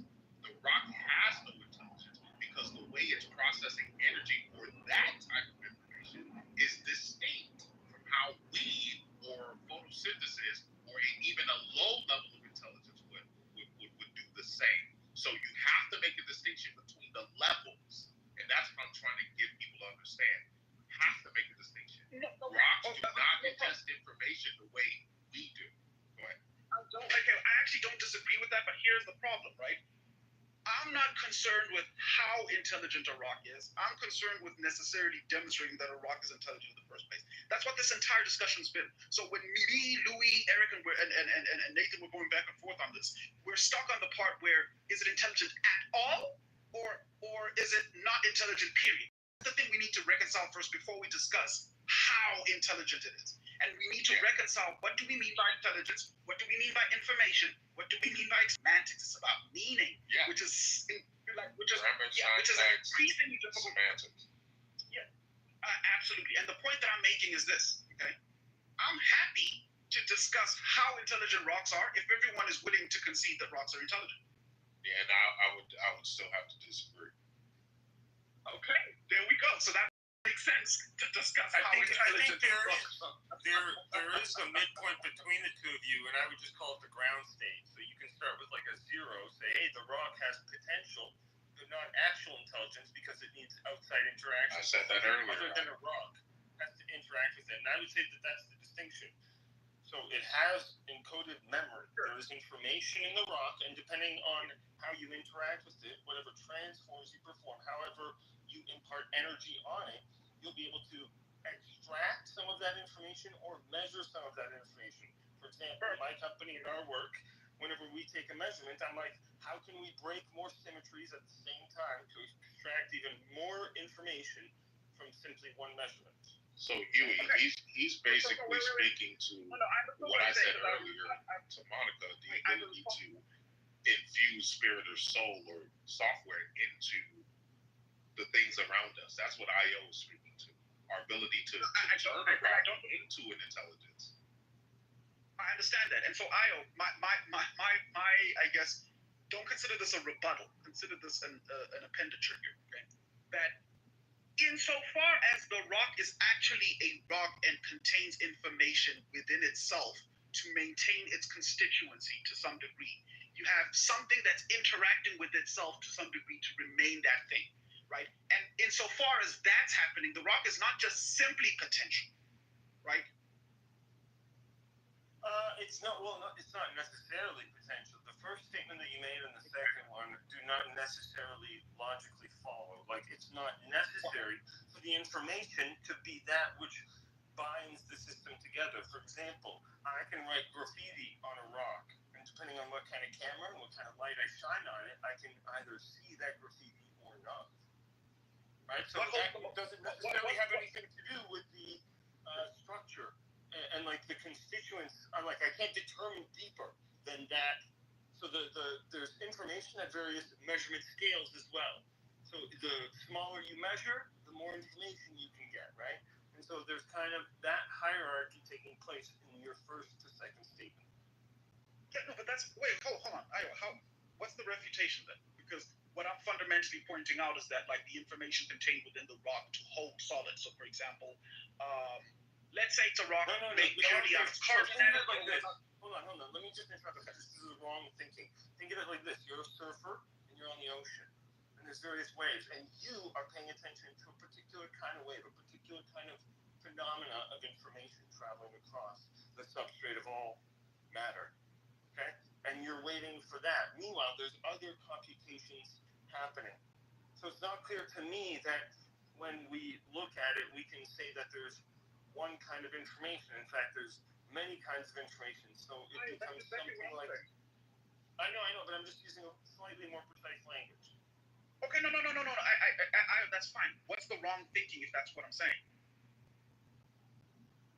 That you're thinking there's something to do with the constituency to the information, whereas the information could be arbitrarily been painted on to the structure. That's all I'm saying, that makes sure you're not making that mistake in your inference. Okay? If you understand that, then we can continue. But as long as you're not making...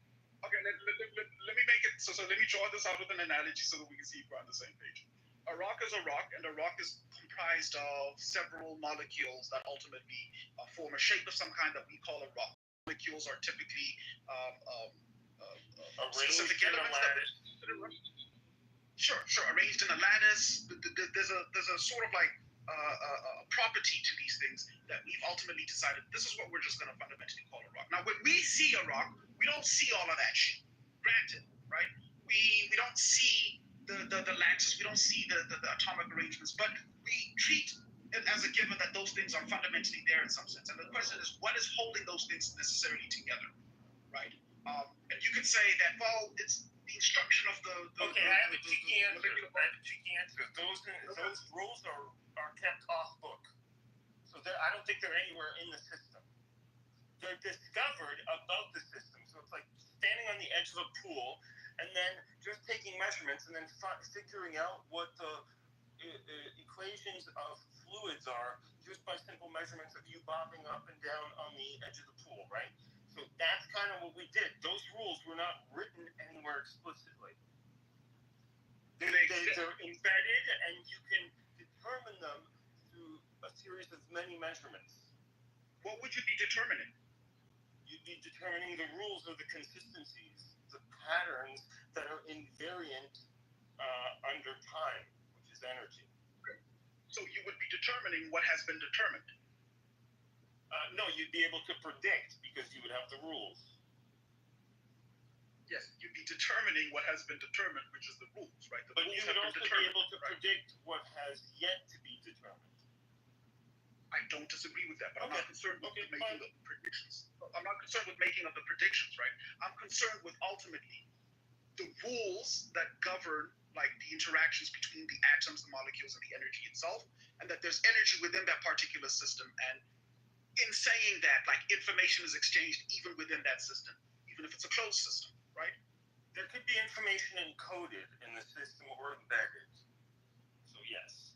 But the intelligence aspect of information requires that you make predictions about the future because you're using information about the environment to make decisions. And so there's something like that required in the and that's why I suggest the definition of Dr. Michael Levin for his definition of intelligence, sentience, and so on, because he says, hey, we should start treating our liver like it is conscious, because in many ways it is. It's coordinating with the rest of your body to keep you alive at its own expense. That is a weird proposition when it comes to intelligence.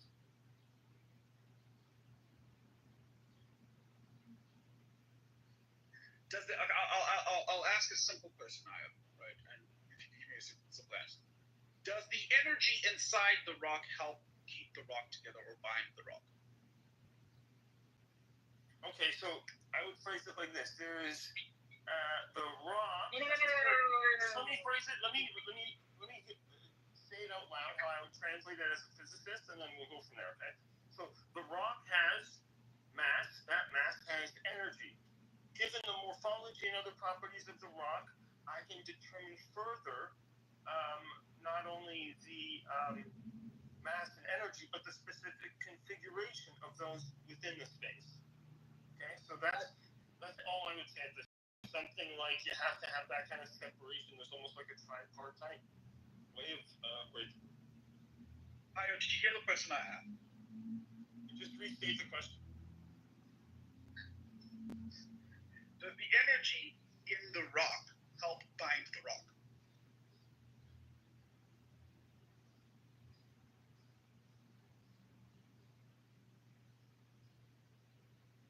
Yeah, my wife is like, well, I don't know why you're looking at me for this. And I'm like, I'm struggling because it's an awkward question. I would say there's, like, the rock is in a stable energy configuration. Like, I'm not a large language model, so I can't really make it that much of a large leap. But my thing is, I would just say that it's in a stable energy configuration. And then you could probably make that determination by just measuring its information. So after many measurements, you could come to some sort of agreement with that statement, but I wouldn't state it that way. It's the wrong way of phrasing it. At least for a physicist.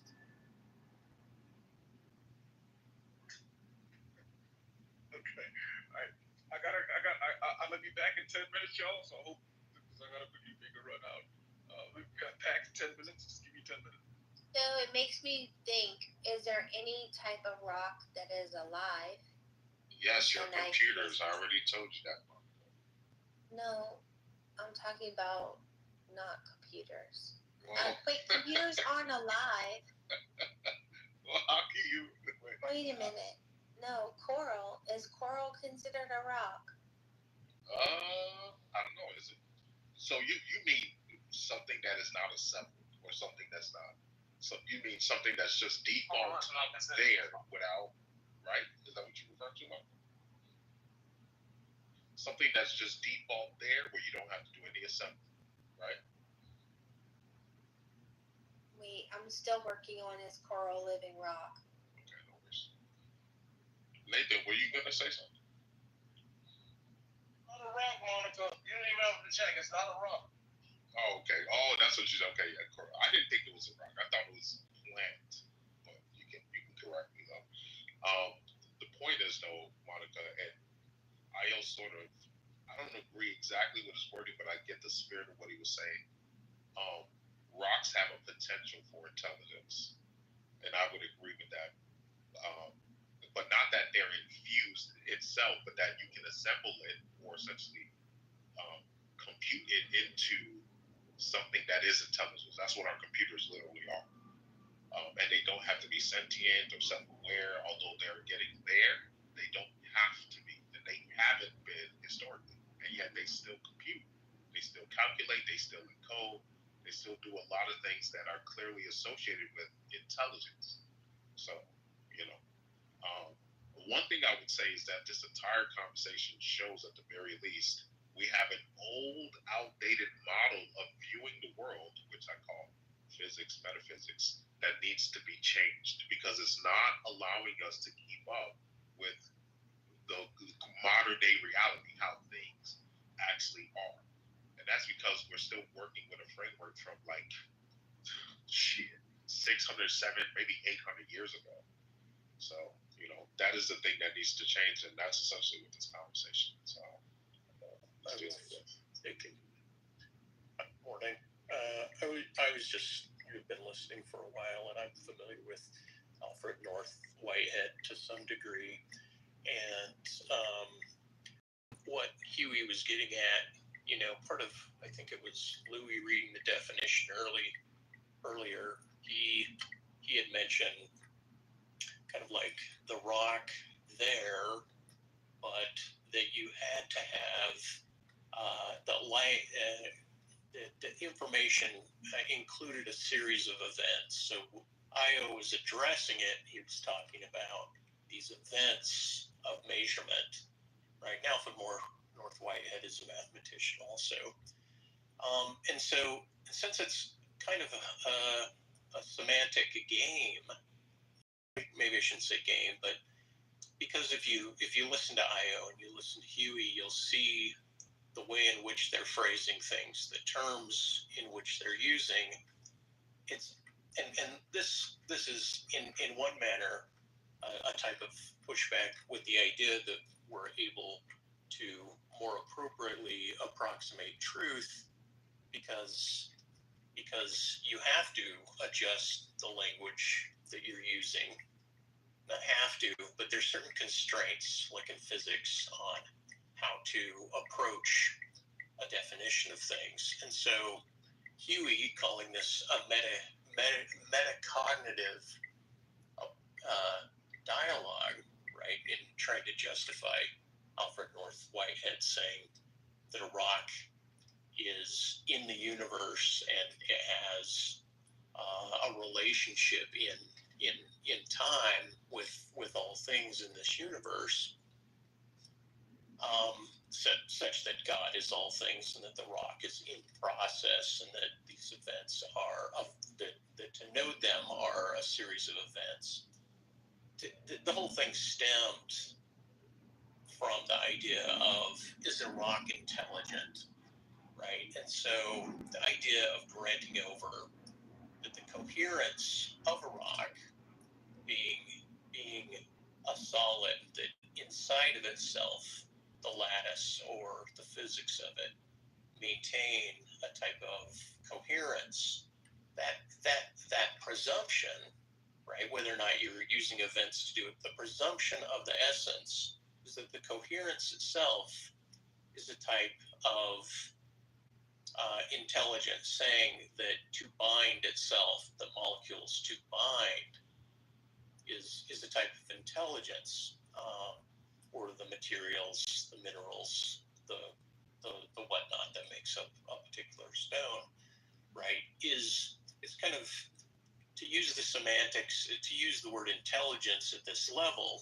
I think, and I don't know when Io came in because I've just been listening, but Huey had kind of justified that he'll grant over if one is going to start with the presumption that rocks have intelligence, he can then speak of the degree in which they have intelligence. So what I'm just trying to note is the way a physicist might want to tighten the lexicon and the semantics, the way they want to phrase it, is for something that kind of is like a hand to glove into what now Alfred North Whitehead was saying, was that it's a way of saying, hey, this is how we're going to frame it, but that the right when I get to my piece de resistance, I gotta focus on what's around me here. But the whole idea is that the way in which something is described needs to be very specific if you're doing. Is one of the most insanely idiotic things I have ever heard. At no point in your rambling, incoherent response were you even close to anything that could be considered a rational thought. Is that Ferris Bueller? Everyone in this room is now dumber for having listened to it. Come on, dude. Come on. That's actually very profound because like that. I just want to point out what I said, and this is kind of like, he said that something like, hey, the ability to hold yourself together is something like intelligence, and that's where my disagreement with Huey kind of hinged on. But it wasn't necessarily clear to me how the system was leveraging that information for some end goal, and that's kind of how we tighten up the definition of intelligence. Yeah, and then that brings in the utility function, right? Meaning, if physics is trying to discover what is this going to do, what can it do, what is its makeup, but even the act of wanting a prediction instead of stepping back and saying that your consciousness is exploring an event, and it's these events that make up what Alfred North Whitehead is saying is like the whole configuration of what it means to be alive or not be alive. How to phrase it? Because I don't have Whitehead's words in front of me, but just the act of trying to discover it is a series of set events, and so once again, that's kind of caught up within, I think, the drive of what Whitehead is saying about what process philosophy is. But I've always had a little bit of difficulty accepting Whitehead because he steps back on categories and because he presumes a panpsychism before he's starting his dialogue. Anyway, coffee time.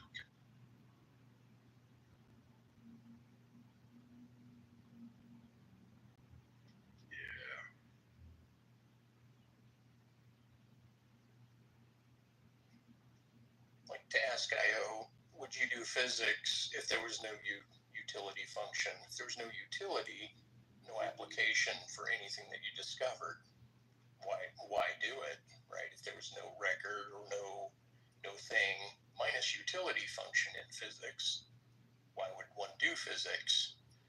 And so if you just subtract utility function from everything and you just kind of reapproach a situation, I guess the utility function would just be to comprehend it. And I think it's that synonymous notion of comprehension that Alfred North Whitehead is saying the universe is intelligent and it's panpsychism. But that's why, and then a side note, the idea of saying at the end of the day, and then X, Y, and Z, right, that someone might say, or this idea that one is going to come to truth, or that we need to update our truth. That by itself is a problem, because people, different cultures, different times, different analysis of language, it would seem that is always going to remain in a flux and an ambiguity, because people will always choose different lexical terms or configure their approach to things, their perspective of things in a particular way that can be unique to them. And maybe as we're going forward, we'll have more freedom and more expansion instead of more and more attempts to approximate truth in this metacognitive sense. All right, I've lectured enough. Now I'll add a little caveat to that and say further, in humans it becomes even more annoying because, hey, eventually you trade out all your cells. You're doing like mass exchange all the time, so you are just a pattern that is stable, and you're using atoms to represent yourself, which is even more fun, because that's like, holy shit, there is something like information outside of matter. There's something like structure, and so think of it like a tornado moving through the desert, for example, right? The sand is changing, but the tornado is continuing to go. So when you're talking about information, it's important to remember that information also has something like time slices. Even if it's just deliberation or thought, you're going to require either the next frames, so things like frames in a roll of film, or you're going to need to be able to move energy and therefore exchange information. Sometimes energy is, or information exchange is very inefficient. So a lot of it's lost in heat. When things kind of get heated up together, you kind of lose track of where they were and stuff, and then it's like, oh, it's just heat. So for example, I'll give this as an example with my work. It used to be thought that microwaves could only impart heat energy onto cells. Now the change in thinking is something like we can impart resonance on sequences of cells. So if you have the wrong sequence, you're more likely to get cancer now. That's a Yale study that showed that. So that's kind of how thinking of information differently can change the way that you operate. But again, this is just a physicist-centric approach, so there's probably many ways to approach.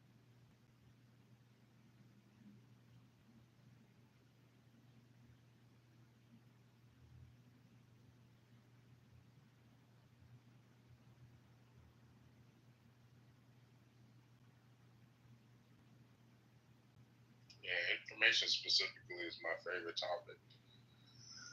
It's always interesting to see how people approach trying to define it. But it is the future, and it will be the basis of replacing the whole metaphysical, physical paradigm in which people like to categorize existence. I think you need to get rid of that and just use information intelligence and computing, and then introduce levels to make distinctions between certain categories of information. So that's the future, and I'm glad more people are having this type of conversation. So.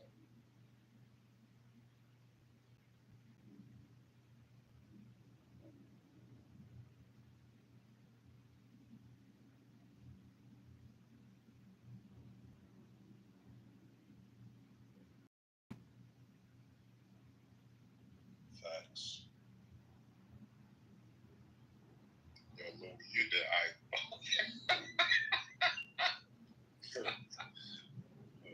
No, I was just fucking with that. That was funny. I know that was funny though. That's what you get, bitch ass nigga. Don't think I forgot what you did last time.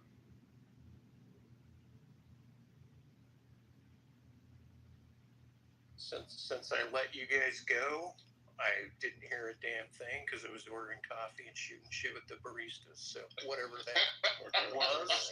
Better number though. No, but she had my number and she was like, "Get the fuck out of here with that black coffee."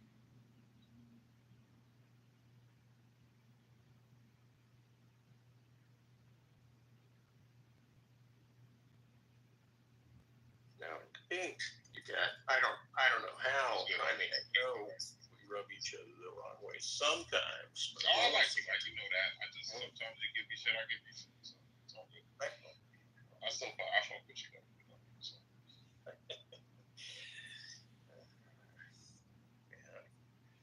Yeah, and I realized being in this room, right, and I got to grips with something, I think it was 2 days ago, which was when the room gets heated, I'm so used to the idea that I have to reduce my point and just shortcut it and just say it as quickly as possible. And when I do that, obviously it's like sometimes I hit the mark and other times it's like entirely just it's too cut up, right? No, I hear you. Yeah. So I think that's my problem though for not relaxing. I've kind of been trained to do that, and I thought, next time I come in, just breathe, just exhale, just take the time. What's your degree? And look, it's like not everybody has the ability to always in the perfect sense. Because yeah, you're right. Perfectly portray what's in their head in the least amount of words. That's a skill in and of itself. It's not easy to do, to try and convey what's in your head, especially when we have these big heady topics, to try and convey that in the least amount of words. It's not always easy. So, it's actually what I critique AWOC about. AWOC is brilliant, but he needs to understand you don't win when you can't convey your thoughts in words people understand. It doesn't give you You don't win arguments using prestigious jargon. That's what they call it, prestigious jargon. Essentially, words nobody understands. Say it again. Like Peterson. Yes. So love A-Walk to death, but and I I'm sorry, I always get you two mixed up. I'm just saying that. Like, as much as you guys critique A-Walk, is that you guys just aren't equipped to debate him. He is right, but a lot of that stuff goes over your head. That's not true. That's literally not true. No, that's literally true. No, it's I'm not even gonna. As a matter of fact, I never heard people say this. I mean, this is what I always hear. A-Walk, he always uses these big words, right? And he relies on big words in order to win the debate. No, he's using the right words. That's it. You're on the same level as this. Yeah, that's just not true. These philosophical topics. Yeah, that's just not true. Again, that's not true. So the good thing about me is that I do understand the words he uses, and that's why I know it's prestigious jargon. It's other people. That's why they critique. That's why he overcomplicates. I can critique it because I understand. IO got the same IO too. I didn't say IO. I said Ike, not IO. Oh, that's one. I do. Two. I can support for those too. No. So okay, you are right in the sense that IO sometimes will use words also that a lot of people don't understand. But the difference is IO would at the very least make an effort. Yes, he does. He literally says does this. make an effort. No, he says this. I'm not you. No, he does not. He would literally say stuff like words that say, When he goes all sciencey or techie, he'll explain he does not. He'll explain the concept in tech speak, and then he'll give the language. Correct. Yes, he does. I could give you countless examples. Guys, listen. There's certain people that I exclude from teaching, like Nathan. Oh, now he said, one time Nathan said, "You ain't teaching me shit." I was like, "Of course, I will remember that. Yes, sir. I'll keep that in mind." But it wasn't me. This is that reminder. Like literally, that reminder that you're gonna stay stupid. Someone was You're talking gonna about. stay stupid. Someone was talking about like. And so I have that like kind of genes and genomes or something like that, right? Bullying, and kind of IO's courtyard response was this. attitude. No, you're saying it wrong. What you want to say is this. And it's like, okay, I get what you're saying, but tell me, what did I say that was so different? Oh, I'm not here to teach you, bro. I'm not here to get the fuck out of here. You are the dumbest, smartest person here. Well, you know what? I have a team of now, what I mean by waiting. I mean, yeah, what I mean by smart, I mean like you listen. Okay, what I mean by smart is that you're only good in your field. You're only good in your field. You take you outside of your field. Basically retarded. You're just on onset neurodegenerative disease. Stop. Fools, but you can't speak because you lost your tongue. Remember that.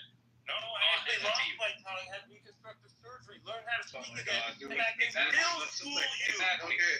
Exactly. Because you talk too much shit. Let's go. Let's do something important. Let's talk. I gotta remind him. No, Nathan just trying to get off mic and stuff. Like, nigga, I didn't ask you to get off mic and start fucking sucking A-Walk's dick, nigga. The fuck up, man. I'm just mad because he can be No, the kid just trying to insinuate, nigga. I know every fucking word that comes out of his mouth. That's why I know every word that comes out of your mouth. That's why I critique you. I'm not just talking about like most of your niggas in here. I've actually done the work. You niggas don't do the work. That's why I critique them. That's how I know it's prestigious jargon. Not everything he says, but a lot of what he does. He does a tactic where he likes to use big words to obfuscate that he's wrong. He does it all the time, nigga. That doesn't mean that he doesn't say things that are true. He does. But you sitting here trying to act like everything that comes out of that man's mouth is true. He literally argued with me about Bitcoin and how it was going to go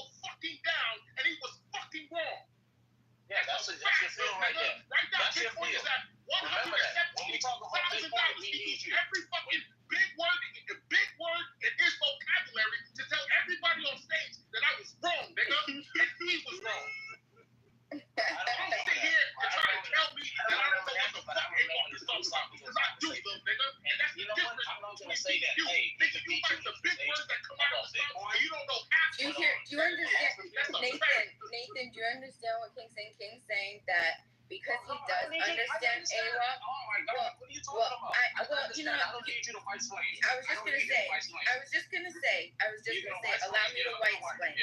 I would like to white explain to you. I understand. I want to. Okay. I think what's happening. What he's trying to say? I do understand what he's trying to say, and White what people love doing this, bro. I feel. Well, all right. So I wasn't going to, but now I'm going to take it. I take this as an insult, just so you know. Well, you should take it as an insult because I'm trying to insult you. Because what I was going to say was, to explain what he's trying to say when I already said I got what he's trying to say, and I wanted to respond to it. Well, I think that's an insult. That's your white privilege. Okay, but okay. Well, you could, if you want to reduce it to race, whatever. That's fine. That's who you are. Okay. All right. Okay. So wait, but I do have to say this. I think what King is saying, because I have witnesses too. Ewok is really smart, but he relies on his intelligence to be able to sort of confuse people and have them not really follow and understand him. He also speaks very fast. So, yeah, Nathan left.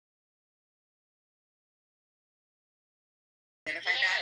And I think King is one of those people that recognizes that Ewok is smart, but he's not smart enough to understand Ewok, so he can't figure out when Ewok is bullshitting.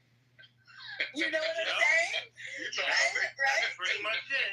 You gotta know like both sides of the And I love Ewok. I love him. Yeah, like I think about like a 14-year-old version of me. 14 years old, I was like Ewok. He has a way to go. Well, I agree. Ewok reduces everything to propositional logic. She's finished? Hold on, Dila, you can continue. She's finished? Yeah. All right, I'm back. Yeah, I'm back. Thank you. I said I already knew. Let me just respond again. Okay. Listen, I'm not saying that Ewok cannot lose, especially on your expertise. I'm not saying that. I'm talking about his debates with you guys when you reduce it just to language. He's not. What he's doing is he's using correct terms. We figured it all out. Oh my God, bro! I never got a chance to respond. You're gonna figure it out. You left. I didn't want to hear you white slave. I didn't. Well, prove it by stop drawing white women. Someone pointed that out the other day. I thought that was pretty. Yo, can I finish, people? She's hurt. She's hurt because I didn't allow her to ask the question. We figured it out when you left. We can move. Figure what out? Yeah, shut up. Shut the fuck up. Yeah, shut up. Shut up. Yeah, so anyways, like I was trying to say before, the white people with their privilege ass wanted to stop me. Wow. Hold on, I gotta put my baby Nathan to sleep. How about this?